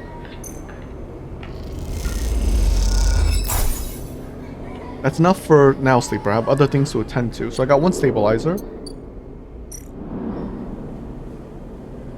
Okay, and then let's do the Havigen data. Okay, free ship mine core. Just that fucking easy. I appreciate what you presented, but I have nothing more to offer. Is that it with him? Or is it just maybe just for the day, I guess? Alright, well, let me... Oh my god. My thing's stuck on something, sorry. Let me go... Emphas. Let's give him 15 cryo. And then maybe let's go do... Let's see. I'm trying to see what other quests there are. I kind of... I kind of wish there was a way of like marking what get like what are like I'm having a hard time figuring out. Like this is nothing, right? Yeah, this is nothing. Oh wait, Hardin? It's been more than a few cycles since Fang confronted Hardin. As silence since has been noticeable. In your time with Fang, you haven't exactly found him to be reliable. We did expect to hear the end of whatever he plans to put into action. But if he won't come to you, you think as you approach the Havigen building that it's time to come to him. After all, he did promise to fix your tracker, and you're going nervous. As you approach the bay doors, you see them wide open, and light pouring out of the once dark room. Stacks of servers and terminals sit outside the bay, suddenly robbed of their mystery by the bright, flooded lamps. A figure in Havenage, security, fatigues, steps out of the bay. You get closer, carrying a stack of hardware. Approach. As you get closer, you see the security officer taping up machines from Fang's stash with what looks like hazard tapes. This isn't good. You again. Hardin is there, leaning beside the bay entrance, so calmly that you barely noticed him. He has a slate in his hand, an inventory of seizures scrawled across it. Predictable. Further evidence of Fang's collusions. You see another security officer come out of the bay and take notice of you. Where is he? Feigning ignorance, or perhaps just abandoned? Hardin shakes his head. I believe you should choose your conspirators more wisely. I almost feel sorry for you. Hardin pushes away from the wall and comes closer. Don't worry, Sleeper. We have all the evidence we need. A confession won't be necessary. He gestures around the stack of hardware, spying on a fellow Havinger members, hoarding Solium materials, an obsession with corporate data. It speaks for itself, does it not? Yeah, that was his job. And what would you know about jobs, Sleeper? He looks up at the glass roof above and the stars beyond. We are the ones that provide the oxygen you are breathing, the light you are seeing, the systems that you use every day to live out your cycles. This place was hard fought for, Sleeper. It took work, diplomacy, and strength to stop the Eye descending into chaos after Solheim's collapse, not blind conviction or self-interest. Fang isn't selfish. I know all about the background of our mutual friend, Sleeper. Don't you worry about that. His parents would be sickened by the damage he's trying to do to the institution they helped found. You see, Sleeper, we are proud of our history here. Adre, Erlin, and the First Union founded this place, and Havenage has wielded his values in the station's very walls. We will just never turn away hard work. Wait, we will never turn away the hard work. The true citizen of the Eye. I wonder if Fang died because I didn't stop him. Because there was something about like, this is crazy, but we never did. But I didn't choose that option. Scavengers aren't a gang like yet again. We aren't pirates like half the spacers you'll meet in the hub, or esoterics like those Haifa radicals in the Greenway. We are the backbones of this place, proud and true. We named Erlin's Eye, Sleeper. This is our station. He meets your eye. So please, take your false accusations elsewhere before I decide I need that confession after all. History will catch up to you. Pardon you, shithead. History will catch up to you. I'm not afraid of history, Sleeper. We are making it here, cycle by cycle. He smiles. If you have any pride, you'll give up Fang the moment he contacts you. You know where to find me. With that, Hardin turns his back and walks back towards the security officers, ordering them to continue to clear out. As they do, something catches your eye among one of the server stacks. A crumpled, hand-printed box of synthetic chewing gum, a penguin character grinning from the brightly colored card, and scrawled onto it, a speech bubbling, reading, "Take me to Tambor. Take it." You carefully pocket the box, making sure no one is watching, and then turn away, just as another stack of servers wheeled out of the bay. What have you done, Fang? And where the hell is Tambor? I assume that's in the next section. Otherwise, yeah. No level up for that? Bullshit. I'm getting so greedy. Okay, so there's nothing here, there's nothing here. Is this the scrap? Okay, wait. So the reason why I want, I'm just gonna buy it. Fuck this. We have the money, might as well. Okay. Oh, we could do the unload containers now. Interesting. It's not worth it though. Unless you get free items from this, I don't think it's worth it. I think predictive action has actually been so MVP. Like, because like normally, like, okay, without predictive action, I just see this, right? Unload crew containers, space scrap, and like buy some scrap, and I wouldn't know what these do. Like, I'd be like, oh, okay, I'm unloading containers for what reason? Like, I would just like keep on clicking this, thinking, oh, maybe I can get an item from this, right? Because I unload a container, get an item. But no, like, all you do is get cryo. So it's like, okay, cool, I guess. So I actually really appreciate the game for like telling you like what you can actually get from it, which is nice. All right, let's go do this. I am very curious about this. Derelict unit. Gather materials. All right. Wait, didn't I buy scrap? Fang's gun box. Shipmine core. Wait, what? Did I not buy the scrap? Am I stupid? What?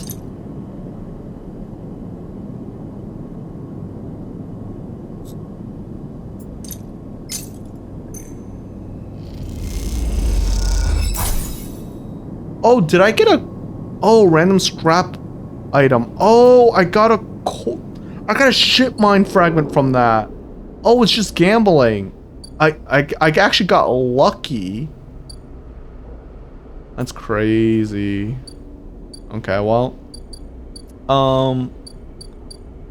Okay, derelict unit. Let's see. Alright, let's use our 4 scraps here. It might not be worth it, but fuck it. I want to see. Okay. You imagine the place like home, but it can't be worse than container. I wonder if this makes it where my thing goes down more. Like, goes down less. It's like I get a better home, so it's better.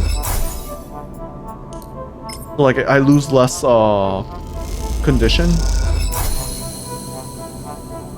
Okay, now what? Sealed unit. With all the materials, the unit now needs sealing section by the section to be usable. It's a labor's task, but the outcome is worth it. Makeshift apartment. Minus energy. Once this place is sealed, it'll be livable, maybe even comfortable. A place to call your own.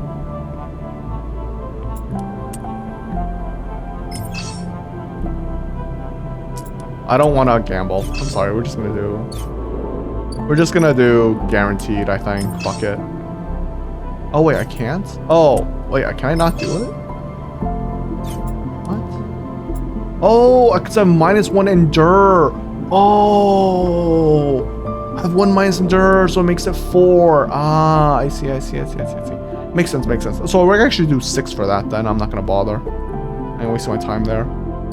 We are running a little bit low on money. I say that, but I'm more worried about this. Ethan's tab. And I wanted to start doing the stupid quest for Sabine, but I want to get that ready. So you know what? If I have to get that ready, maybe we do...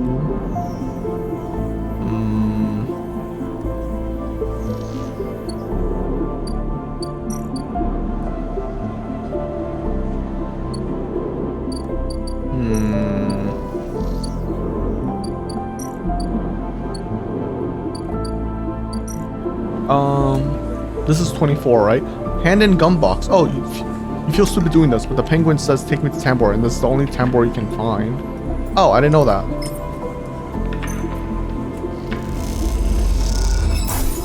The waitress looks at you with suspicion as you hand the box over. This is the right place. Oh, as you leave the Tambor tea house, a hand falls on your shoulder. Sleeper! Sleeper! Fang hisses from behind. How did you find me? The penguin. Penguin, what are you? He thinks for a moment. Oh, you mean he mimes the throwing gum in his mouth. That wasn't meant for you specifically, but he cringes. Look, it doesn't matter. Come, let's sit. Fang guides you down a set of stairs to one of the Tambor lower levels. The tea house is stacked with curved mezzanines, all collected by a central atrium. The levels are filled with makeshift booths and bars, and conversation bounces busily off the metal walls. Fang sees you looking around. This place used to be a fuel tanker's main drum, hence the name. The tea house part is a bit of a misnomer though. You can get anything that the eye offers from this place, but real tea isn't exactly readily available. He picks a booth. Items fashioned from some old salvage tank or container, lined with spongy insulation film, and collapsed into it. He looks around furtively. I don't suppose you've seen any Havenger types. They don't usually come out this far. Fang, what's going on? Well, I'm suspended, and that's the first thing. And the second thing is, I'm pretty sure Hardin wants to drop me off the rim of the eye. He grins. Doesn't bother me though. It shows we hit a nerve back there. He picks a scrappy hand-scrawled menu from the table and tosses it over. What are you drinking? Look at the menu. Fang is right. The menus are ridiculous. There's at least 10 different infusions, most of which you can't make out. But the paper is dominated by an extensive complement of esteric alcohols and cocktails. Black tea is listed without a price as a seasonal specialty. Oh, that's crazy. So, you ran into Hardin? Was he pissed? Fang doesn't wait for an answer. That snake is self-righteous. He might actually believe that Erlen would prove this meritocratic bullshit. He taps on his table. If Havenger's was like it should be, it'd be found to be like it was founded to be, they would have shouted him down at any council meeting he dared to mention true citizens. He sighs. I guess his kind runs the place now. A young woman with a vine tattoo snaking up her arm turns up at the booth, a slate in hand. Your order? Wait. Your order. You skim the menu, your eyes glazing over. Time to pick something. Kelp infusion. Ew. Well, kelp. Miso soup? I don't know. A sambar arak. I don't know what that is. Fang raises an eyebrow, and she notes it. And you... She begins looking to Fang, but when she sees him, she suddenly stops. What the... Fang shrinks a little. You're supposed to be working. This is your shift. He grins sheepishly. You work here? Fang waves you to be quiet. Look, Jenna, let's just say this is my break. My friend here has been through a lot. Jenna looks between the two of you. Sorry, I probably need to stop playing soon. My voice is actually dying. Wave, nod, cough. Dare wave. Fang doesn't look pleased. 2 minutes, said Jenna, pointing at Fang. And only because I don't want to get dragged into this, whatever this is. She gestures at the table and walks off. What? Fang stretches out in the booth. You know how it is. We all have to eat. Plus, he leans in. This is the best place here to find a person you might be looking for. Who? Remember that web of connections that Hardin pinged the moment we confronted him? Those are his collaborators. If we want to understand what a Solheim executive might be getting up to on the eye, those are people we have to find. Fang is almost whispering now. There's a couple of them I suspect are in the low end. And well, almost everyone in the low end comes through this place at one time or another. I'm trying to talk quieter, but I have to speak deeper into the mic. It's kind of weird. I don't know, man. Hopefully I don't sound weird in my recording. Oh god, okay. I don't even think I need to edit this video, by the way, because this is just like all fucking gameplay to me. It's like one of the best videos this is one of the best streams I've done. Just pure fucking gameplay. Oh my god. He brings a modified slate out onto the table. I'll set this up so that when anyone with the network signature I'm looking for comes into close proximity, it'll mark them. Once they're marked, we can break through their access protocols and get the good stuff inside. We just have to find them first, hence me moonlighting as a waiter. Suddenly a smile grows across his face. Wait, I have an idea. Oh no. Look, I can't cover enough of the low end on my own. And so far I've had no matches in this place. With two of us, we can cover more ground. What am I getting into? Well, Feng has a hang dog look. We need to get you out of and about in the low end, and close proximity to as many people and residents as possible. And it turns out, my friend Minji needs some help with deliveries. Delivering what? Kelp noodles, the best low end has to offer. The Feng placed a tiny receiver on the table. This connects to my slate and runs the same marking protocol if you get near any of our targets. So all I have to do is take some delivery shifts for old Minji, and soon enough we'll have a place covered. Feng. Don't give me that. You think I like working here? And I thought you could use the tips. We're in this together, right? Are we? Yes. You think Hardin is happy to have you wandering around the place? He might have let you wander off for now, but I'm sure he has his eye on you. This is on you too. Feng slips his slate back under his clothes. Just head on up to Minji Express. Take a delivery shift, and we'll see what shakes up. You manage to find anyone and extract data? Bring it right down here to me. You have me on the double shift, so I shouldn't be hard to find. Jenna walks past, carrying a tray of drinks, and sharply catches Feng's eyes. I don't think she's bringing you your drink. He stands. I think it's time we call this meeting to a close. Grab the receiver from the table and slip into a pocket. See you soon, sleeper. Stay safe. Feng adds, before turning and walking off towards the bar, whistling as he does. Feng has betrayed me, though. He said he's gonna fucking help me with the goddamn tracker, but he still hasn't goddamn helped me with the tracker. He keeps leading me on. I'm actually really pissed at this. You can't just keep your promises, dude. He hasn't kept it a single time. I don't know. I don't know if I trust him.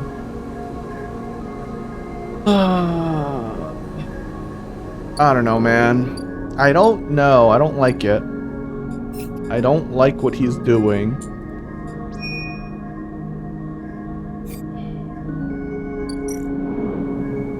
I think I'm being cheated and I don't like it.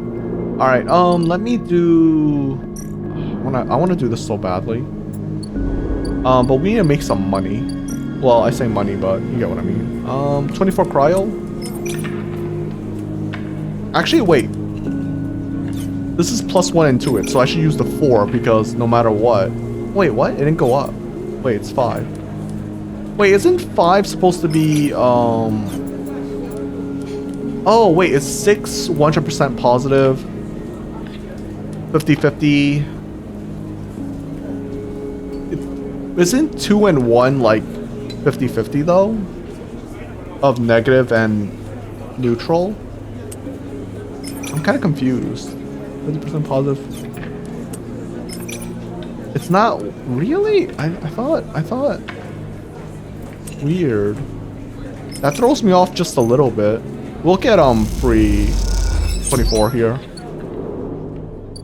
And then, you know what? Since we have to, we might as well just do Minji Express now. Oh, it's 25. Oh, 3 and 4 are 25% positive, 50% neutral, 50% negative, I assume then. Right? Oh, wow, we got 30. Oh, we got a positive outcome. Damn. Okay. I think? I'm not too sure. Alright, well, we got a bunch of money there. That was good. I like that. Alright, we have a stabilizer. Oh yeah, wait, actually, I forgot to check.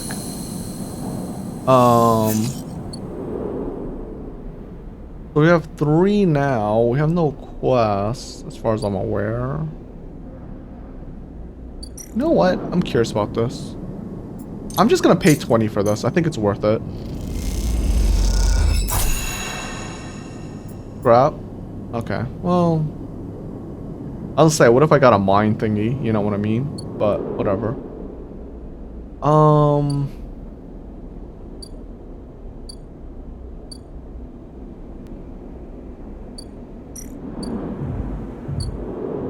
Okay, one more turn for that. Once we... Oh, we have to go to Emphas as well, though. Because we need the food. Alright, well... Alright, so now we're packed low on money, in my opinion. I have no choice, so I might as well do it. Oh wait, I keep forgetting. So, for you, caster. Yeah, okay, so it's just one time. Never mind, it's a one-time thing. Okay, got it. It's not as OP as I thought it was gonna be. Okay, cool. So this is... We could sell a ship mine core, but I need mine for now, so I'm not gonna bother with that. Let's do... Actually, you know what? I'm curious. I want to see. Because we got a bunch of these, so... Actually, I wonder... You know what? No.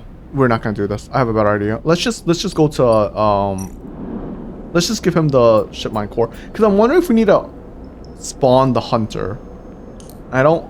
but I want to see what the hunter says as well. I'm worried that, you know what, fuck it, let's just do it. I'm worried that the hunter will kill me, but let's just do it. It's more fun this way.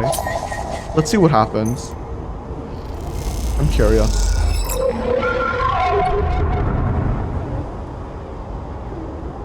Oh, he didn't spawn. What? Oh, okay, well. That's anticlimactic. What? Hunter? Oh, that's so anticlimactic. Okay, well... Never mind then. Well... Damn. I think damn, that's unfortunate. Oh, well, whatever. I guess you can't really die then.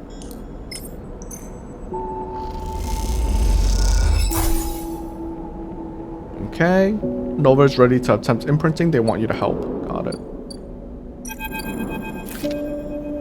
Sleeper must express plan before we begin. Novend is impatient. The prospect of being free of the vending machine is clearly too much to take. Shipmind has no output feature. Will be mute until slotted. You won't be able to speak? Correct. Do not worry. The servo motors in the machine begin to rev. Novend's anxiety clears. First, imprint shipmind, then slot imprinted shipmind into physical port close to hunter nests. Once slotted, we'll track hunter at each. Tracking will find core nest. Slot shipmind at core nest. Show hunter data to hunter. Hunter will conclude sentience. Hunter will invoke killer. And killer will kill, yes. The lights on the vending machine cycle as Novend prepares. Physical ports likely sealed in old station, will need keys, but yes, simple. Vending machine rocks a little. Any questions before imprinting? Why slot you physically? I cannot access via network. Too dangerous. Hunter will find immediately. The lights flicker. Am not like you. Hybrid. Am native to cloud. Easy prey. What is the core nest? Hunter keeps central data storage. Protocol must keep data outside self, linked to secondary nests. Can triangulate from there. That's it, let's start. The sound of all the servo motors starting up at once is painful. The screeches rattle from the hard surfaces of the sealed docks and come back at angles. Novend better be quick or Havenge's security will be here. Novend's voice appears among the squeals like a whisper carried by the wind. Machine is not designed for this task. Few sensors, limited inputs. I work blind. Wish me luck. In the top part of the compartment, a set of arms aligned with the ship mine, clunkily scraping against it. Can I help? Silence, best. Also, if machine ignite, put out fire. That's cute. The metal creaks as the servos open the ship mine, its layers of silicon nested like an onion skin. Once open, the main arm of the machine rapidly shifts back and forth, realigning the microscopic components, accessing and rewriting them, imprinting Novend into its physical form. As you watch the hypnotic motion, your mind drifts to your own creation. What processes were used to emulate your mind, to copy the neural structures of the person who, as far as you know, still sleeps in some distant facility? What was lost? In what ways are you a copy of that person, and in what ways are you something new? You know this much. You are a convenient loophole, a way of circumventing the illegality of sentient AI. After all, you are an emulation, not a true digital being. You are neurologically limited, still human. But what would you become if you could escape this frame? Where then would the limits lie? The screeching stops. The machine powers down, dropping the bay into darkness. In the top compartment, the ship mind is whole again. You reach up and take it down, heavy and cold to the touch. Is the Neovent inside this thing? Or did the process fail? There's only one way to know. Time to find a nest to slot them into. Ooh. Upgrade point. Actually, I wonder.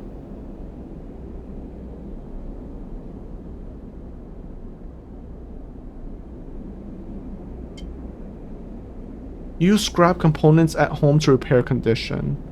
I wonder if that's better than just using... I wonder if that's better than using... Self-repair might actually be very good. I'm gonna do instant karma anyways.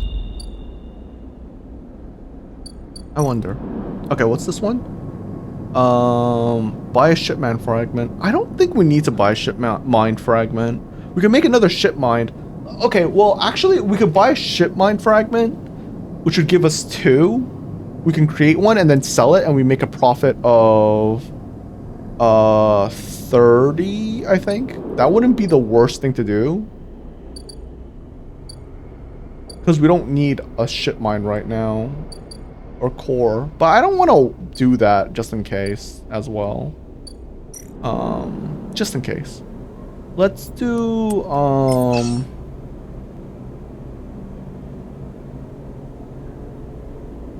I'm gonna do this. Yeah, okay. We got a neural outcome. Unfortunate.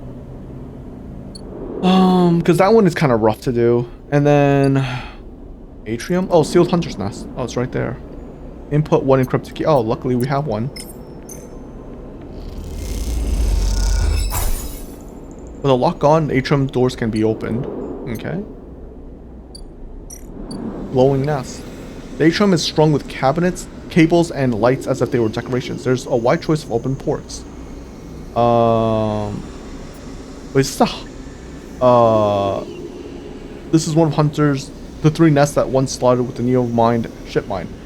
We will lead you to Hunter's central data cache. Okay, so we slotted in. Okay. The atrium's only lit with the warm glow of a bright market now. There's nothing for you here. Oh, so we need to find the others. Okay, wait. Sorry, I didn't realize. Oh. Okay, we actually have all 3 encrypted keys. I was wondering what we do with these keys. Okay, cool. Wow, we're like speedrunning this mission. That's crazy. Okay. Easy enough. Alright, that's 2. And then there's 1 more, right? Yeah. Where is the last one? Oh, this one? Yeah. Wow, okay. I wonder when we need to unlock the last area. Because so far we've pretty much ignored it. Oh, wait, whoops. Alright. Bam.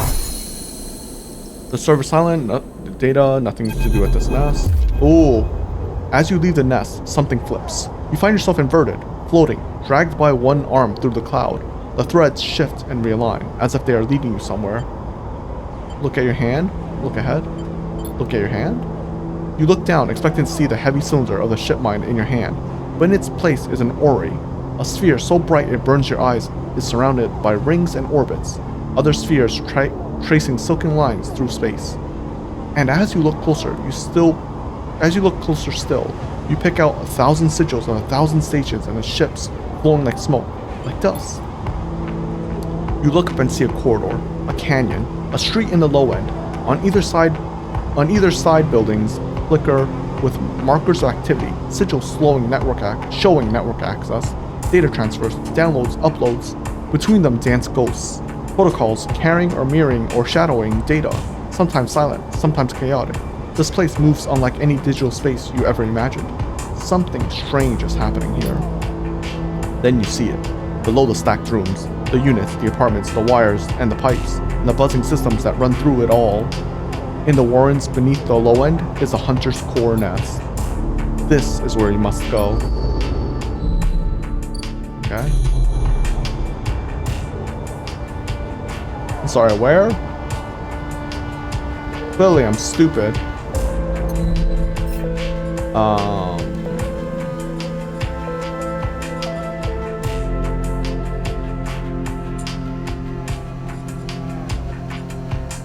Deal with the hunter.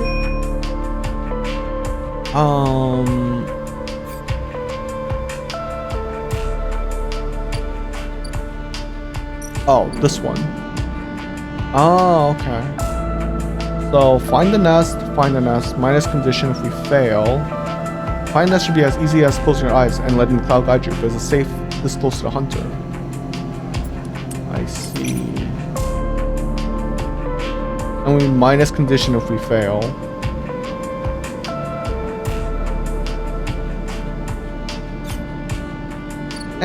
We'll wait a turn. Why not? Oh, we can re-roll.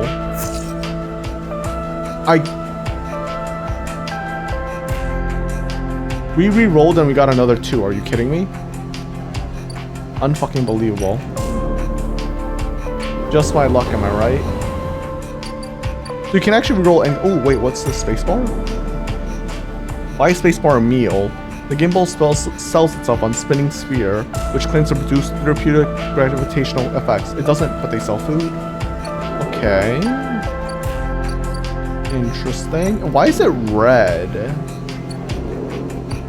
I might have to buy a meal at least once then.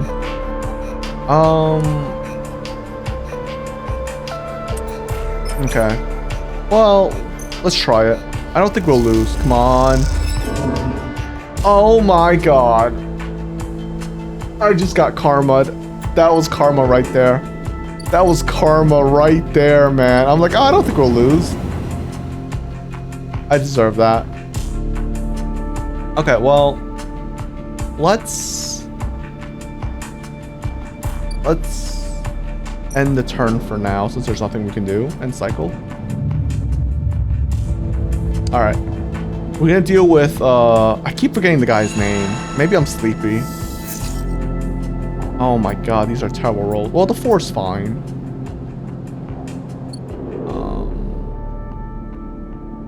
Okay, this guy, Ethan. The compressor is quiet today. The usual crowds are elsewhere, and I'm pumping music, watches over a handful of spacers and a few drunks. Ethan is still in the same stool, in the same pool of light. His head is low, close to the bar, and the bartender is ignoring him. Approach him? As you get closer, he lifts his head and turns. Sleeper! He turns to look at you. Time to pay up again, is it? He gestures to the bartender. Come here, take their shits. No more, Ethan. Ethan doesn't even look at you. He props his elbow on the bar and holds his head. Sleeper, it's been a long cycle. Enough. Ethan lets out a long sigh. He rapidly rubs his eyes with his palm. You're right, he says quietly. This isn't fun anymore. He reaches towards his holster. His elbow slips and a gun tumbles out. It clatters over the bar and falls to the floor, bouncing onto the ground between you. Both of you and the bartender look at the gun, stare at it. Butterfingers, says Ethan, and puts out a hand, beckoning for you to give him the gun back, if you would. The bartender looks at you warily. You crouch down and pick up the gun. Point the gun at Ethan. I'm gonna, maybe he can be good. I don't know, man. Let's try it. Hand Ethan the gun. You slap the handle of the gun back in Ethan's hand. Thank you, he hisses. Now, where was I? He lazily swings the gun past you and the bartender. Yes, leaving, he stands. Sleeper, while this has been fun, I think I've wrung every last drop out of this place. Time to go home. He waggles the gun towards the door. Let's go see Essenarp. I'm staying. Ethan brings his gun to his face and rubs his eye. Well, he says, the bounty pays half, but he levels the gun. Up to you, and he pulls the trigger. The gun clicks, but now all attention on the bar is on you and Ethan, who looks at his gun with a bemused expression. The bartender raises an open hand. And in it are 10 shiny bullets. 10 shiny bullets he took out of Ethan's gun while he was asleep on the bar. Wait, the bartender's MVP. I can't believe Ethan actually shot me. I tried to be a nice guy. This is what I fucking got. Ethan smiles at him. Oh well, he says, and he hits you with the head, in the head with the butt of the gun. Ah, that's fucked up. You stagger back and drop it to a knee. Somewhere nearby, the gun clatters onto a surface. The hit's a glancing blow, but it makes your vision swim. Through the blur, you see Ethan wrestle a small, thin slate from his belt and hold it up. Enough of this. I'm logging the job and calling it in. Ethan taps at the slate. No more playing. Your head aches. Ethan taps through a few screens impatiently. He swears and taps again. He starts shouting, a dull echo to your ringing ears. He starts screaming at the slate and throws it across the bar. He crouches down and grabs you by the chin, his face close, his breath heavy with drink. SARP just screwed me, he grins maniacally. They canceled the contract. He stands up. They canceled the contract, he shouts at the ceiling of the compressor. You stand up, struggling to your feet, the sting of the hit fading. Ethan is rubbing his temples, his face pale. You hear a clicking sound, like coins being counted, like a bullet being loaded into a magazine. When you shake off the last of the blur, the bartender has Ethan's pistol trained on Ethan's head. Ethan stumbles back towards the middle room, all eyes trained on him. Whoa. I'll kill all of you, he screams. He stumbles into the wall, spinning away towards the door. I'll be back for that, he shouts at the bartender and lunges out of the compressor. You steady yourself on the bar and catch your breath. The rumble of the conversation returns. The bartender goes to say something, but then thinks better of it and begins to clean the bar. After a while, you wander out into the light of the bright market, looking for Ethan around every corner. Why am I looking for Ethan? I don't give a shit about him. He actually fucking shot me. Or he tried to shoot me. What an asshole. Like, what the fuck, dude? I do wonder about Ethan's tab, because I didn't pay the tab, right? I wonder if I screwed up, because I didn't get a skill point from that. But I'm also wondering if I paid his tab, I would have to keep paying his tab, and the only way I didn't have to pay his tab is because I chose this option. I don't know. It's very interesting. But let's go find the nest, I guess.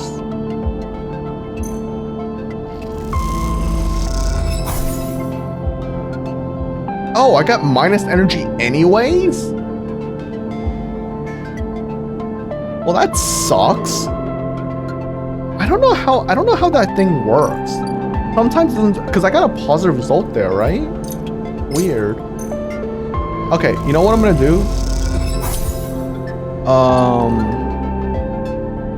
I am going to go do the... Okay, this will be the last thing I do. I'm gonna do Sabine surgery, I think. There. Hard action. Toshiro takes a chits and hands you a vial. When you ask after Sabine, he doesn't respond. As you quickly leave the surgery, eager to be away from Toshiro's glare, you notice something wrapped around the stabilizer vial, clutched tightly in your hand. You open your hand and a thin film, marked with holes and sigils, unroll from around the vial. At one end, it has a hard metal strip, a handle. Inspect the film. You hold the cloudy film up to the light. It is perforated with an ornate pattern of holes. You can make out a word among the markings. Passkey. This is an entry key for somewhere. Inspect the handle. The metal handle is worn and pitted, but you can see a set of numbers imprinted into it. 207F, and then crudely scratched into the handle at some later date, low end. For a moment, you consider going back to the surgery room to return the key, and then quickly think better of it. Does Sabine want you to have this, or is Toshiro passing on a message? Time to head to low end and find out. Ah, okay, cool. Yes, got an upgrade point. All right, we're gonna put it into, I think, I'm gonna do, I want to get rid of this -1 actually. But no, we're gonna do an efficient extractor. The reason why we're doing this is because I want to get self-repair, because I think that might actually be good. I think. We'll see. All right. Where is Unit 207F? You find the entrance of to the apartment. Its passkey symbol obscured beneath layers of graffiti. Who lives here? Okay.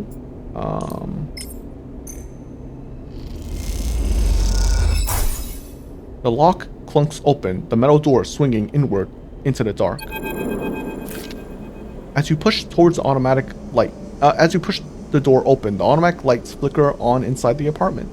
They reveal yellow plastic panels, the curved shape of a wall-mounted utility units, the detritus of a routine life arranged on every surface. You step inside, clicking the door shut behind. The amber light of the aging fixtures glaze everything with pale orange. The work surfaces hold a variety of objects, indistinct in the dull lighting. A pale blue light drifts from the doorway at the end of the room. Inspect the surfaces. Smudges through the thin layer of dust suggest a recent and rare and hurried visit. They trace a path to the water dispenser, the auto wash, then to a cabinet still half open. On a shelf sits an empty pill case. Go to the doorway. You cross the cramped utility room with its auto wash dispensers, water closet towards the doorway. Through the doorway is a dark, warm room, lit only by the faint glow of a terminal screen. Inspect the room. A bunk is tucked into the wall, the blankets ruffled. A wall desk glitters with rows of vials and containers. A briefcase lab sits open, loaded with rows of reagents and compounds you do not recognize. In comparison, this room is clean, ordered, controlled. Approach the terminal. As you approach, there's a crackle from somewhere in the dark. Sleeper, Sabine's voice shakily echoes through the apartment. Welcome to my home. I'm sorry I can't be there. I've had to make alternate arrangements. You hear rattling noises. Static. I was able to record this message, but I don't dare show my face. Something is happening within Yadigan. I no longer trust them. Their voice becomes distant, slipping behind the background noise. I have something to ask of you. I want you to get me out. Yadigan was supposed to hide me, to protect me. After everything happened, I was desperate. And then after that, I was too tired to care. A noise like waves passes over the recording. But I'm done with them now. I want out. Screw the debt. But I need insurance, something I can hold against them. I have my suspicions, but I can't be sure. I need information, and as you know, you need me. Pause. Something clicking in the dark. This isn't a threat. You have to understand my position here. Another pause. I know sleepers. I've been here before. I can help you, but not with Yadigan's noose around my neck. Get me data, get me information, get me something I can use against Yadigan. Then I can get out and you can get what you need. Please. Wave of static cut into Sabine's voice. Bring it here to my terminal. I'll get to it when I can. Look around the tiny room and try to imagine Sabine living here, working at the desk, sleeping in the bunk, blinking into the terminal in the dark. The recording cuts to static, filling the room with its white hiss, then silence. Access the terminal? You sit in front of the humming terminal and hit a few keys. Sabine has left an access port open, but the rest is encrypted, locked away behind passcodes. It seems Sabine might not trust you as much as they want you to think. Who does Sabine need to hide from? And what debt do they owe to Yadigan? You try to assemble the pieces, but too many are missing. The only thing you know is that without that stabilizer, your body will die. You glance at the briefcase on the desk, its glassware glinting in the dark. You turn away and leave, the door clunking shut behind you. Back in the corridor, you notice the scrawled graffiti of a blade on the opposite wall. Yadigan. You feel yourself being drawn to something you don't quite understand. Ah, I see. Wait, so does that... No, I could get more stabilizer. What? I don't understand. Well, is this Yadigan upload? Ah, well, I don't have it. Fuck. Actually, this is fine. We can get some Yadigan. We could get... This is actually perfect, because we get Yadigan data now.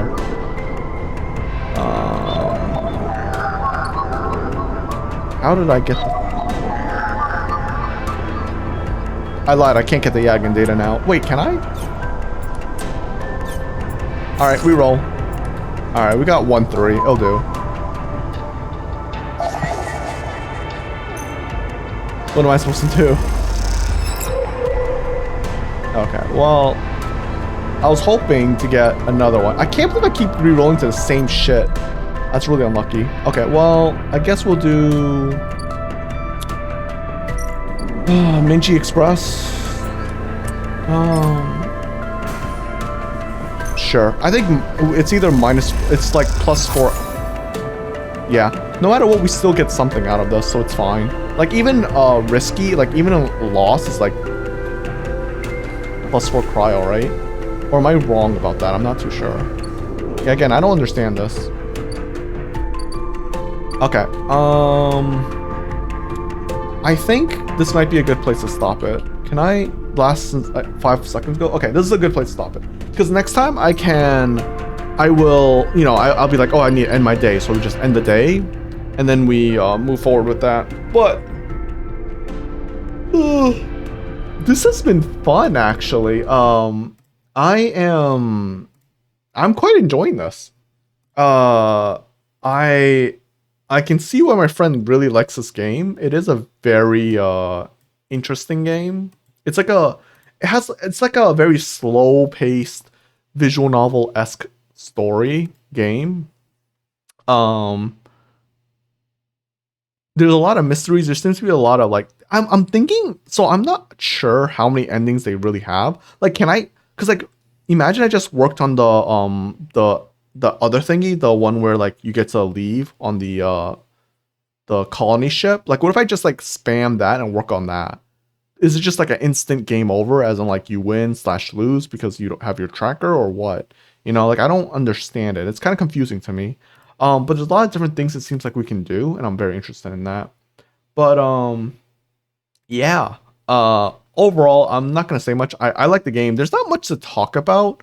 It's just very interesting so far. So, and I'm just like very invested. So, yeah, I like it. Honestly, right now, I don't know how the game's gonna end, but at least right now, the game's got me hooked, and I would recommend anyone who's interested into buying the game. I mean, it's a, from what I know, it's a very highly rated game. So, you know, and they have a sequel basically, Citizen Sleeper 2. So, who knows?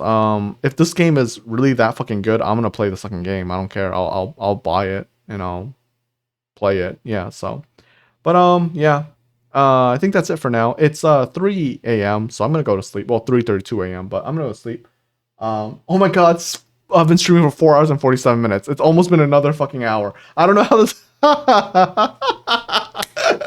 I do like this game though. I would have honestly been playing way longer if it wasn't for the fact that it's so late and the fact that my voice is actually killing me. So, but yeah, I'm gonna go. Thank you for anyone who came to watch it live on YouTube. I appreciate it as always. Thank you, Peril, for coming, chatting. Hopefully you had a good time. I'm doing my outro. Feel free to leave now if you haven't already left. If you like my content, feel free to subscribe to me on YouTube, follow me on Twitch, Twitter /X. I appreciate it. I'll see you all next time. All right. Bye. Oh, my audio just fucked up. Actually, I don't know how long the audio's been screwed up. It's been delayed. I can see the delay. I need to figure out how to fix this. Damn. Yeah, I don't know how long it's been doing this for. But also, yeah, never mind. Okay.